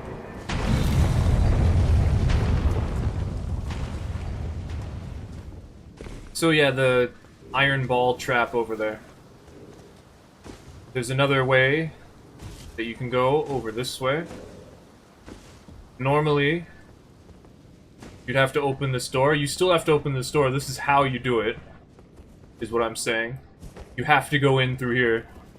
Go up this ladder. So as an invader, it's not too bad of an idea to go this way, because you could just jump out the window and land to safety. So if you make it over here while they're climbing up, you have a vantage point and could somewhat unreasonably stand over to the side and shoot down at them while the balls are going after them. I think you can even jump down from here. Yeah. Which leads to the Sending Gate location again. I don't recommend going that way, though. You can just go out the window where the ball is going. And there's a good few enemies up here, but they're not too tough, I would say. But yeah, that stopping them stops the balls from falling, so... something that can happen. There's a virgin abductor over here. It usually just drives out and starts killing things, which is interesting. I don't exactly understand why it would do that. Wandering around these flower corners sometimes will cause a large crab to come out of the ground, and those can be pretty helpful. Especially the one over here, which most certainly pretty useful to run into. I'm not sure if it was right there. I know there's more than one. I just don't remember where specifically they are. In some of these corners, a large crab will pop out. And I'm pretty sure there's one like right here. And then on top of that, there's a crystal crab over there, so that would be why they would be over there. I think there might be one back here, too. It's not something that comes up very often.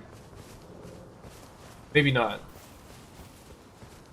And then naturally, you can move along this archway and have the iron balls come down when the host comes by, or when you get close to it as well. And there's not very many enemies here that can actually help you out. And they're pretty easy for the host to deal with. So this used to be a low-level ganking spot because of that. But there are quite a few enemies still. I also recommend not jumping back this way, because if you do, and this door is not open, the only other way you can go is this way, and you may not immediately realize that, because all you know is like, oh, there's a fog wall here, what do I do? And they're like, oh no, the door is closed, and I can't go back up, and you don't think, oh, I can just jump off to the side over here. It's not very intuitive, I would say. Like, it makes sense, but for some reason, it's not intuitive. You can't just figure that out, because you're just like, stairs, door, why can't? And then up here, there's just like a couple of enemies. They're pots and a twin sage. Again, it's not very helpful. This is the start of the area where they'll summon, right after the Wolf of Radagon. And then you can go over this way. There's also no reason to go to the bottom of the stairs where the iron ball falls down. You'll most likely just get hit, or pushed off by the phantoms.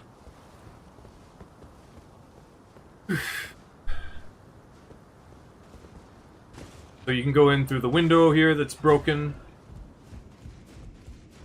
You can go all the way around back here. But there's no reason to go this way. It's just a dead end. The biggest issue is that if you jump off the side down here, it counts as outside the boundaries of the multiplayer area. So it will warp you back up, which will leave you vulnerable because you're on a ledge. So if you just fall down from the ledge, you're not going to be able to perform any actions while you're falling. So it's not recommended, especially because, like, if you roll, it will cancel your roll most of the time. Maybe it is low enough that the roll's not canceled, but still, you're, like, in a vulnerable position being on the ledge like that. Over here, there's one Twin Sage and one Carrion Sorcerer. Not amazing. It leads back down over here, and then that would be it for this area.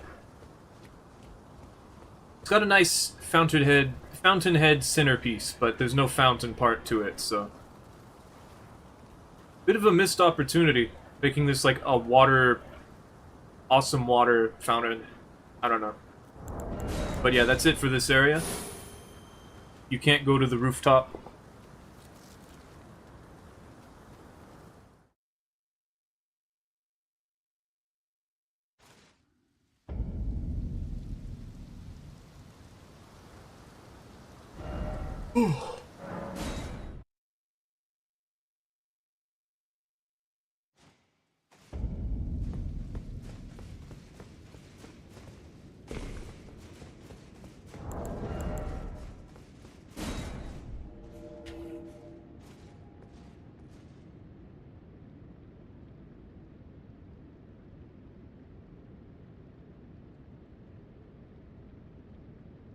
Okay, next area.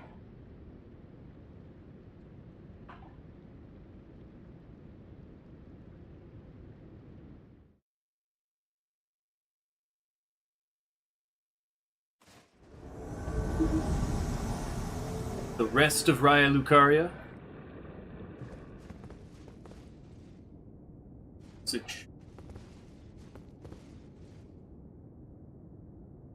So this is the location in front of the Red Wolf of Radagon, which marks the end of the majority of Raya Lucaria.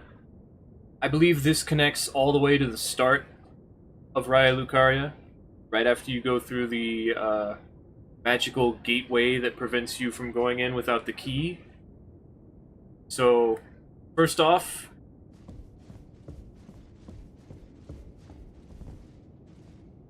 this is a long hallway with nothing. It's not too big of a deal because this is the end of the area and there's all these enemies before that. There's also a side path, which many people will get caught in when you start to invade them. Otherwise, they'll probably be down here at the start. Typically, these mages try their best, but the ones around here are all looking away except for this one. So they don't really get a chance to fight back. The biggest problem for most hosts is this room, is filled with something like 5 twin sages. Okay, 4. There's 4 twin sages. And all of them can fight back, and they also have a Great Jar warrior protecting them. And occasionally, one of the sorcerers from up here will walk down to see what the commotion is and join in. But in the illusory wall room, we have some pretty nice sorcery things. Might get caught on this ladder. Find someone climbing up the ladder. Usually you don't. Usually I end up finding people like, already through this area. And you can fall down through here. One time I invaded people who were in this room. It was funny. And you fall down this way. The problem with this spot is unless the host has opened this door, there's no way out. And it's only filled with a bunch of small jar warriors.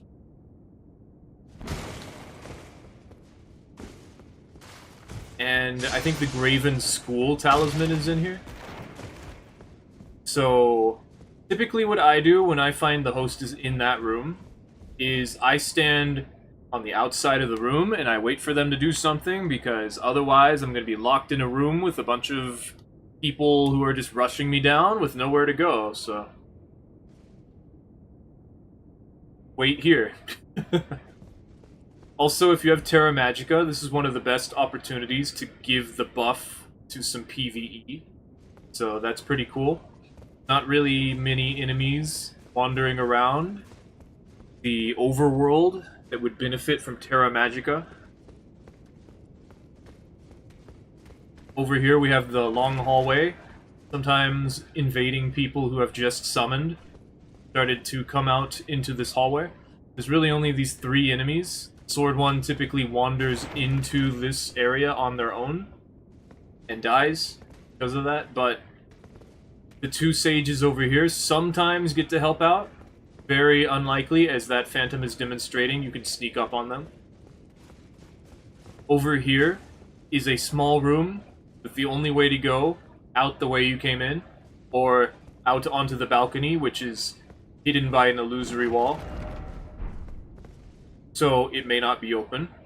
But if you have the option of going out here, you may go around the outside,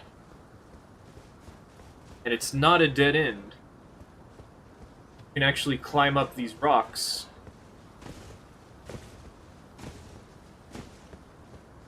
And out over this way.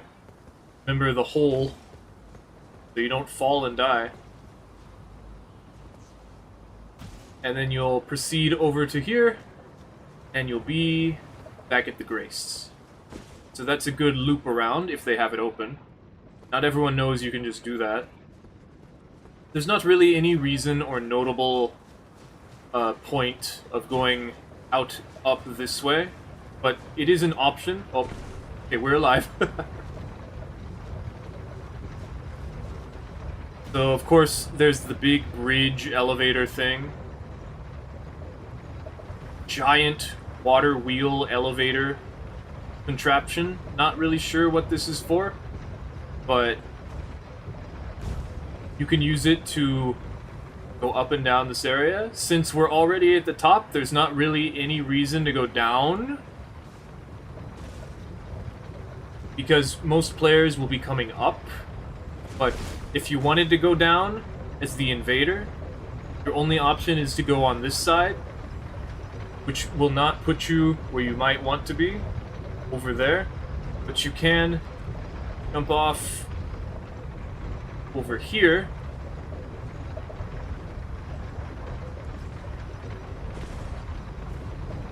And then run back over to that tower. Will bring you over to there. Over here, there's some mana-stealing zombies. And I believe a couple of normal enemies as well. Maybe not. Oh yeah, here. Those who live in death are around here. Oh wait, no, it's a marionette. That's what it is. Okay, I thought it was a scythe for, like, those who live in death. There's a couple of marionettes. It's just a small ambush. I believe the taller zombies are a bit tougher, or capable, but I don't know if they have the same attacks. So there's not much else to this location. Let's check out some more of the farther down location.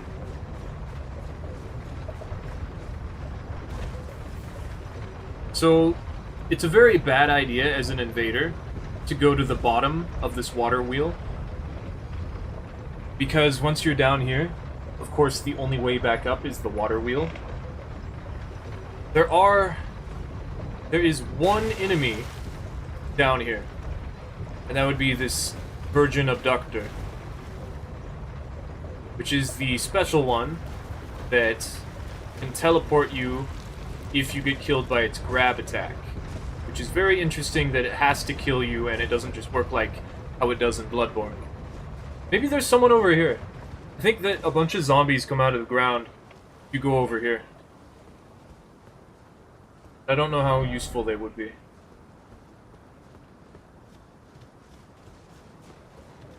So really, there's nowhere to go once you go down here. Your only ally is this Virgin Abductor, and the only way out is to run up this way. It's still an option. Like, you can go down, get some hits in, run away. Maybe you'll get a kill, who knows? Also interesting to think there is a little platform over here you could fall down to, but it doesn't really go anywhere. And you could even fall down in the center of it. But again, that's not such a great idea.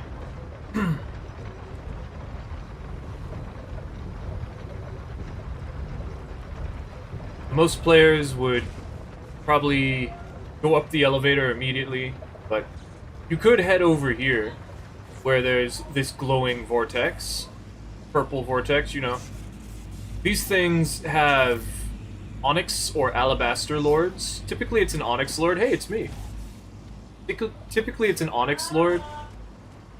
And so this one drops the spell Gravity Sling? What's it called? Whatever, the Gravity Pull.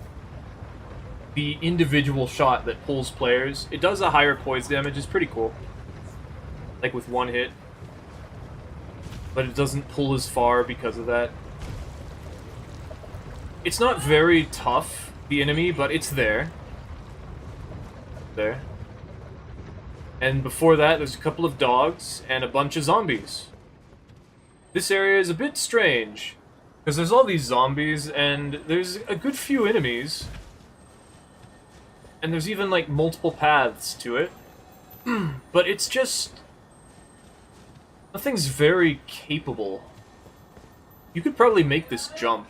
Like, this, and then, like, this. Yeah, you could. Cool. I wouldn't recommend that. That was pretty difficult, but you could do that under pressure. And then there's some marionettes. These are the boys. They shoot at you. They're my friends. I love them. You can fall down here to go back around, and yeah, you got to be careful about that. Most would do it. I guess you could fall even further down too. Basically, when you're trying to push people off this bridge, make sure you do it on the side as the invader. But even then, they might fall down here. There's a lot of places on this bridge that will try to catch you when you're falling. Just don't fall to the right side, north side. And then there's a lot of zombies. These zombies will steal your mana if they grab you. I think if you're nearby, they can grab invaders as well. But I don't think they can hit invaders. I think you can just grab them. But I may be wrong about that. I don't recall. But anyway, there's good memories here. Lots of fun to be had. Not anything particularly strong that can help me out, but the zombies are a problem if they are ignored. They just simply are not strong enough to really do anything. This long hallway with nothing in it. Right next to the Grace, of course. We can go out into here. There are 3 or 4 marionettes hanging around. And a twin sage. And I believe there might be something else behind this. You go all the way over here.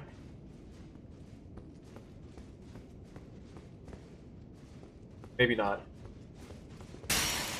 Also, this ladder is typically not down, but if it is, it allows you to go into an area you otherwise wouldn't be able to during multiplayer.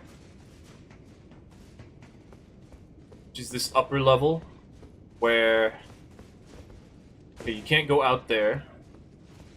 There's some carrion sorcerers and a twin sage, but most importantly, there's this page who happens to have the pulley crossbow.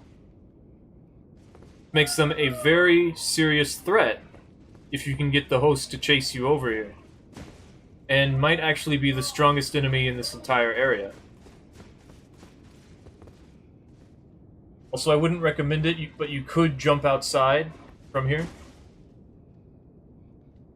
Entirely possible that not only could you get them to fight the page, but you also had an escape option.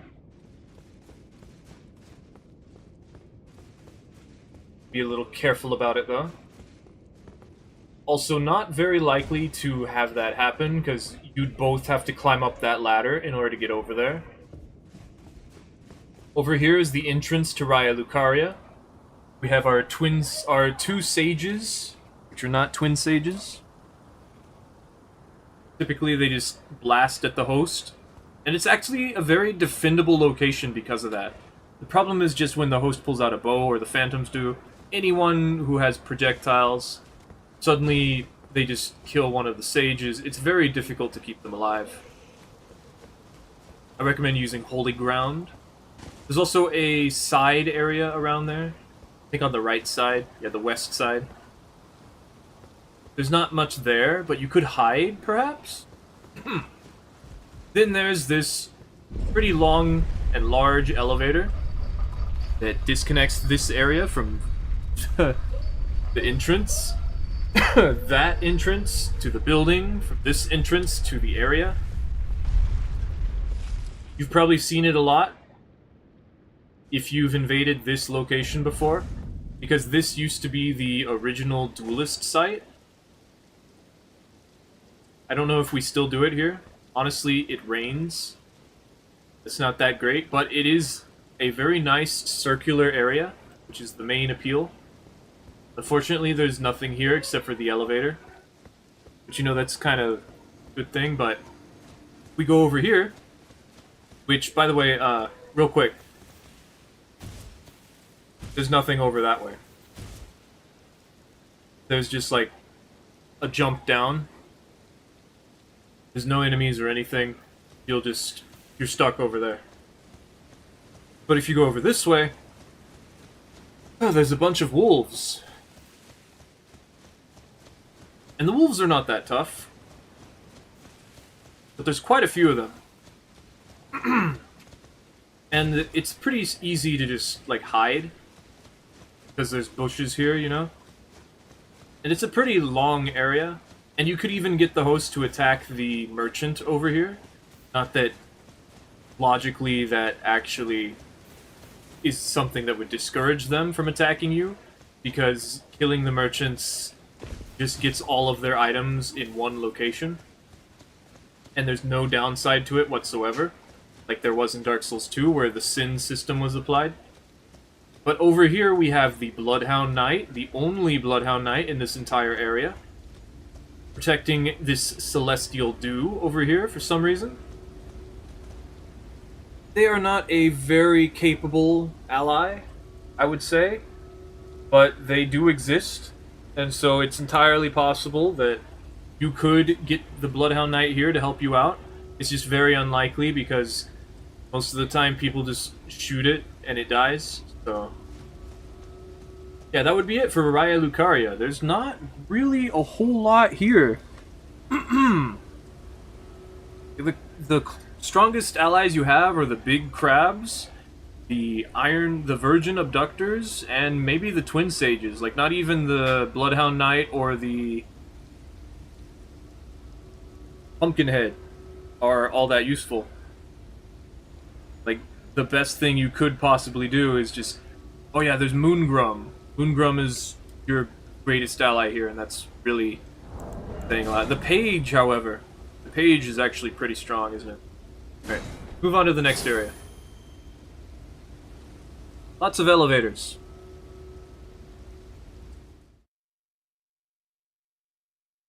Lots of elevators, lots of ladders. Guess next up is Stormvale.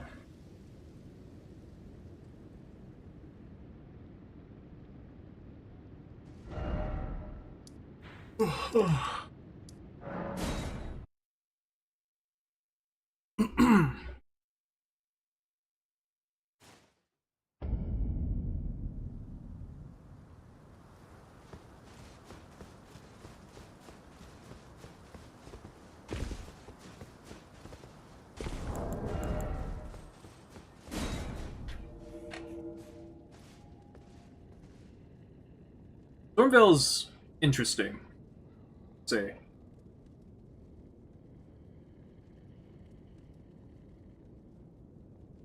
It is actually a pretty nice looking area with a good amount of enemies, even some banished knights. Even has an omen, but it's not really tough enough. So this is in front of Godric. You know, this is in Stormvale. This is Stormvale Castle. So, first off, Grace, boss room, NPC summon. You'll be seeing this spot a lot. So, there's enemies here, but they're facing away because they're supposed to be stopping the host from getting here in the first place. So if they're already here, their job is already done. There's a side area, because, boy, they love making side areas now. Really know why. And in the effigies over here. So this is where they'd be summoning people, if you ever wondered why there aren't people in front of the Grace. There's some pots. There's a jar warrior over there. Could be useful. Probably isn't.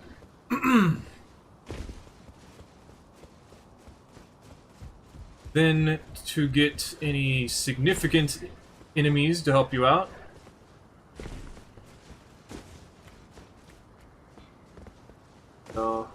Wait, where is this?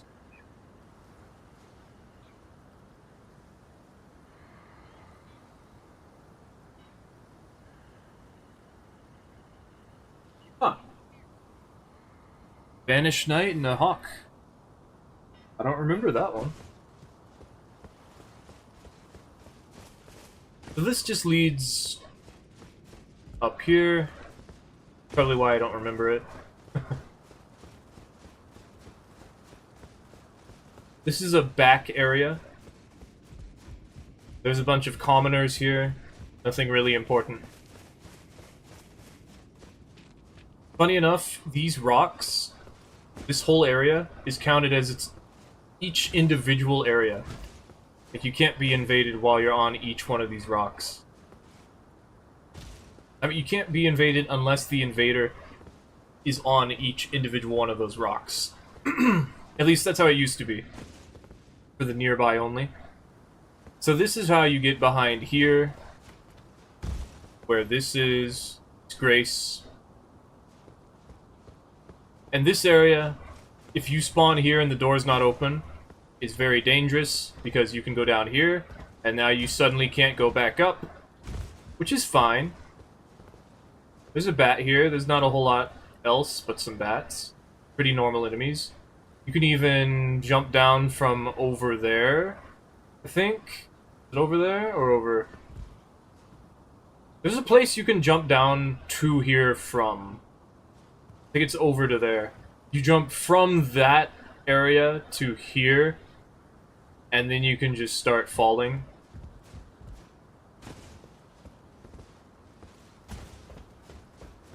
So this is just a bunch of parkour. There's some rats down here. You aren't able to get out, so the only thing you can really do is progress forwards. There's a giant rat. Usually it's killed. The real threat is this ulcerated tree spirit over here, which drops a golden seed, because of course it does. But this room is very dangerous, because the only way out is this ladder. So if you ever spawn here, you are very much likely to want to just hide as best you can and wait for them to climb this ladder. Now, if they climb this ladder enough, and you have, like, a bow, like a bone bow, something with homing to it, or the ability to just shoot them and kill them while they're on the ladder, okay, go ahead and try. Otherwise, wait for them to just climb the ladder. Just let them go. Wait for them to get out of this area so that you can teleport out of this area. This ladder is a big problem. All the ladders are big problems. All the elevators are big problems. I don't know what their ideas are. So it comes back over to this area, where there's a grafted scion walking around. The grafted scion would be a problem if people couldn't just shoot it from the area above. It certainly used to be a problem. Let's head back a little bit. This is a room where there's nothing in it, and they refuse to go anywhere because there's a whole bunch of enemies out here. There's a lot of enemies out here, by the way. They're not very tough at all, but there's a lot of them. And then there's an omen. This room has a painting in it, and nothing else. Do not go in here, unless you want to hide. Not a very good hiding spot, I would say. This is where the Grace is. You can fall down here to go back to that lower area. You'll take some damage, but you'll survive. Over here, there's some birds. Again, in Stormvale, the enemies are not very strong, so usually they're all dead. Over here would be Nefeli and a Banished Knight who's dead. So, nothing much in that room. Do not get stuck in it. There's lots of things like boxes that could slow people down. If you couldn't just jump through them like that. Losing no momentum whatsoever. So all these enemies, you know, at lower levels they help out quite a lot, but at higher levels it's not going to help out, not even in New Game Plus. So if they have a password summon phantom, probably not going to get any benefit from that. There's a bunch of rats in this room. Sometimes they're helpful, because rats have that headbutt attack. This is the room where you get the Godslayer book and the Godslayer seal, and it loops all the way back to the front where the gate is. So if it's open, you have a pretty good chance of looping back around to the front.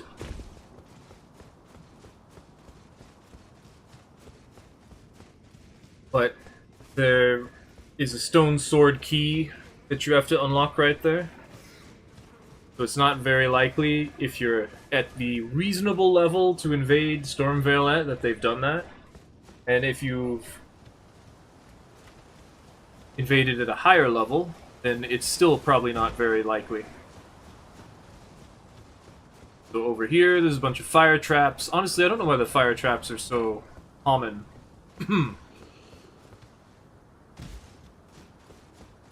But over here we have fire exploding ballistas, which are very powerful, but they can also hit invaders. So be aware of that. And just understand that you can climb up here. It's a bit dangerous because the only way you can go is back down for the most part. And most people will just run through here anyway. Ouch. Not anymore, really. They'll just ignore this area entirely, go around the side, in my experience, or they'll have killed everything already before I even got here. There's a lot of enemies. There's like so many compared to every other location in the game. There's even a lion. The lion's actually pretty tough. This part over here is a dead end, because there's a fog wall. Can't go this way. So just remember that. Don't go this way as an invader, because it doesn't go anywhere. I like how those statues, those suits of armor, had shields, even though they were halberd enemies. The halberd enemies don't have shields. So there's a lot of enemies here, but the biggest threat would be the ballistas, especially since the ballistas can, once again, hit invaders, even though these are not the exploding ones. They can also hit the allies of the ballistas, so very detrimental for them to... Yeah. But they're here. They're an environmental thing that, because they cause knockdown, are quite useful still, even at higher levels.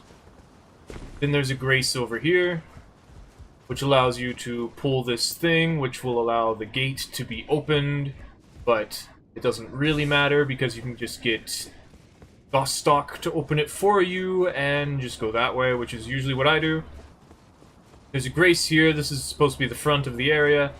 If you get caught over here, it's another dead end, because you can't go back into Margit's boss room.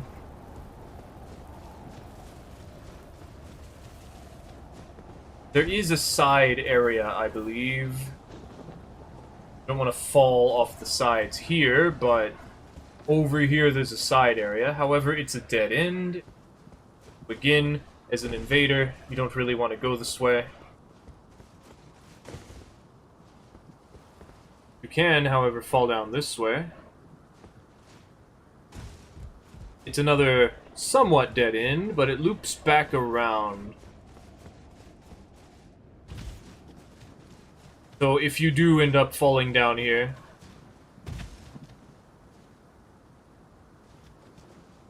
and people might think you're dead, does loop back around.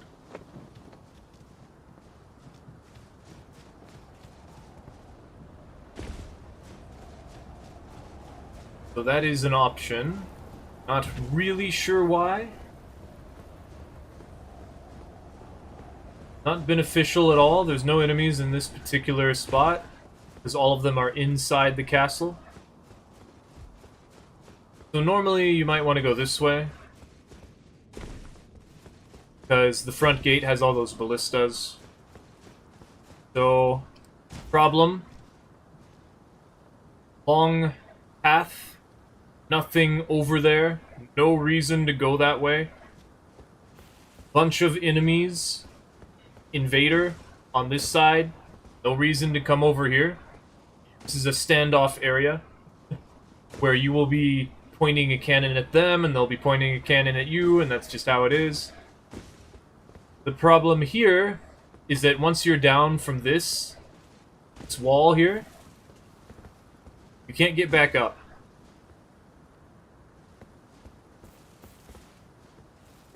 You can jump down that way and then walk your way around. I don't know if you can get on that, though.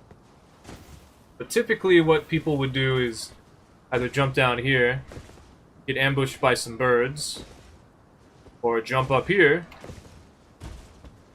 and not get ambushed by some birds. Hey, bird. Not a lot of birds in the trees, are there? And then just jump straight to the grace. So all those birds don't really matter. There's also, like, a further down path, but I don't know, there's nothing really there. So then you'll start heading this way. So you generally shoot at the host as they go up this way, or attempt to fight them as they climb up. There's some torch guys. The spear guys become torch guys at night, by the way. Very nice detail. Bunch of random enemies. This whole area has a bunch of explosive barrels, and these commoners will blow them up. They can do some significant damage to you if you're not careful. Because most of the time they throw them a little too early. And the hosts are scared of everything, so probably not gonna catch them. You can go into here. There's a big problem with this spot. There's a fog wall. Once it's activated, that shows up in the doorway. So I don't really know why that is. I don't know if it's still a thing, even. I haven't been here in a good while. But the host can walk into this area, and you can't follow them sometimes. So that's important to know, that this place is not really a good... It's just, there's a banished knight in there, and there's nothing you can really do if they don't want to come out, so... After that, naturally they have to go over this way, open the door, and climb up this ladder. This ladder is the only way to progress through the area. It's the first one. I'll forgive them for that. You know, it's supposed to be an area you unlock. It's not so bad. There's some more explosive things over there. You can jump outside. Go over here. And now you're outside. I've invaded here a few times. I believe there's a pretty good weapon. I like the brick hammer over there, something like that.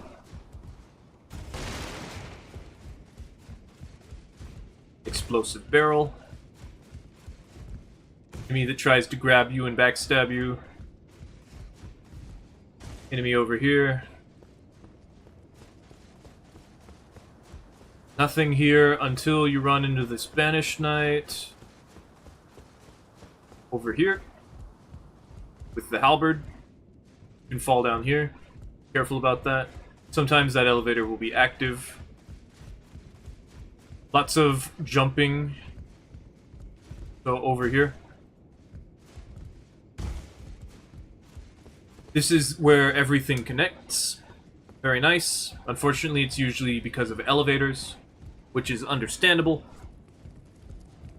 But it causes issues because this is an elevator, it could just not be activated. Or they could be standing on it. And it leads back to the Grafted Scion room, which we should actually go to, so that we can go through this backwards, the way we're supposed to. So, the Grafted Scion area, again, you can just cheese it. Over here, we have another Stone Sword key room. The Misericord and the Iron Wet Blade is in here, so it's really important. If you go to the left, it's back out to where that army is. There's a bunch of random enemies over here. Very nice lived-in castle with food and everything. Really like the appearance of Stormveil, I can understand that. Banished Knight, the Mimic Veil. This chest has the Mimic Veil. What's this? High Mimicry, yes! And then this Banished Knight actually gets some pretty good work done. Used to be that I'd run into a lot of people fighting it. There's also this path over here. It's become very common to run into people at for some reason. Very interesting. I'm guessing they're trying to get the jump on the Banished Knight. Otherwise, you can jump down here. Lots of grafting being done here, I believe.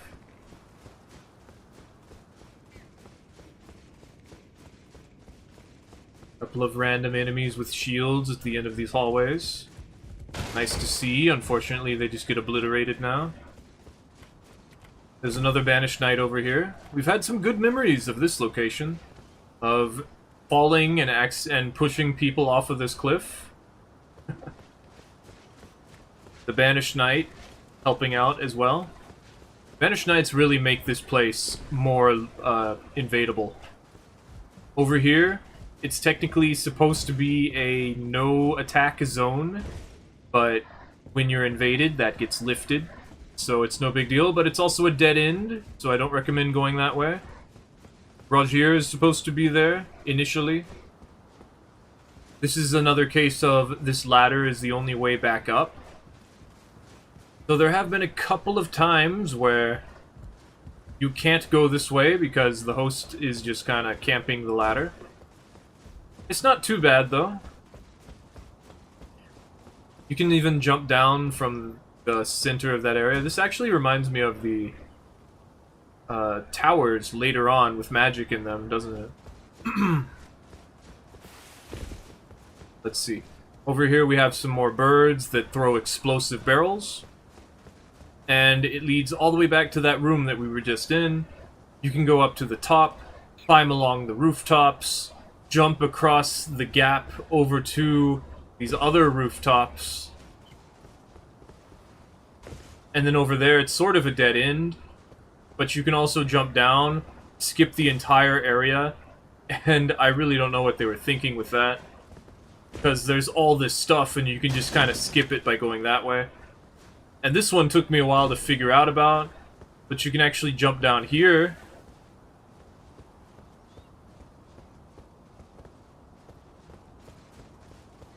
And then start heading your way down. There's nothing here, but people go this way a lot because of what's up ahead. So normally there's this rock formation right here. Yeah, that one. So you jump off down here, it breaks, and then you land on these bushes. And it's just coded that you don't take fall damage when you do that. So a lot of the time you can probably shoot someone as they're coming along the cliff there. There's a Crucible Knight over here that doesn't respawn, so he's probably not alive. No, he's there. I believe it gives you Crucible Horns? Not sure. And he's the sole defender of this elevator. So the host has to activate this elevator. And that would be the end of this location. There's technically some areas on the rooftops, but they're dead ends. I don't recommend going that way. But it is an option, and you can jump down, and then you can even get on top of the roofs with, like, the bridges. There's some Banished Knights there. You can jump down to the location where the army is, and it's even where you get the Stormwing bolts, but that's really it for Stormvale. So let's move on to the next area. The only significant enemies here are the Banished Knights, but there's quite a few of them.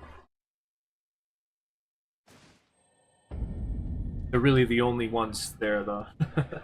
Everything else is just kind of lingering around. Is that it? I guess I didn't do Redmane. Because Redmane Castle, it's connected to the outside, but you can't actually leave it. You can still do Redmane Castle.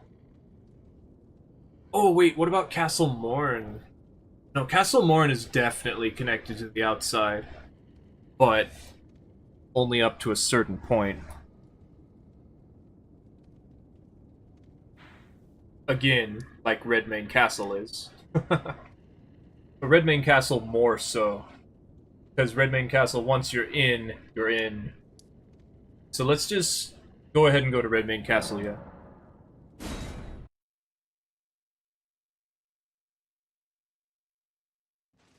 I'll say that Castle Morn, it kind of counts, and it kind of doesn't count. Makes it difficult to consider, actually.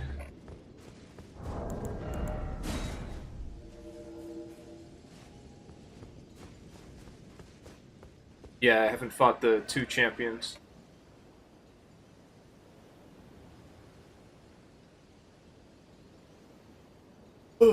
Castle Morn kind of is like Castle Sol. But with Castle Sol, it's a bit smaller. And Castle Morn has a lower section that you can't leave. But that one's more like a very small location, actually.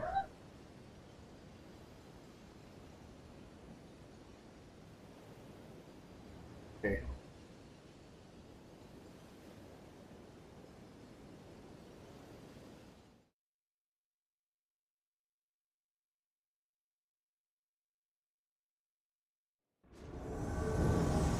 So this is going to be the last one for today.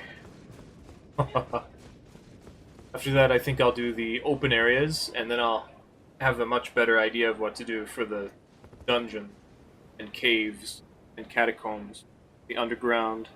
I guess the underground counts as an open area, and then, like, the DLC. Gonna take a while. So this is Redmane Castle. Normally, you can actually go into this festival area where Hyde and Alexander are located. Okina and Tragoth and Leonard are there, I think. But you can't talk to them, can you? Never mind about that. But Patches is there. Wait, no, he's not. He's there in spirit. So, this is where the Grace is, right over here. There's nothing here, right? So, you can kind of just wander in whenever you feel like it. If you do not have the festival active, there'll be a lot more enemies in the location. Not that they're really all that much tougher. It's mostly just these guys with fire pointing towards the entrances. And everything else, I believe, is already there. Like, if the festival's not going on. If the festival is going on, everything else is still here. Like the the virgin abductor over there. But the biggest issue is these doors would be closed during the festival. Which makes it a lot harder to get around as an invader. Because you would not be able to go up here at all. Which isn't such a big deal, but for some of the other areas, it becomes a much bigger deal. So, normally you might spawn around here, and the host and phantom will be taking note of that and coming over to where you're at. Or they're just like over here, doing their own thing, having just killed the abductor virgin, something like that, virgin abductor, and then so you'd want to go this way over to where the lions are. And the lions don't respawn, so they might not be here.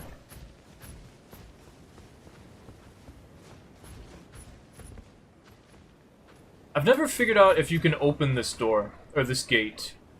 It never seemed like you could. So yeah, this is a small area of death. There's a cookbook in it, so don't go in there.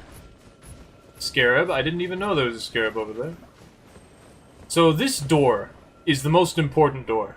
If this door is closed, that means you have to take a much more difficult path to do anything to get away from the phantom and hosts. Phantoms and host. So this place over here, for some reason, is where a stake, an effigy is. I don't really know why, but you can use that to jump out, which is not really the important thing. The important thing is if that door is closed, you can't get in there without going up this stairway, over to the back, jumping up against here, and then through this trellis. No, not trellis. Whatever those... Frenel... No, I don't know what it's called. And then this doorway is a shortcut, so the host is the one who has to open it. It just leads back out to where the ladder is, which... no big deal. Because there's a ladder to reach that ladder anyway. Huh. So, what you want to do is if you invade here, you want to immediately run over to this structure, jump over the formations, the wall structure right there, and then you want to climb up this ladder as fast as possible. There's Redmane Knights, but they're really weak. I wouldn't say they're going to help you that much. There's only like 2 of them, too. There's very few. There's also a Pumpkin Knight, but he's not here. A Pumpkin Head. He's on top of one of those locations where one of the doors would have to be opened, so it really doesn't come up that often.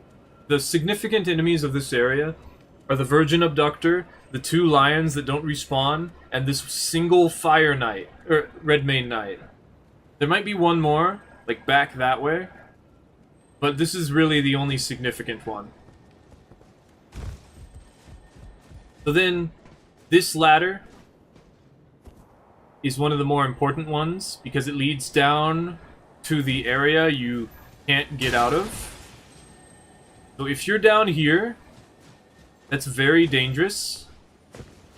Now, to be fair, the entirety of Redmane Castle is already a dead end.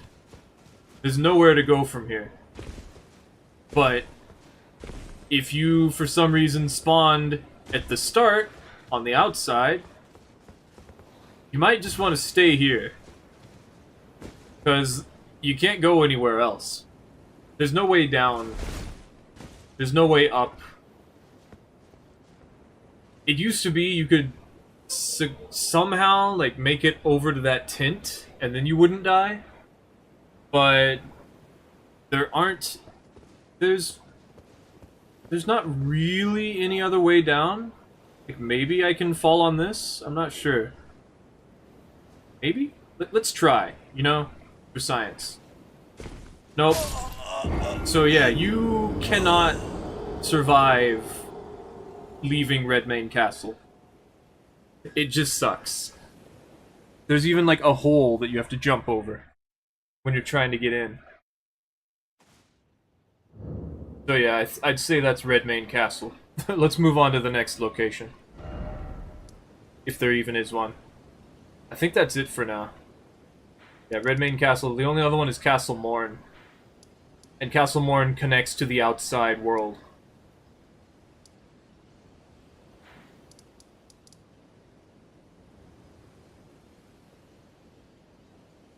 Whew.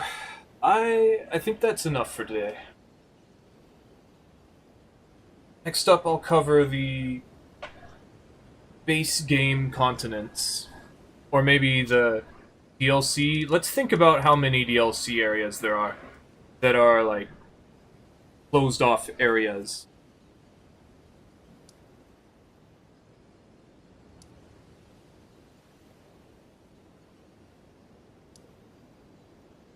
I know that Belurat is one of them, and it's probably my favorite area in the entire game because it has the only significant like groups of enemies that can actually do something, and even then, anyone with like projectiles still has a pretty good chance. The Coffin Fissure, yeah, we're getting there. The Belurat, no, Belurat's my favorite though. Then there's Inir Lim, which is another Legacy dungeon. And of course, Shadow Keep. And actually, not Castle Insis. Castle Insis connects to the outside world.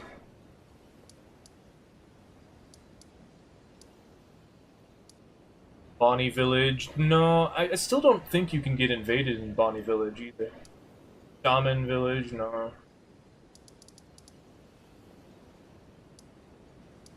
Technically, you could say the Frenzied Woods, but not the Midra's Manse. You can actually walk into Midra's Manse, I'm pretty sure. But yeah, the Coffin Fissure. Stone Coffin Fissure. That's a Legacy dungeon for sure. But not the Jagged Peak. However, Jagged Peak also has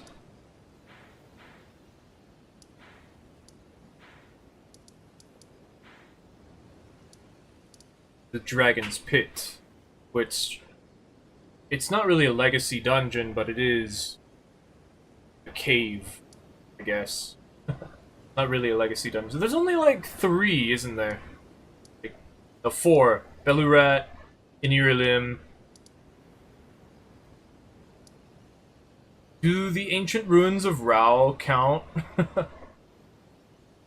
I feel like they're so huge that they don't really count. That they're their own section of the DLC. But I guess they kinda are, aren't they? Shadowkeep. Because, like, it doesn't connect to the outside world. It connects by a bridge. And then it doesn't go anywhere else. So, the ancient ruins of Rao actually kind of count. It's essentially an open world area. But I'm not so sure. Like, it doesn't connect to the outside world. It's just, it's such a large area.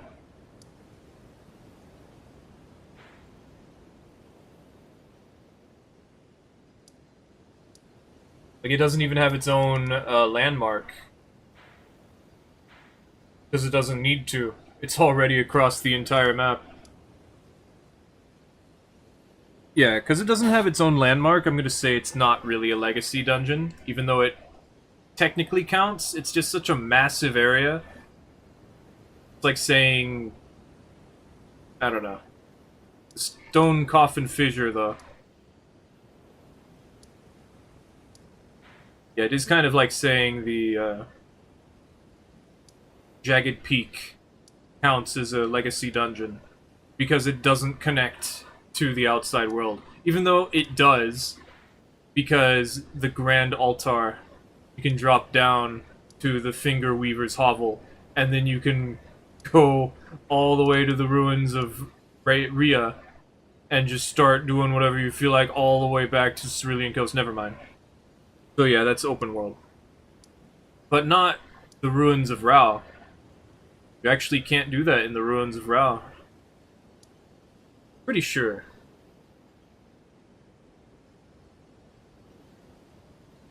So there is only 4. Okay, 5. Top right, Finger Ruins. I think my mouse died. Yeah, my mouse died. That's okay.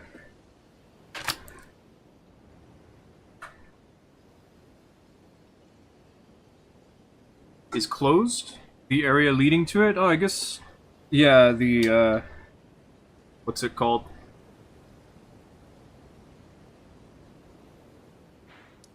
Over here? Hinterland? Yeah, the Hinterland is a closed area.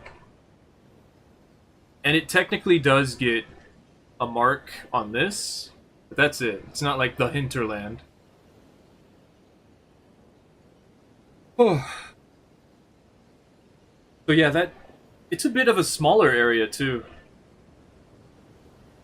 That would technically be a legacy sort of area. But it's not really a dungeon. But there's not a whole lot to it. I would say the Ruins of Rao is less of a legacy area than that area is because there's so little to it. But they're the same size, isn't that funny? There's just less verticality to it. But yeah, if I could get through Belurat, Iniri Lim,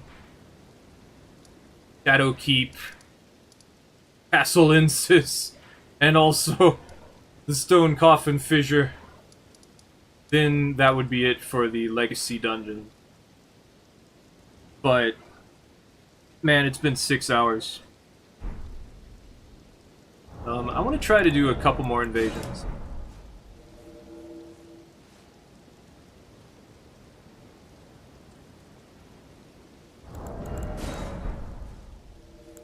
Yeah, I actually only have, like, an hour and a half of free time left, so... Before I gotta... start... making sure everything's in order around the house, I guess. Let's just do a couple more invasions, if I can. And then after that, tomorrow, I'll try to formulate a better plan. Oh, well, my PS4 controller died now. Okay. That's okay. So tomorrow I'll try to formulate a better plan for this. Oops.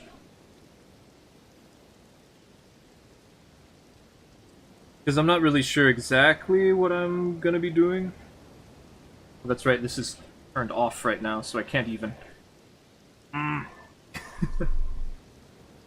have to choose, do I power up the PlayStation 4 controller, which I'm going to. Because I'm going to turn this off anyway. Finally got around to doing Rune Level 1 without buffs and club only? Jeez. That's crazy. I don't think I want to do that.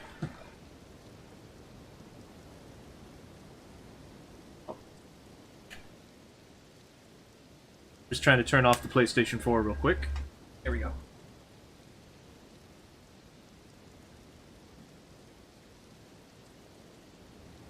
Plug this back in. And let's try to get a couple of invasions. Level 90 or 84 is what this is. Not going so well at the moment.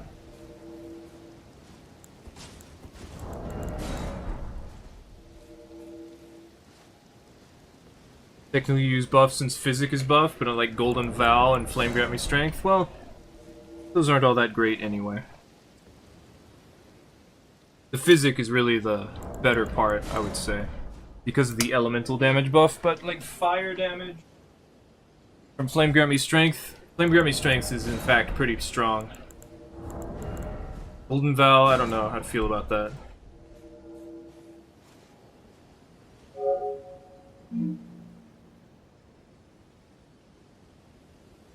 Club only though. That's gotta be difficult. Depending if you, like, upgraded it. Not really sure. Rune level 1's already pretty hard, you know. Let's see. Alright, let's go.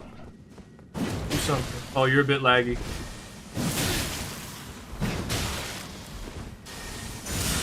I did it too early.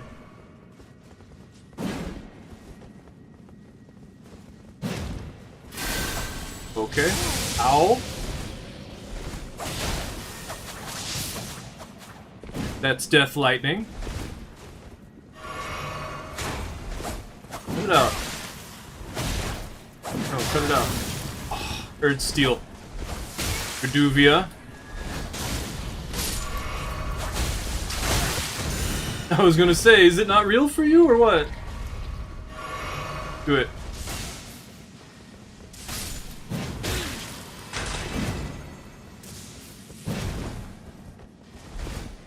There do be two of you. And you are not playing very fair. That phantom's a bit laggy.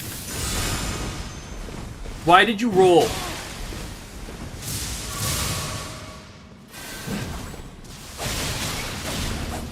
I can't do anything.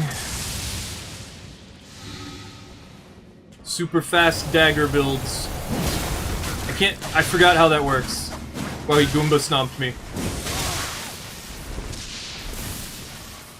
Person who's just spamming Lightning Spear at the right moments.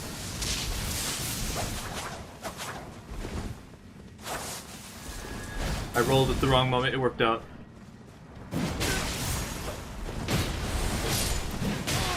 This phantom is enabling this host so hard.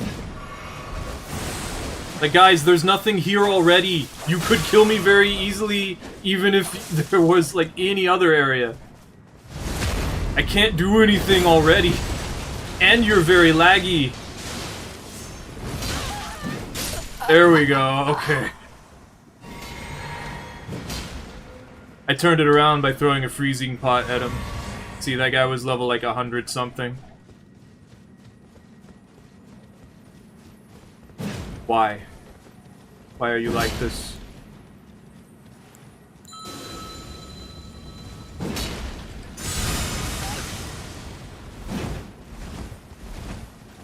No. One mistake. Damn, they got low health. Whew. 2410, they are well above level 90, that's for sure. Level 90 is 1919. Plus 25 heavy affinity? Okay, yeah. If I was gonna do rune level 1 and I wanted to do something crazy, I'd do it unupgraded. Whew. Rune level 1 run before, with Starfists, and those have super fast charge heavy. Yeah, those are really strong.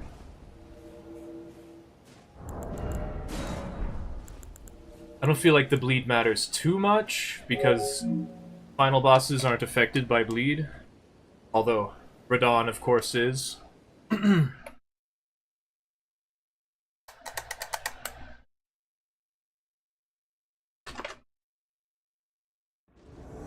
Limgrave.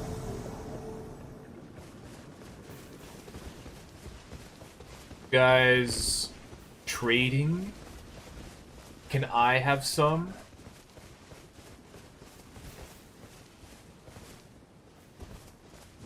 Hello. Backstab. Backstab. Aw. Didn't happen. I like how they switched to meta stuff. Because they've been invaded and therefore they need to try much harder. Because of course they do.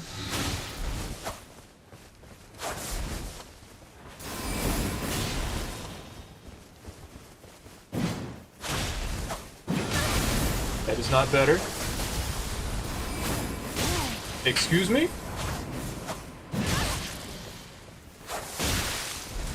L2 from that distance, man. We're in that situation.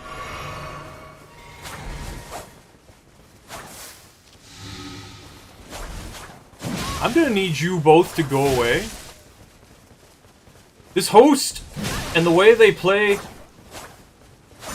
Predicted. You've done that every time.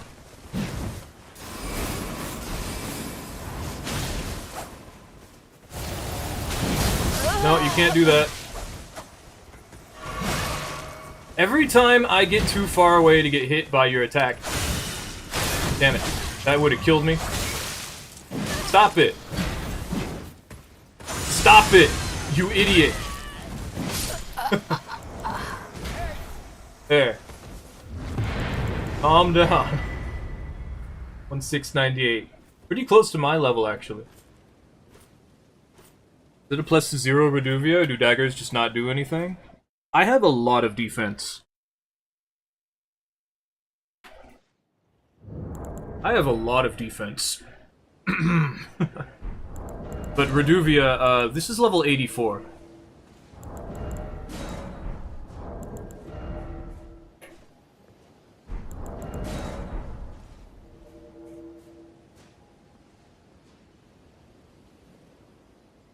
Also, Reduvia is more about the bleed buildup.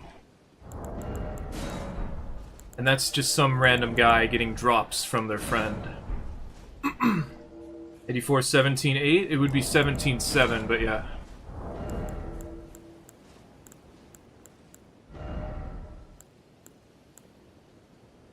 God, I had this.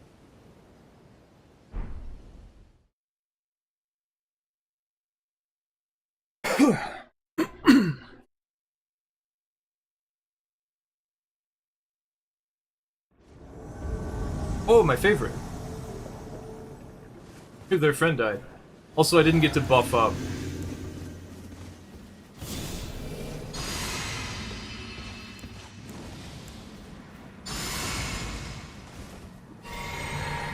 Conic Tree Sentinel, are you okay?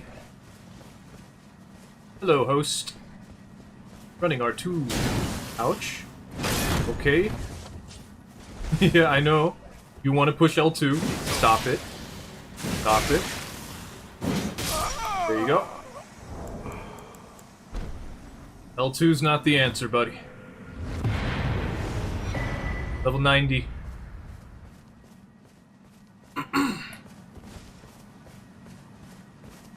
I blocked. I got guard broken kind of on purpose, because I wanted to see if they'd do it.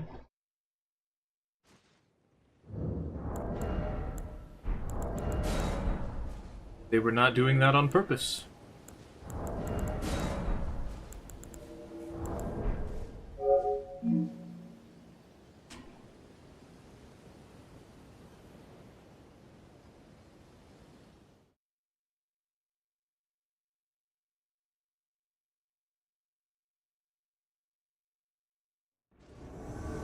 So dumb. Okay. Sainted Hero's Grave.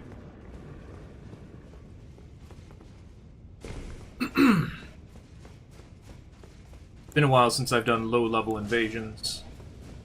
Well, not even low-level, just like mid-level. Considerably lower level. You'd want to do a RL1 with +0 weapons. Then you'd feel incentivized to use Red Tier Stone Ring. Wouldn't care to set up that every attempt. +25 no buffs, a good way to do it. I'd do it, like, just through the use of the mechanics of the game. Just kill it eventually. It's just gonna take longer. Feel like that's the point. The longer it takes you to kill something because you have to execute the same things over and over again, the more impressive it would be. Why are they so far away from me?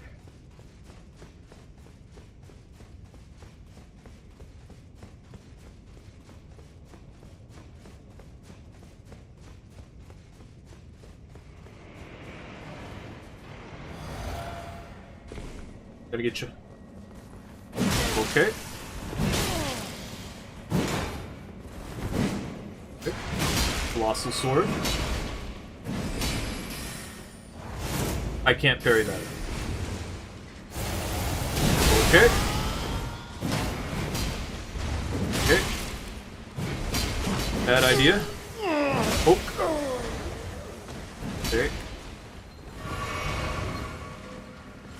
Poke. Running R2. You're fat rolling. You can't do that.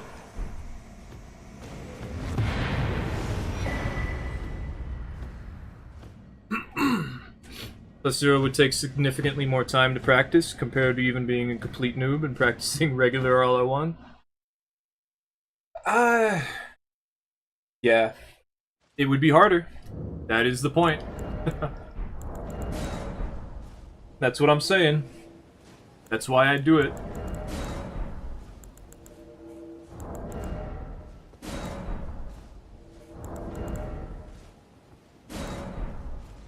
Shields are quite helpful. I recommend you level your health first.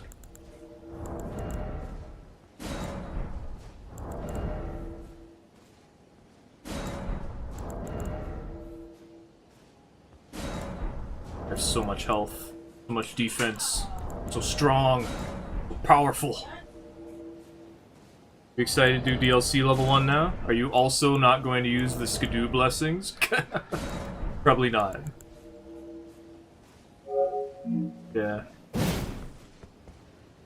I feel like I do level 1 just because I can, and not really to prove anything.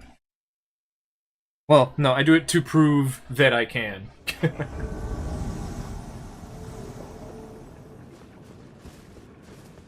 Been a while since I've seen an anime name.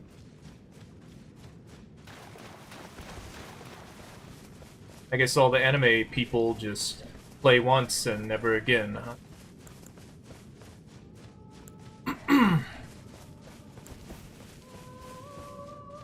I feel like I don't have time to buff in higher level invasion. It feels weird that I have time right now. Hello, dragon. No, I don't want you to do that. You don't have any poise. Ah, yes.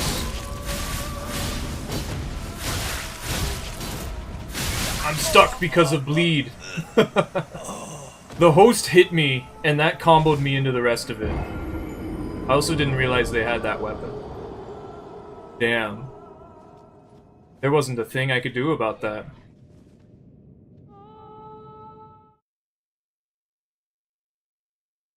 Mainly interested in Rilana, Mesmer, and Midra? I feel like Midra's easy. But he's a fun fight. Rilana's hard. Mesmer takes a lot of focus.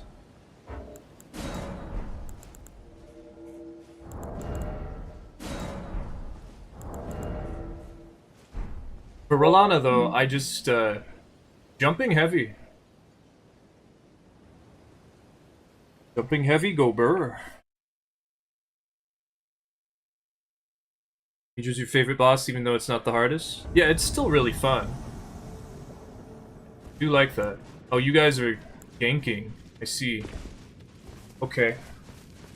Let me try a little harder this time.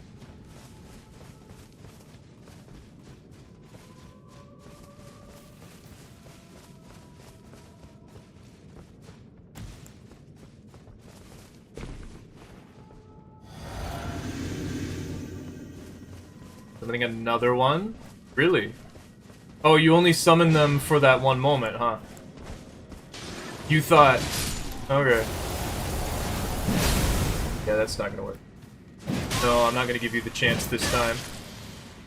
Nice.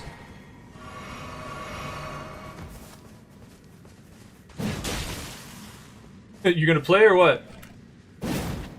Guess not.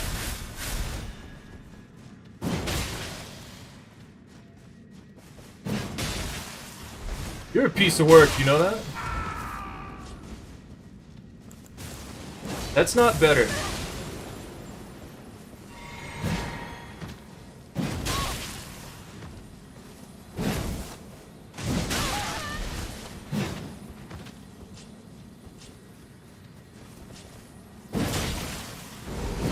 No, you can't do that. Why didn't you just do the thing you did earlier?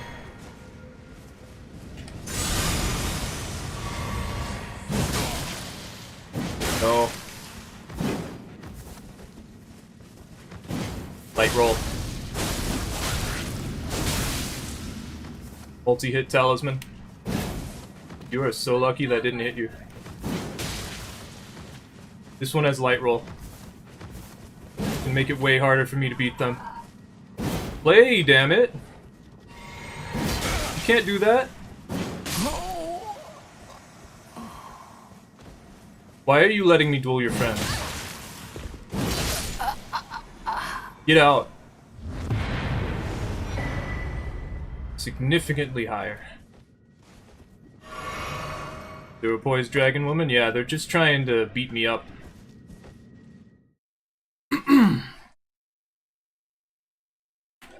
All I had to do was try a little harder.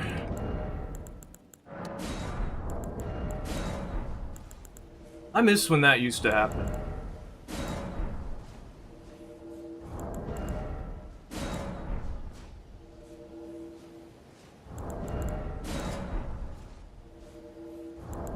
You know, when it was okay that people were using the dried finger because they couldn't turn it off.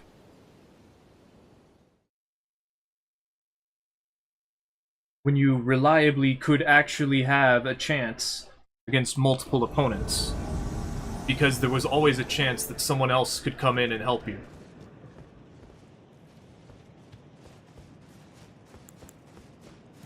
Hello. R2. Okay. I'm gonna buff up.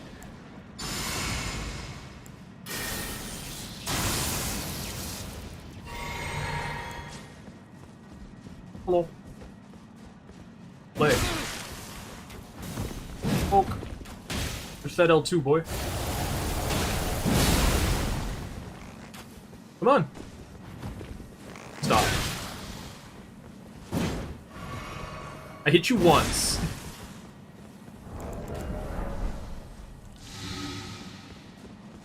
Play. Play. Play. You know the thing where you push the buttons on the controller? Guess you don't get to play. That's okay too. Stop it. Stop it.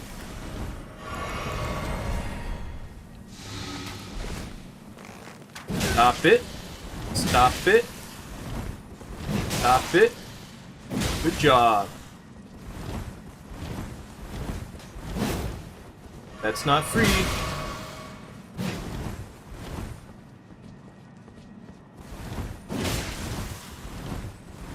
Stop it. Stop it. Stop it. Stop it.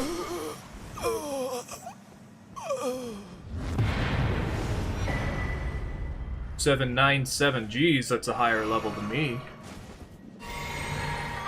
That's how it worked in Dark Souls. It had worked. That's how it worked in every other game. All of them. This is a new thing. That's why it's so bad.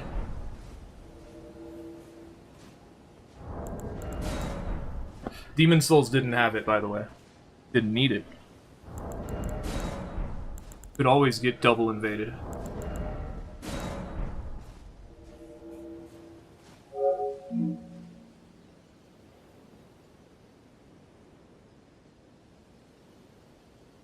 So I can believe the conspiracy of Miyazaki being a ganker? Why? Is it his fault that the Tantra tongue exists? I mean, it could be. I don't actually know.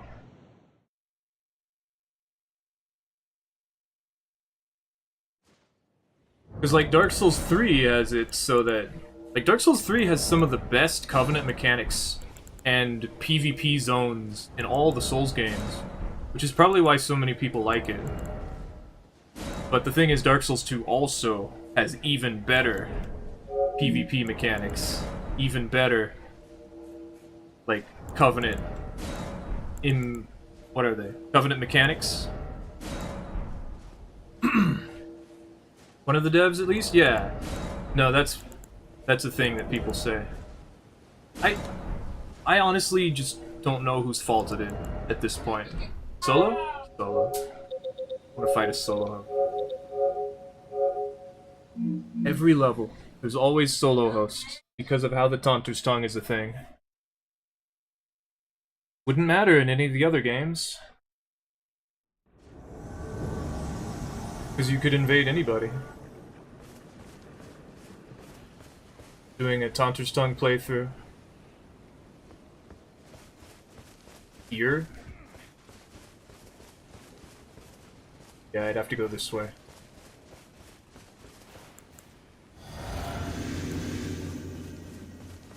I don't know if I can jump up this. I have to do it like this.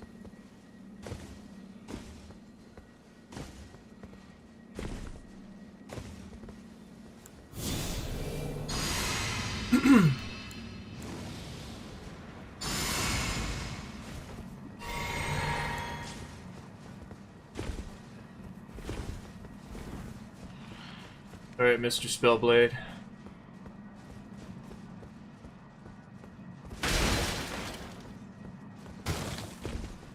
Let's see.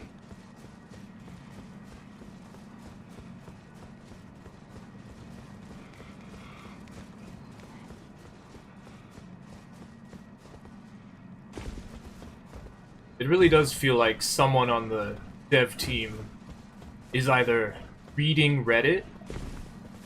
Okay.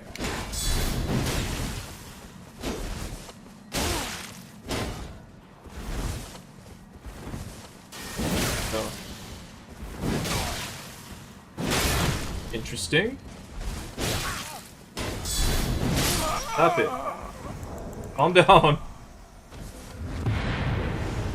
You can't just R1 like that.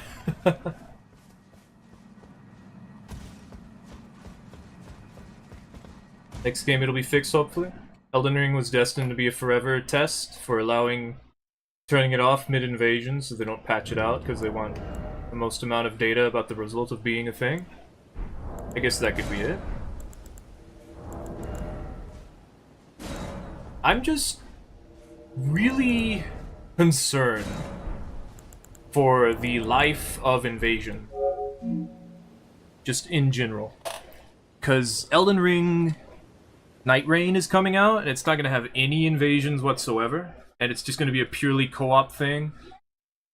And understandably, you know, it's not Miyazaki who's working on it directly, like as the director. So maybe that's why? Maybe this guy is the reason why PvP is not really a thing in Elden Ring? Maybe it's because Bandai was like, hey, this is a really big project, let's get people to play it?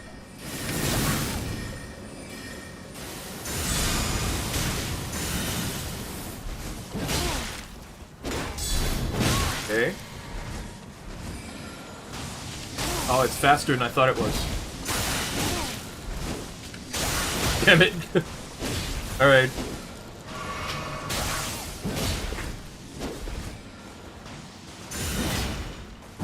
Put it up. Put it up. Poke. Okay. Poke. Okay, poke. I'm so glad they buffed guard counters. Oh shoot, cheap viewers? Let me get right on that. If my mouse could just... Eesh. There we go.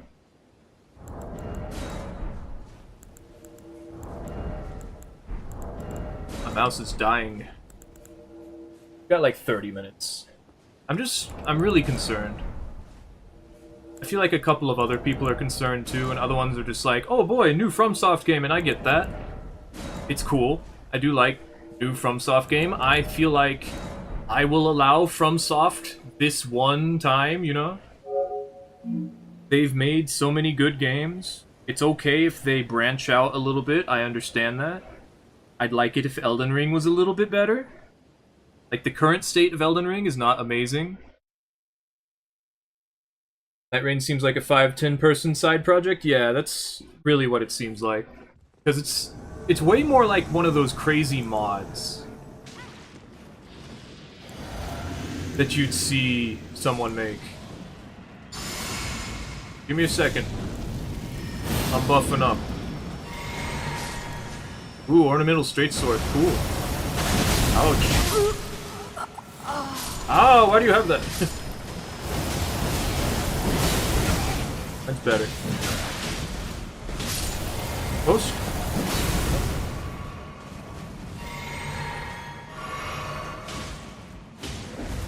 I'm down here. A freezing part. Nice dodge.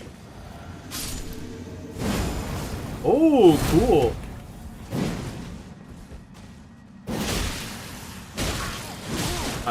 There's the host.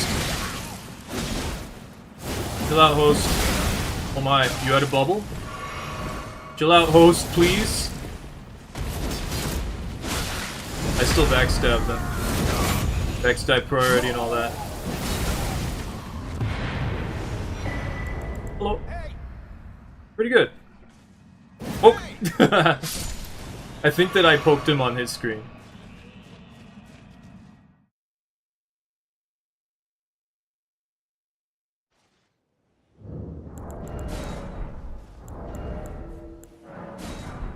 It's just invaders have such a bad reputation. And it's not their fault. To an extent. Because, like, we are the bad guys. I want to be the bad guy. I don't want people to be happy that I'm showing up. I just want them to be okay with it. You know, I want them to understand that this is okay. This is part of the game. Losing is part of the experience. Sometimes overcoming the great difficulties. Yeah. Aren't invaders lore-based? Yeah. Invaders are bloody fingers, recusants. The recusants and bloody fingers are directly related to shard bearers. And in the previous games,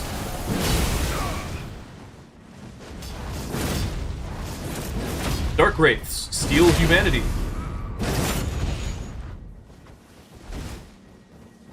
So.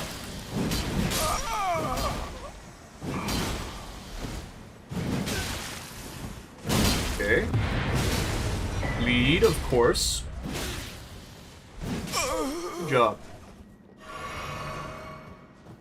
Dark Wraiths are a thing connected to Kath. They steal humanity. Their whole thing is the Red Eye Orb. Dark Moonblades, they invade the sinners, namely the the invaders. Which is not a thing anymore for some reason, you know? The good side of invasions, where you invade invaders to punish them for being evil. Gee, I wish I could still do that. I would actually do it and feel like it was a good thing. That would have been so nice. Do you have any idea how many times I invaded as the Blue Phantom in Dark Souls 2 because I wanted to be a good guy who beat up the bad guys?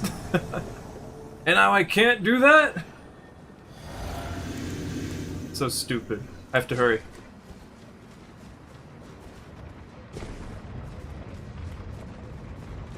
I think it's too late. Whatever, we need to catch up to them then.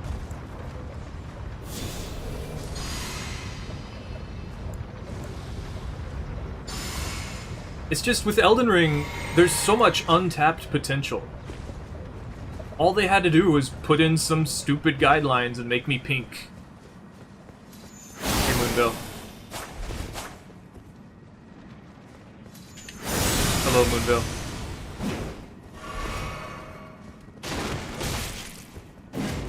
There's enemies in my way. Ouch. Don't do it again. You idiot. They just don't learn, man. Counter! Ouch. Poke. Poke. Bye-bye. God, I have so many runes now. I think if it was clearly said by the devs that invaders are tightly knitted into the game lore and are part of the game, then there wouldn't be the misinformed complaints. You know the first guy you talk to in all of Elden Ring, on the first step, whose name is Vare, the Bloody Finger?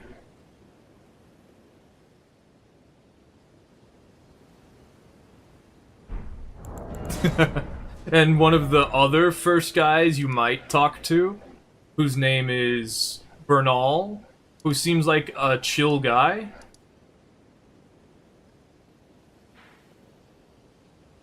Now think about Yura, who saves you from Nerijas, right?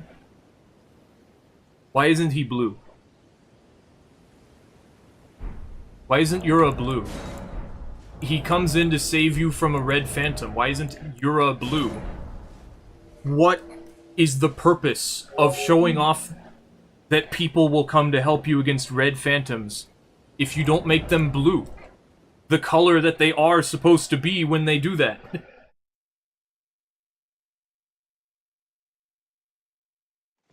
It's like they had the skeleton and then they just forgot to add the muscle.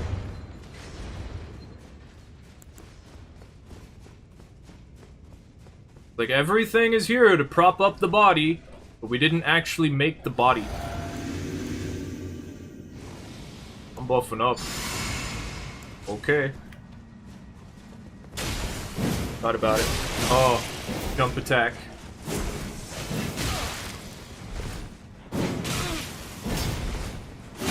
Okay. Hey, you, stop. Good job. You are not close enough. Do it. Bad. Bad host. Stop doing jump attacks.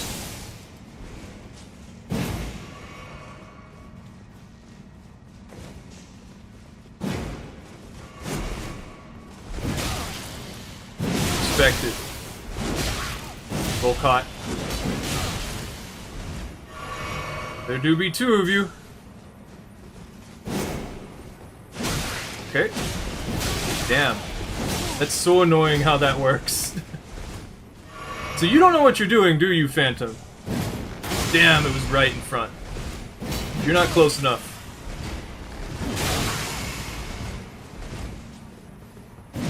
Nice.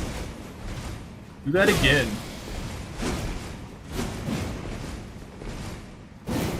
You are so lucky you ran out of stamina right there.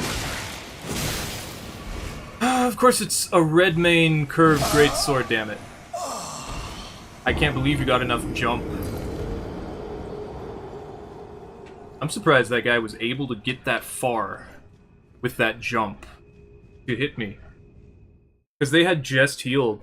They must have done that perfectly. Both of them had cold infusion. The Invader, the Phantom, had no idea what they were doing. They were just pushing buttons. The host only do jumping heavy. And I punished both of them, but it doesn't matter. Because they saved each other every single time. Because there's no enemies up here. I kept trying to find them, but for some reason there weren't any enemies up here. As if they had already been through the area. Which they very likely could have. Because there's two bosses in that one cave. Also, this place sucks. Oh, I forgot to do the subterranean shunning grounds. Should do that before I'm done here.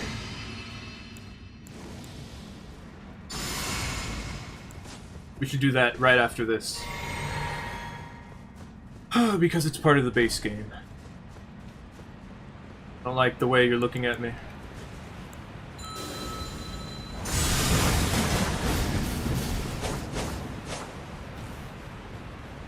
Yep. Bye. You should have thought about that.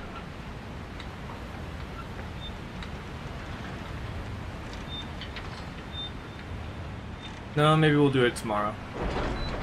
It's gonna be a long... like an hour. Just by itself. I should just surmise it by saying... the pipes are very confusing. There's nothing in them that can help you. Technically, there's some basilisks. The only thing you really need to do is just... whatever. I could go down there and kill you. But what you should do is go into the boss room.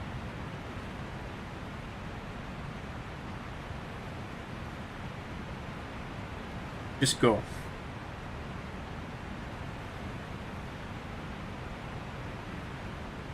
I don't want to fight you.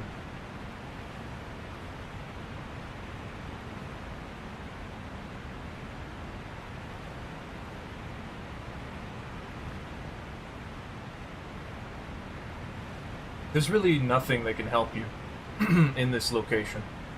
The strongest enemies are the omens. The problem is that the omens, they're weak to bleed because they don't have armor. So they die very quickly.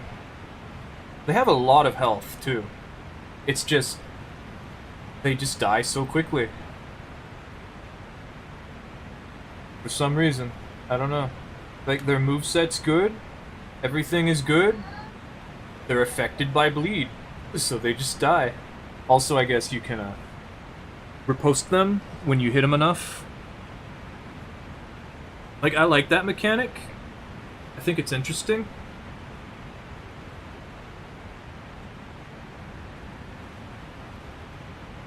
It makes a lot of enemies a lot easier.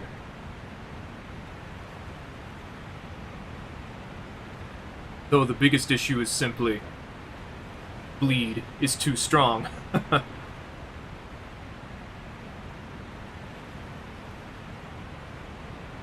and they haven't done anything about it. Like, they nerfed it on paired weapons. They nerfed paired weapons a lot. Then they got rid of poise to an extent. So they hyper buffed hyper armor weapons. Like, they're so much stronger now. To the point where a lot of weapons simply do not get to play if you don't have hyper armor. And they nerfed all the hyper armor stuff, too, except for Endure. And Stamp. Endure and Stamp, well, they did get nerfed. But not in the way that matters. Oh, great. Just down by the flowers. This is a dead end! What the heck? If they're right there, if they peeked over right now, they'd see me.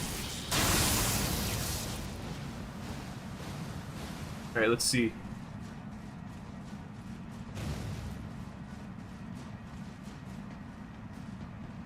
Seems like they came by. Well, the correct way to go is down here, so I'm guessing they're actually progressing.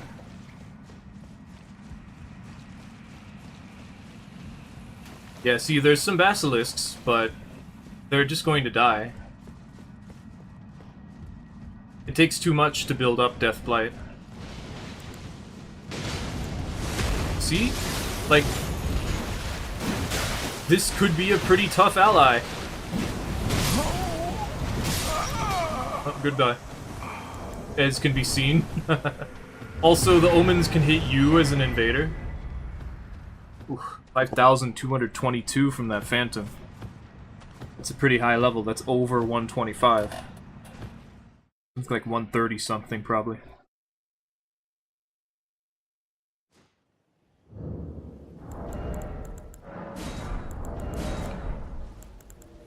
Being frosted is just so detrimental.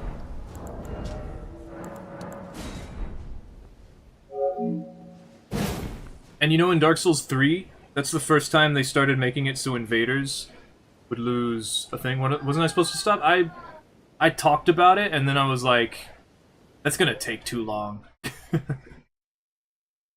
was like, no, I'll do it next time. The subterranean shunning grounds, right? Yeah. I was like, no, I'll just surmise it.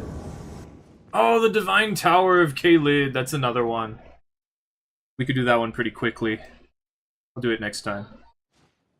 We'll talk about the DLC and also these two areas I missed. Maybe we should catalog them as well.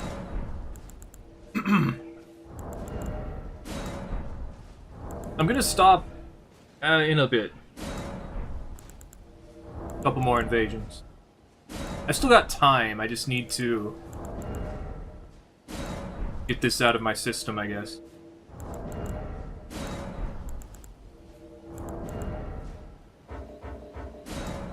I need to clean the litter boxes, and then I need to make sure everything's in order. I don't think we've used any silverware. I mean, I guess we did use these plates, but I can just put those in the dishwasher for now. Fill that back up. Maybe clean out the top part of the dishwasher. Make sure the cats are fed. Maybe clean their water. I should clean their water. And that's it. In an hour, I just gotta put my sister into bed properly. Rails Dragon Barrel. Awful memories here.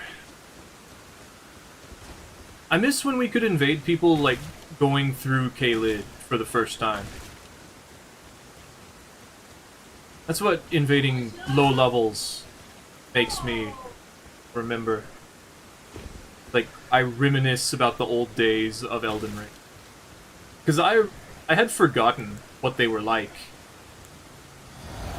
Another red. So you guys are using the Taunter's Tongue, huh?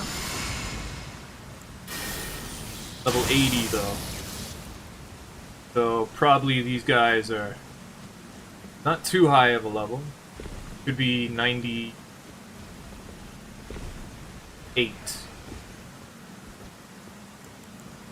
Something.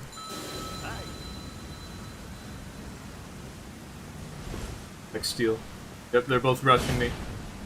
What's with the fascination of that big hammer now? I believe this is a great hammer. Can see that.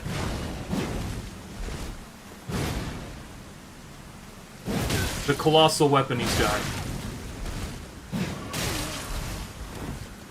Like, it's not that good. They always do the running R2 with it. That's not good either. Okay, Red, don't attack me.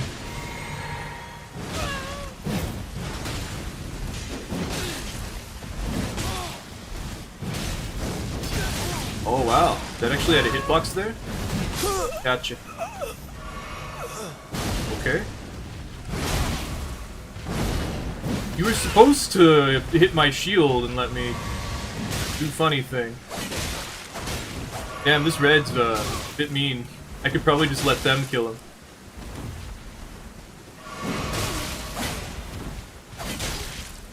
Oh, ouch.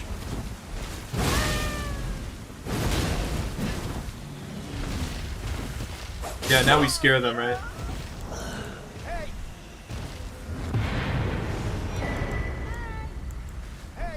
Hello. Yeah, I was here.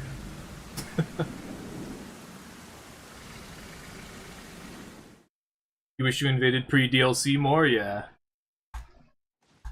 I did a lot of invasions. I still miss it, but I feel like... Oh, I do remember. I was like, oh yeah, I did do that. We should watch some old clips. Some old videos. I had that one 2 Halloweens ago where I just put up every single scythe invasion I had up to that point in one video.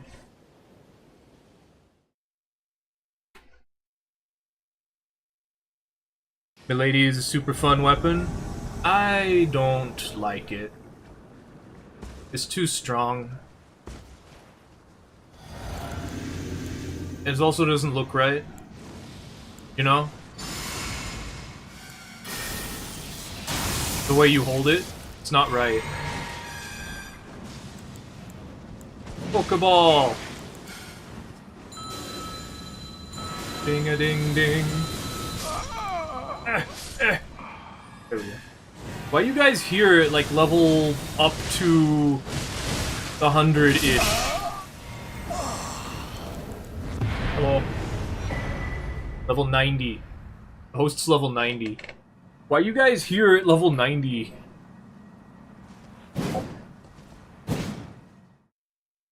Like, light great swords? They're just crazy R2 weapons. Like, it's insane how good they are. There's only 3 of them. Guess we did not get that invade.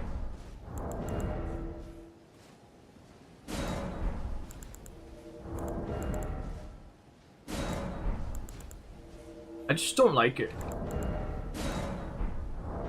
Can I? No. Aww. I'm gonna do it anyway. Screw you, I'm doing it anyway. Can't stop me. I'm gonna put on the guard counter, I'm gonna... Do I have... No, I don't. Okay, This... No... This one? I mean, I guess I could do that. But I shouldn't, because the guard boost... it's only 1 point different. I guess I could do that. What other great shield option do I have? None of these are upgraded, though. All these other ones.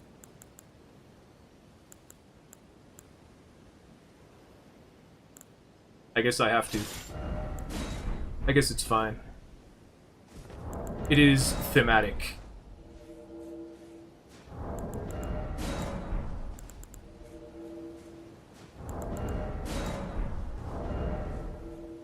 Not really a whole lot else I could do. I just want to do the guard counter.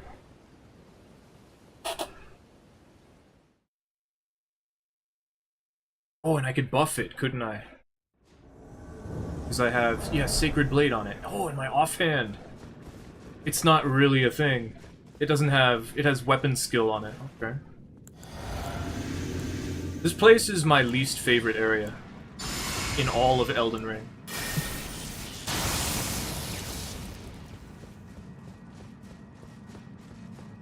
There's nowhere to go. There's no enemies. And it has the illusion of being an interesting location. And there's also an NPC summon.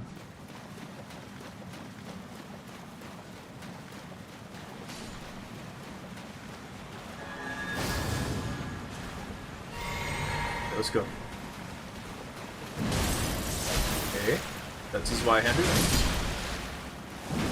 Okay. Got something.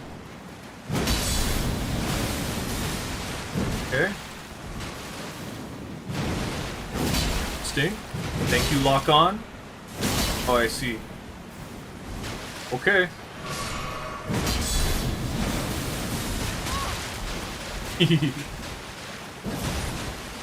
It's not free.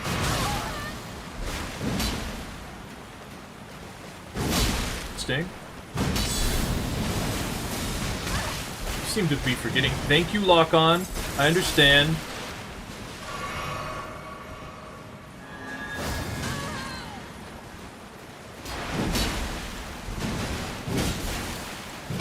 Okay.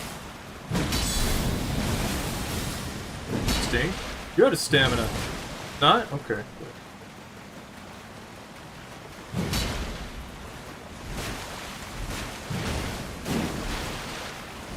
Okay.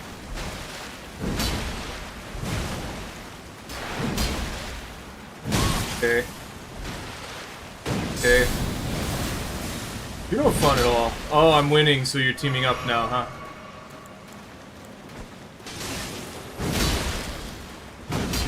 What if I didn't do it this time?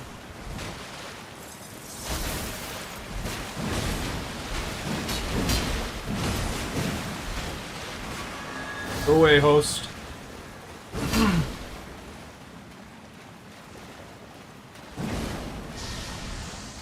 I see. We don't like me anymore, huh? That's fine.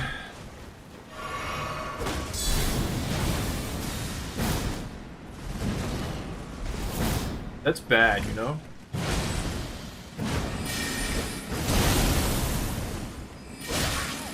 Okay.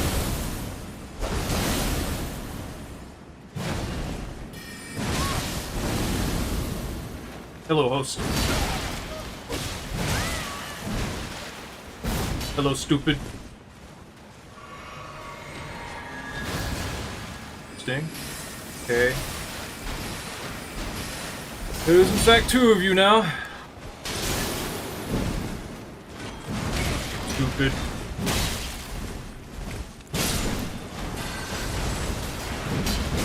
Oh? Surprised I didn't hit. Oh well.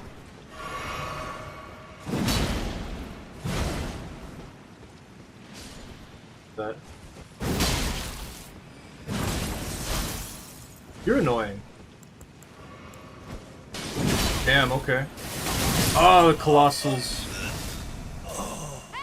Yep, you are now having to both fight me. The host. Perfect timing. That's the theoretical. If two people play in a coordinated way, you can't actually beat that.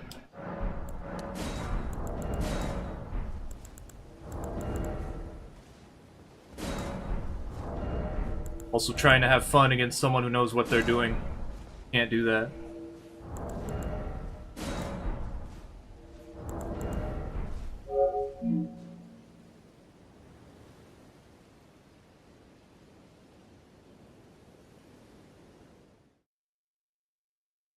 Every time you're about to win, honor gets thrown out the window. Every single time. No matter what.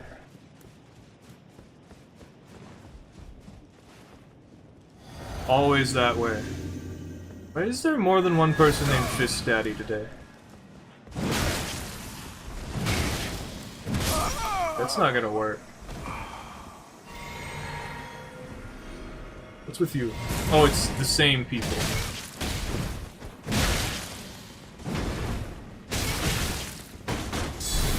Cut it out.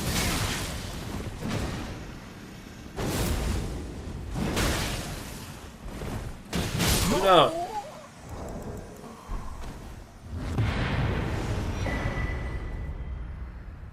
I just wanted to use this thing for fun, and people are just trying to murder me.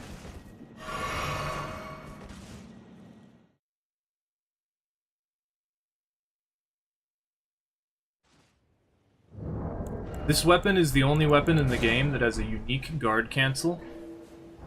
The guard counter? Guard cancel, that's... Dragon Ball Fighters.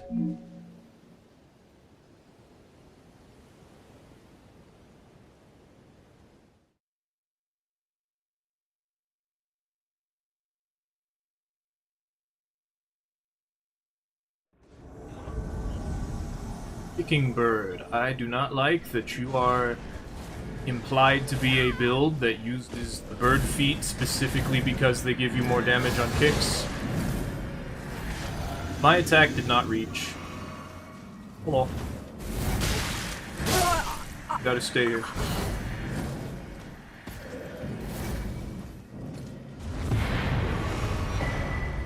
Do 517. That is 90 something.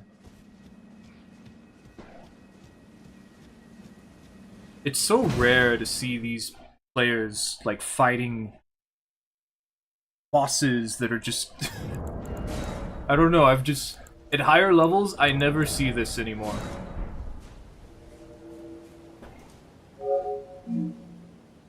I just wish that fight wasn't in Siofra Aqueduct.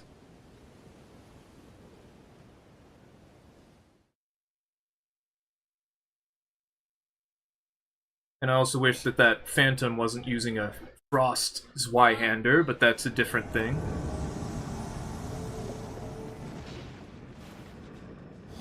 Well. Okay.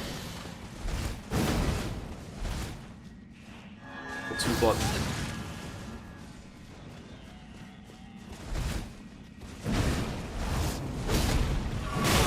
Okay. You're gonna die, Wilson. You, this is holy damage. Hit me. No, not with that. That'll hurt. One of the great swords actually hit me there.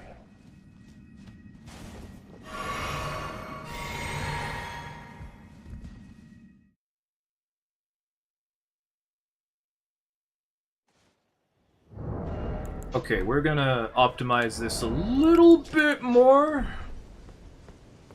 to emphasize on the counter.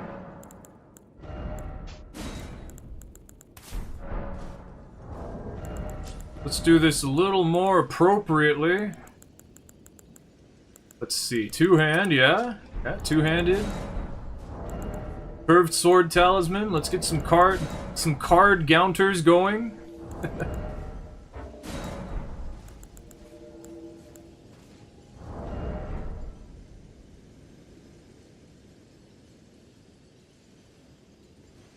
Honk.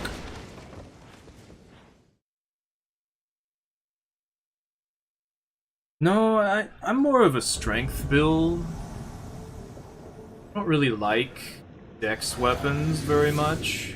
Personally, it feels as though dex is just extremely limiting.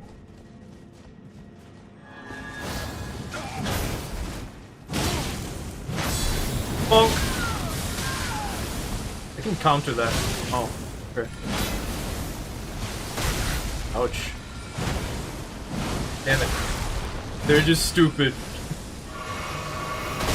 Alright, do it again. Damn it, it's too much.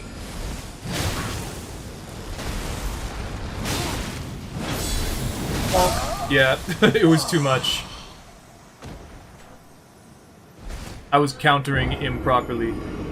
Damn, you don't gotta be like that. I'm just being silly.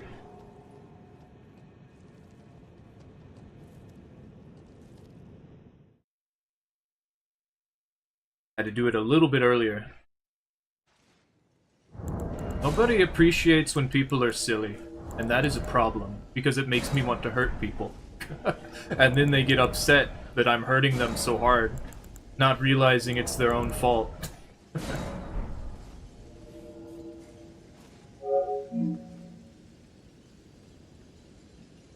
Like, oh, you should have just taken the punishment.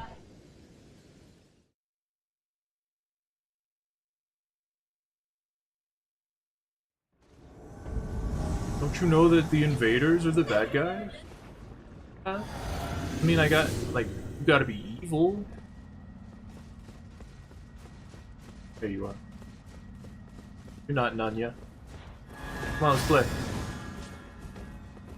Fingerprint, okay. Think I care about your fingerprint?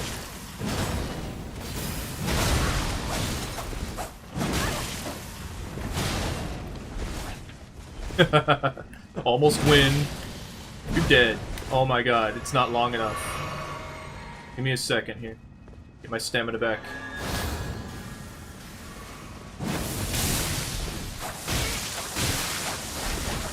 There's 3 of them. I didn't know there was 3 of them. I see. I'm dead.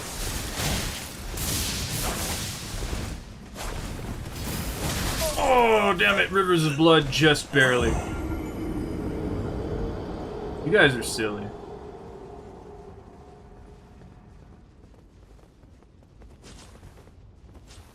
There do be 3 of you.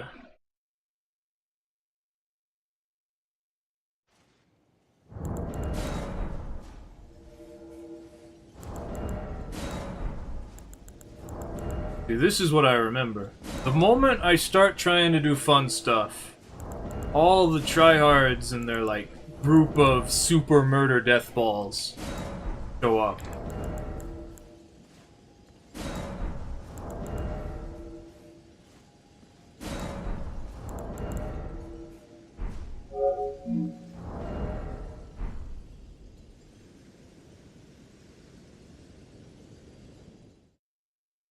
Could have kicked that fingerprint shield. I could have done that. It would have worked too. Why are we in the DLC at level 84 without fully upgraded weapons? Are you insane? Or are you skilled? Or both? I'm assuming both. Because I know that why I'm in the DLC at this level. Come on, guys. Let me fight your phantom. Why are you backing away? You're the one who has to defend the host. Expected. Okay, interesting. Stop it, please. Of course. Look, you can't hit me with my own weapon.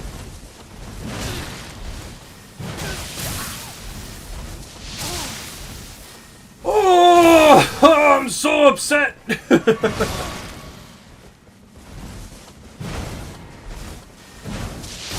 Every time, man. Every time I get close to winning, the host is an idiot. It's not long enough to roll catch. There we go. Okay, host, come here. You're my prize. Please try to play. Let's kill you then. Great.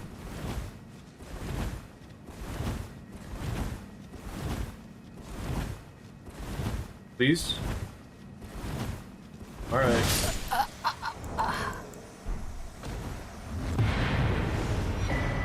Level 90.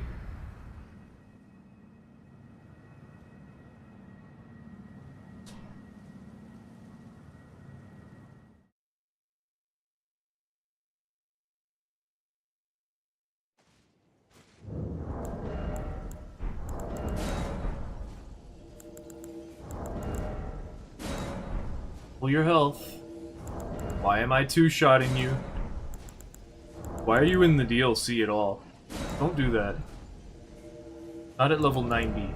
Not without over 1500 health. You don't even have like 1000 health. I like two-shot you. It's not supposed to happen.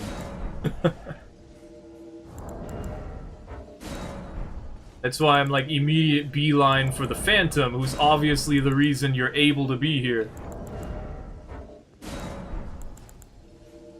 Jeez.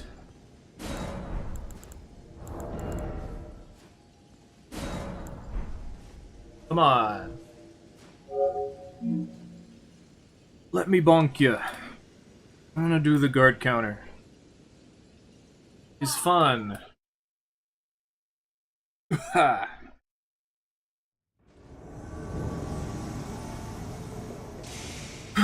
Gelmir's hero grave. Girlmir. Harald. Girlmir Harald. Come on. They haven't been here. The Bloodhound Knight is alive. I think they're trying to brute force it.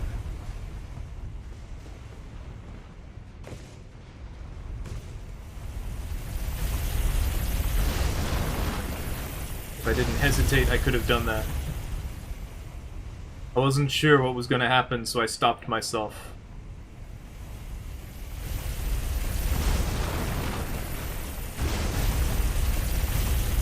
Let's go! You guys here? Yeah, you are. Hey, what's up? Oh. God damn it. Yeah, I'm getting run over, whatever. Sting? Surprised that didn't work. I dodged it somehow. I'm the best.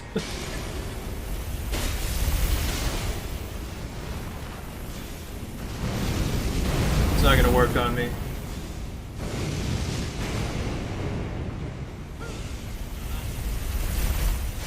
Not gonna work. Interesting. Hilarious, in fact. Okay. You got me.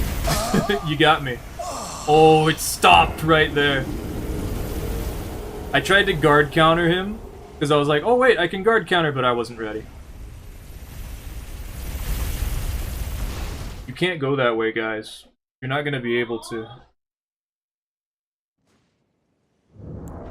I thought, well, I'll just rush them and just beat them up, and I'm like, wait, I can't. I should have, though. I should have just run in and started swinging. I did it very wrong. I really should have just run in and started swinging.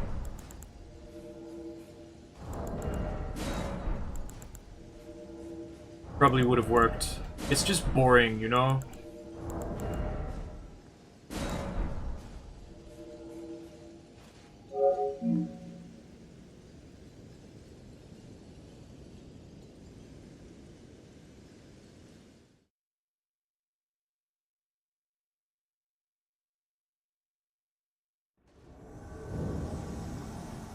This is also a very stupid place, so we fought these guys already.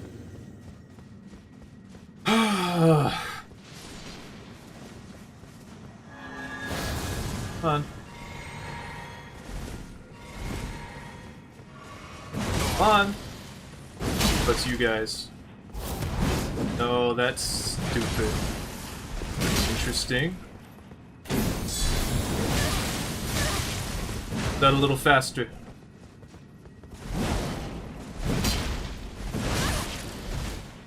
Interesting. Bonk. It's not free. I'm gonna heal.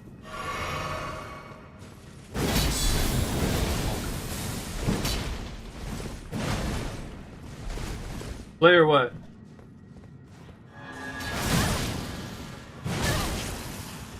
I'm two-handing now. Surprise that combo. Oh.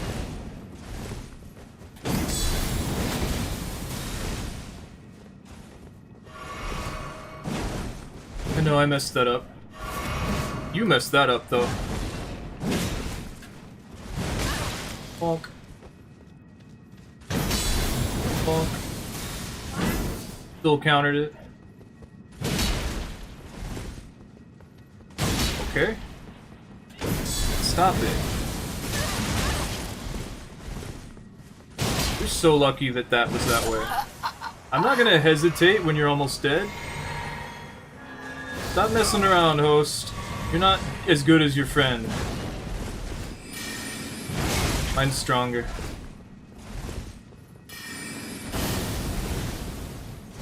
Stop it.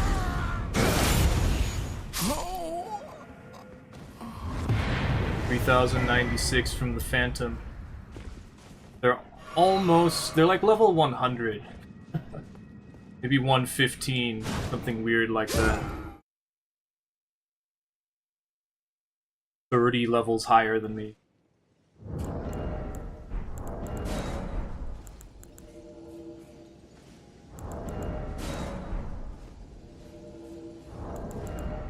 The Phantom's too good for me to fight them and the host.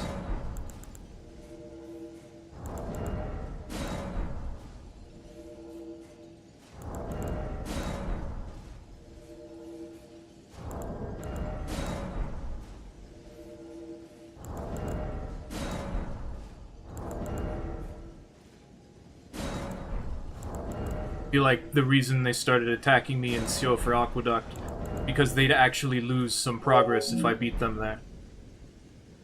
In the place they were currently at, there's a Grace right next to there.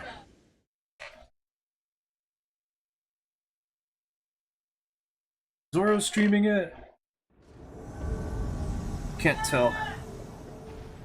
Probably not. No. It's Daddy again. It's the other way this time, though.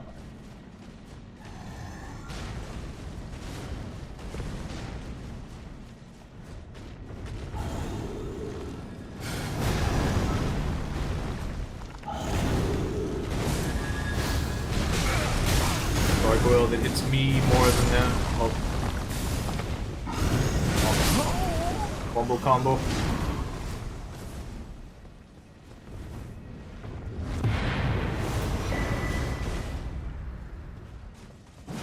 The only thing I'm seeing are the same people now.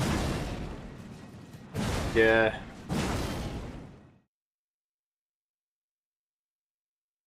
Man, I want some good invasion. Just keep getting the same people now. Solo? I don't want a solo. The thing is, it would be funny, we invaded someone who was a solo because they were using the Taunter's Tongue with their friend. So they're technically not solo, but because they used the Taunter's Tongue first, we invaded them. Of course, we're in the shack. And they're rune-arced. Of course they are. And they're disgusting, because of course they are.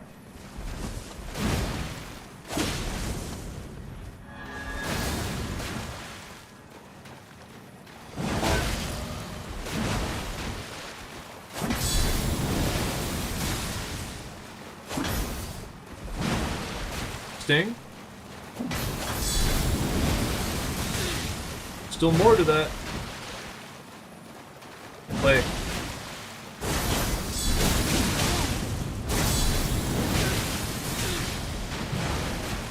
Don't do it. Good job. Not long enough. He's buffed.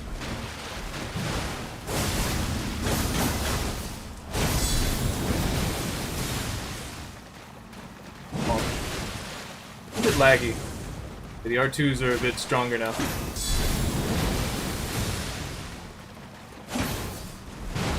There we go.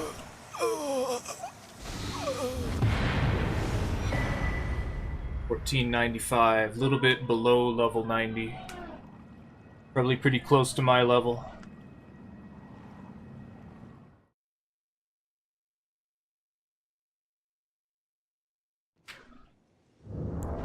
I really don't care for duels.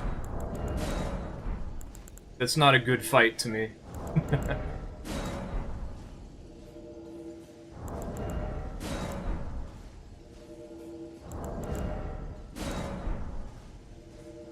Especially since they're a little laggy. Just a little bit. Like, nothing I can't handle, clearly. But I should have hit them on a couple of those roll catches. Solo? Solo.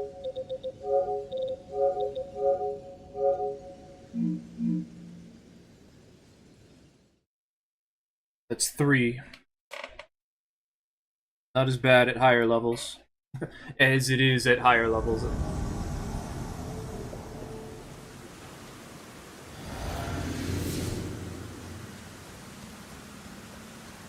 Potter's Tongue disabled. Summoning a Cooperate. Hey.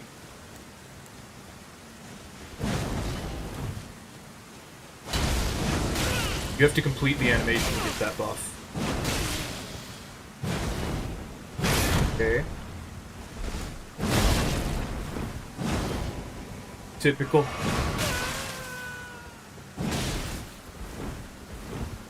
Let's see.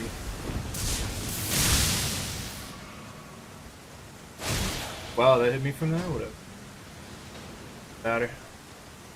Go away.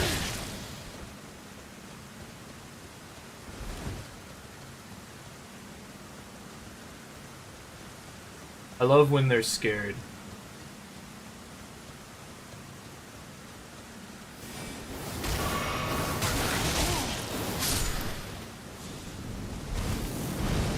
Still here. You guys want to fight me? You gotta fight the gargoyle. You're just so gung-ho about it.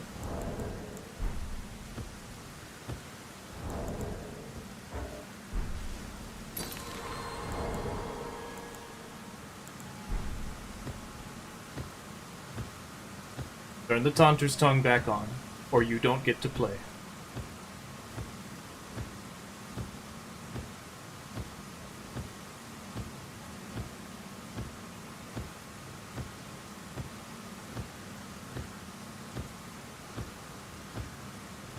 Damn. You guys went far away. You guys that afraid of this very powerful enemy that could reasonably kill you by itself? Maybe you shouldn't have used the Taunter's Tongue here.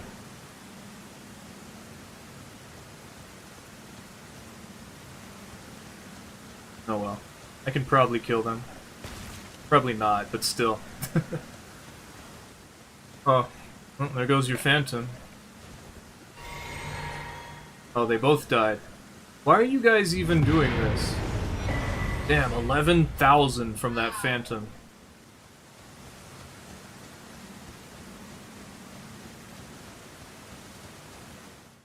That's almost level 200. Jeez.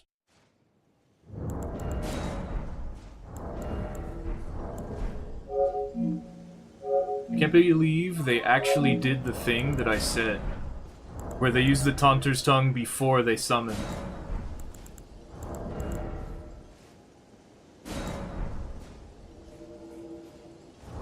What am I supposed to do when two people are both rushing me down? Am I not supposed to gate distance? Am I supposed to just stand there and hit them and then get hit in the back and then comboed because the other Phantom is mashing and then die?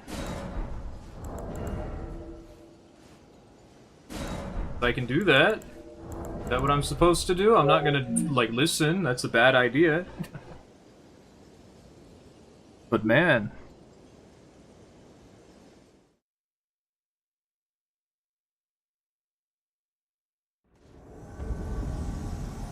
Ah, yes. The classic.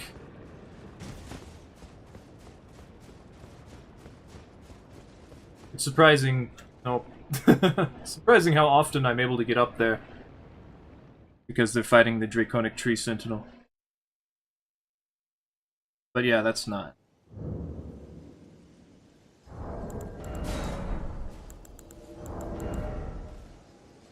Wonder what they died to. Although that is a pretty tough location, I guess the enemies, the random enemies could actually hit.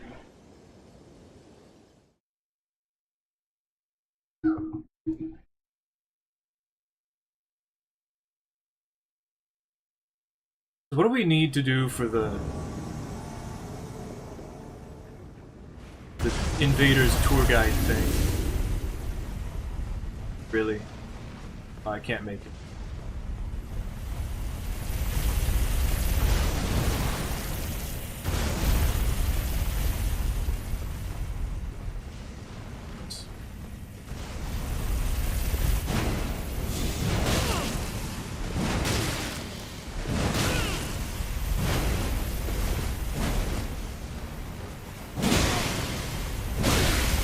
Bye-bye. You should have let your Phantom deal with that.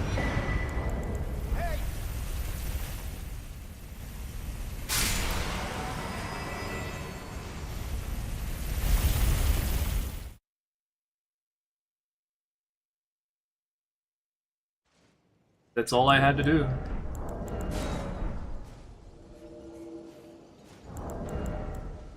I feel like we're just gonna keep getting the same 6 people now.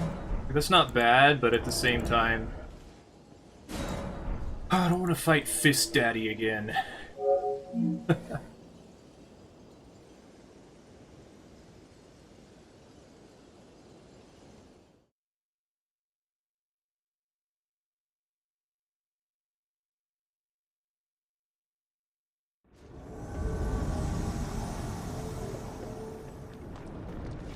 Elden.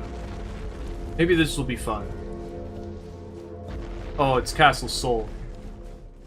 Oh, they died.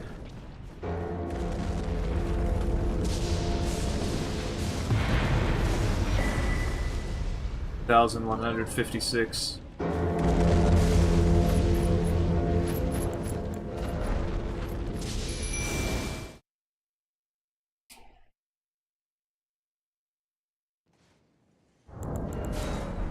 I need to point out locations that are important, enemies that are strong, and directions, like places you don't want to be in, and places that lead back or could be like snuck around. Okay, I don't like Castle Morn anyway. Fine.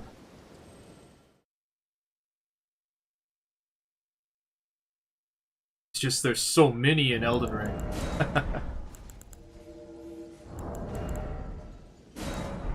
I gotta wonder if anyone really wants to know this information, but at the same time, I do just want to spout the nonsense.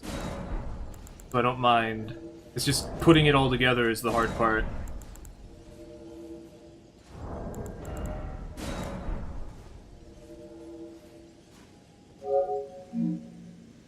I might make, like, a list.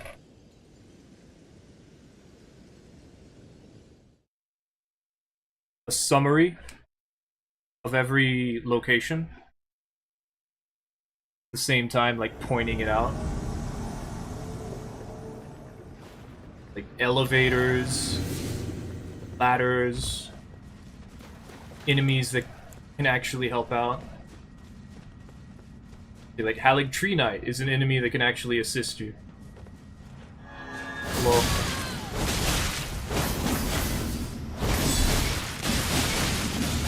That's a lot of bleed. Yep, you do both be bleeding. Come on. Play the game.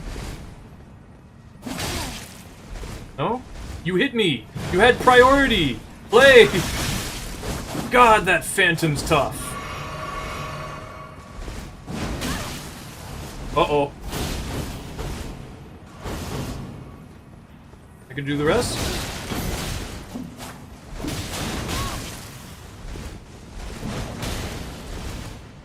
I gotta be careful. That Hand of Millennia could kill me. Dude, come on! One of you play!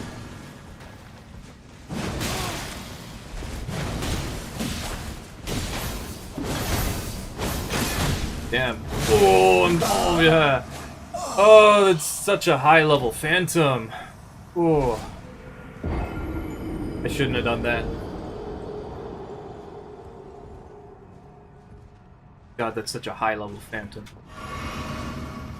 Wasted a heal.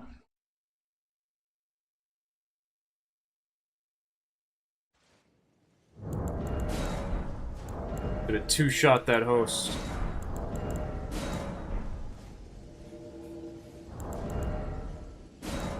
because they're just spamming into me when they do attack.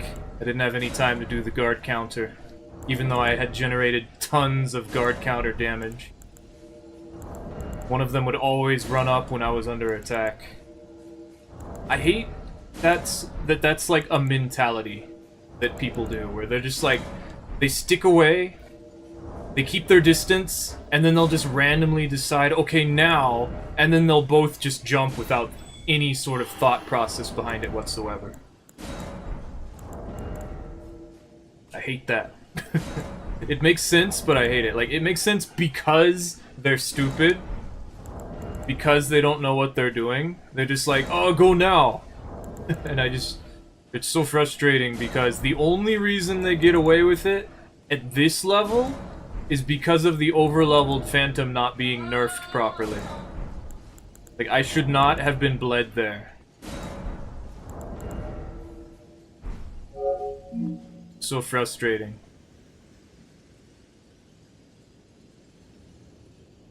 And then because of how bleed works, I was stunned. Well, mostly because I got my guard broken. But yeah. Alright, let's play. Why are you backing away? Play, come on. Why are you backing away? Now you're dead.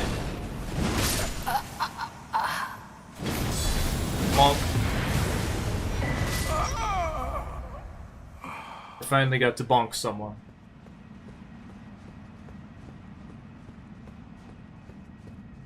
Took the last invasion's frustration out on them.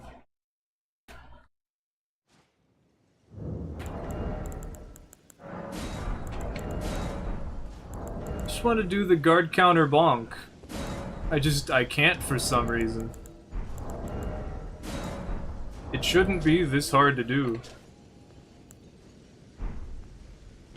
But you know what? I should probably not infuse this with Holy. Maybe?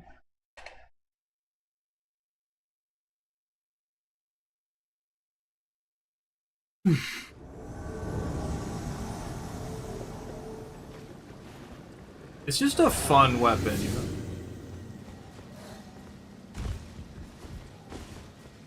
I'd use it with the Great Shield, but it's just too heavy. Just a little bit too heavy.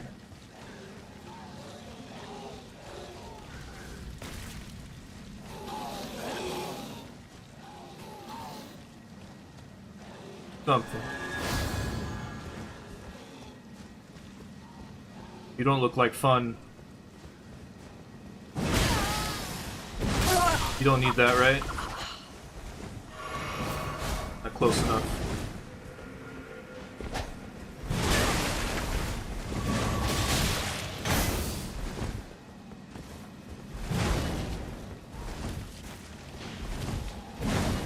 Play. Okay. Bonk. Double your health.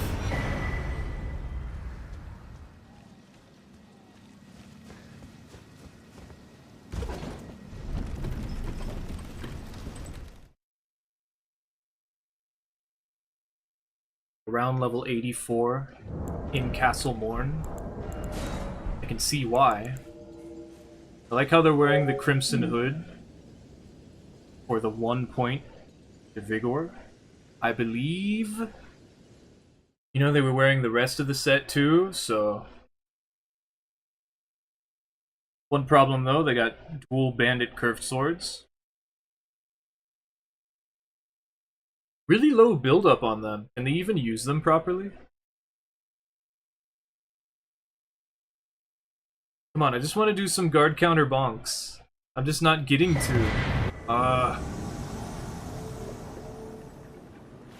You guys are trying to fight the Erdtree Avatar here? Must be. Black Flame.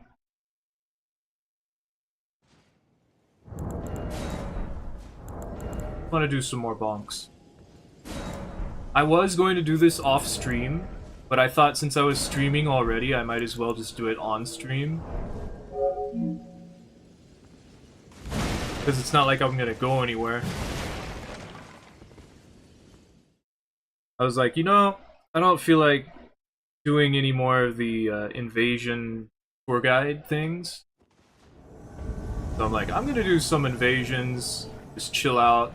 And then I'm like, okay, I invaded you guys a bit too quickly. Oh, it's you two. You don't have enough health for me to care.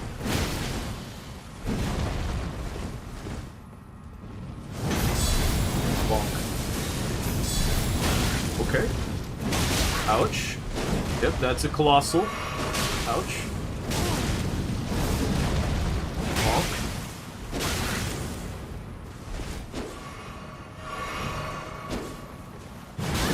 Okay. No, that's one of the shorter ones.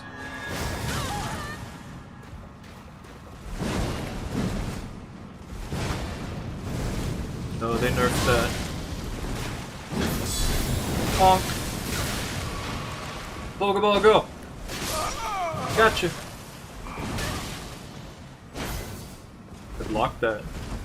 Oh. It's hard to react to. Hey, it's me! When I use the Zweihander, yeah. Oh yeah, it didn't go so well.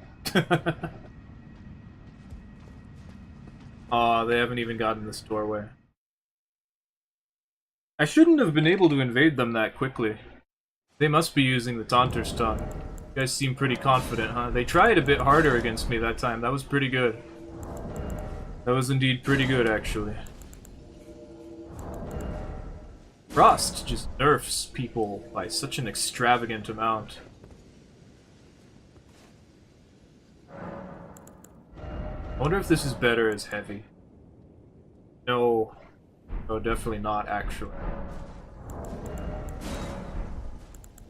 Because the holy damage by itself is getting some pretty big numbers. And then I slap Sacred Blade on it, and then I buff it using the tier. Not an incredible amount, but it's still a good amount. Like 30 more damage. Notably, the buff is like 80. Maybe 100. You can see, actually. Let's see. From 57. And then it goes up some more. Oh, we don't see that one, though. Hello. Oh, you look disgusting. Wait, no, you're not that bad, actually. Bonk. Come here! Come on! They know what they're doing. Okay, I did a crouch attack. Thought it would work. No, that's not gonna work. Why would you roll away after that?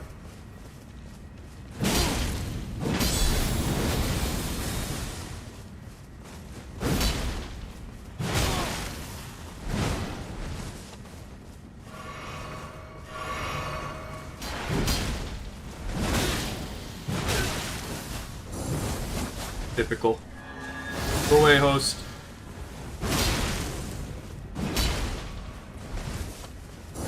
Nice delay. I like how the host messed it up for them. Yeah, I can't kill this guy, they're too good.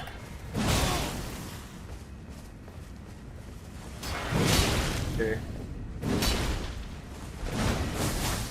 And they have rivers of blood behind them. And we're in an area where there's nothing. There's too many factors against me. Couldn't do anything, I got hit with a boulder.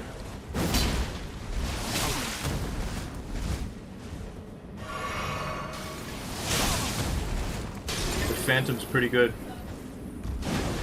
Yeah, it's not that long.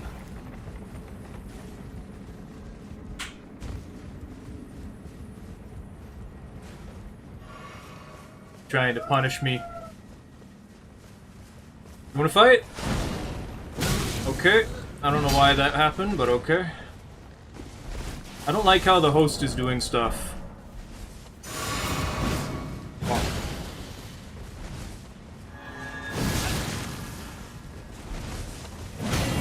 Nice try. Get it out, host. You should have parried that. No, you don't have time to do that. Not that bad, dude. Oh, but I am that bad. The host started doing delayed rob. I messed that phantom up. They used up at least 5 heals. And I also hit the host enough times for them to use 3. The quota is met. The thing is, though, if one person knows what they're doing, and someone comes up behind them, not a whole lot you can do about that.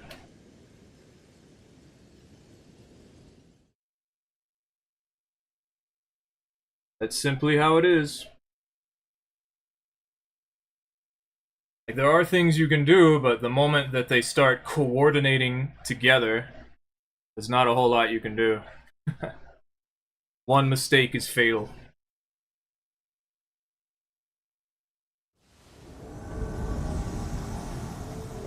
Mount Gelmir. The typical nothing I can do because they're nowhere near me.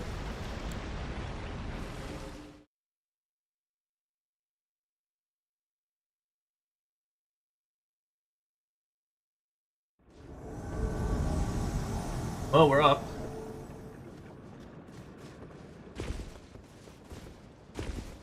Doesn't look like they're here, though.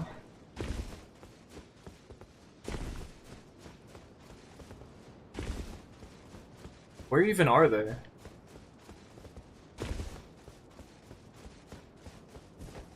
They were down, huh? Great. I feel like they're on the tree.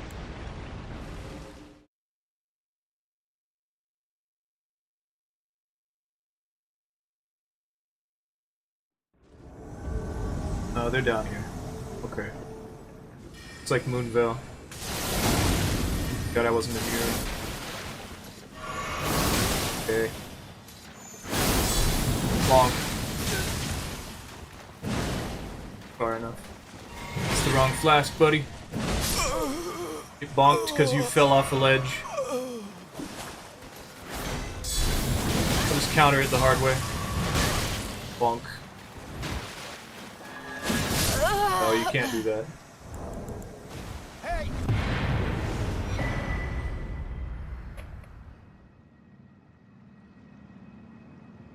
At least I got to bonk him.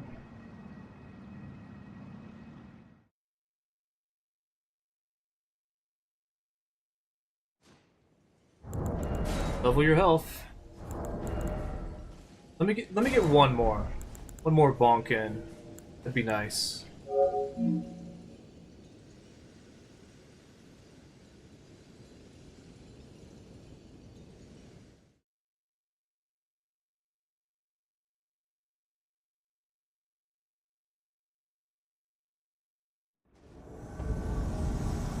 Here again, is it the same people? No, it's not.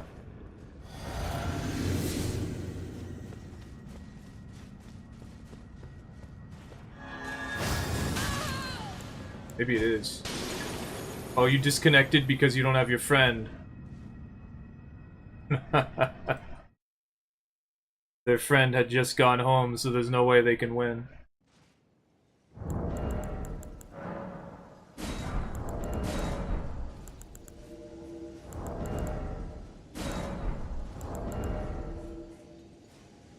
Can't have your cake unless you're gonna eat the whole thing. I don't know what I'm saying. But what is it? It's like, I'm not good with expression.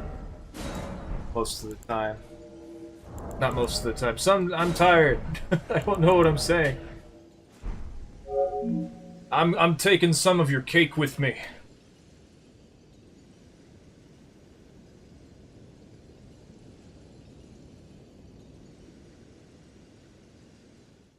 Gotta share.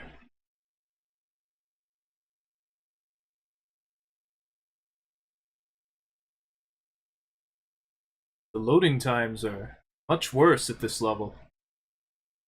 What's with that? Is it just the time? Could be the time.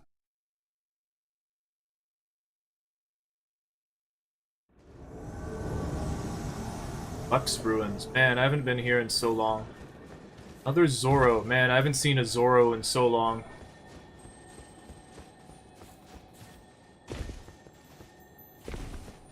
Even though I'm like, another one?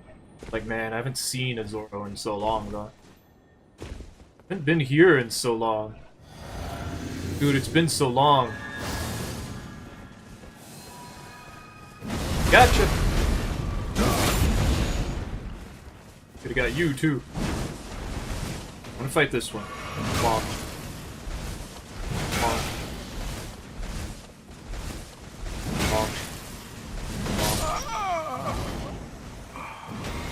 Okay, your turn. Should have done that earlier. Oh my god, you're so laggy.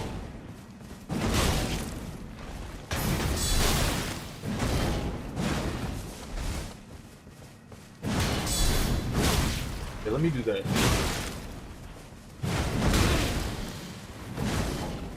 Heal up. Heal up so I can bonk you.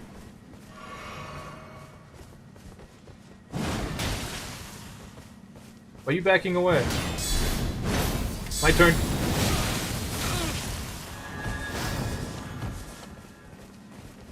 I punish that. Bonk! Okay, heal up. Bonk! He blocked it, so it didn't do all that much. Okay, that's enough, Zoro. You gotta fight now. Dodge. Unfortunately, you're out of stamina.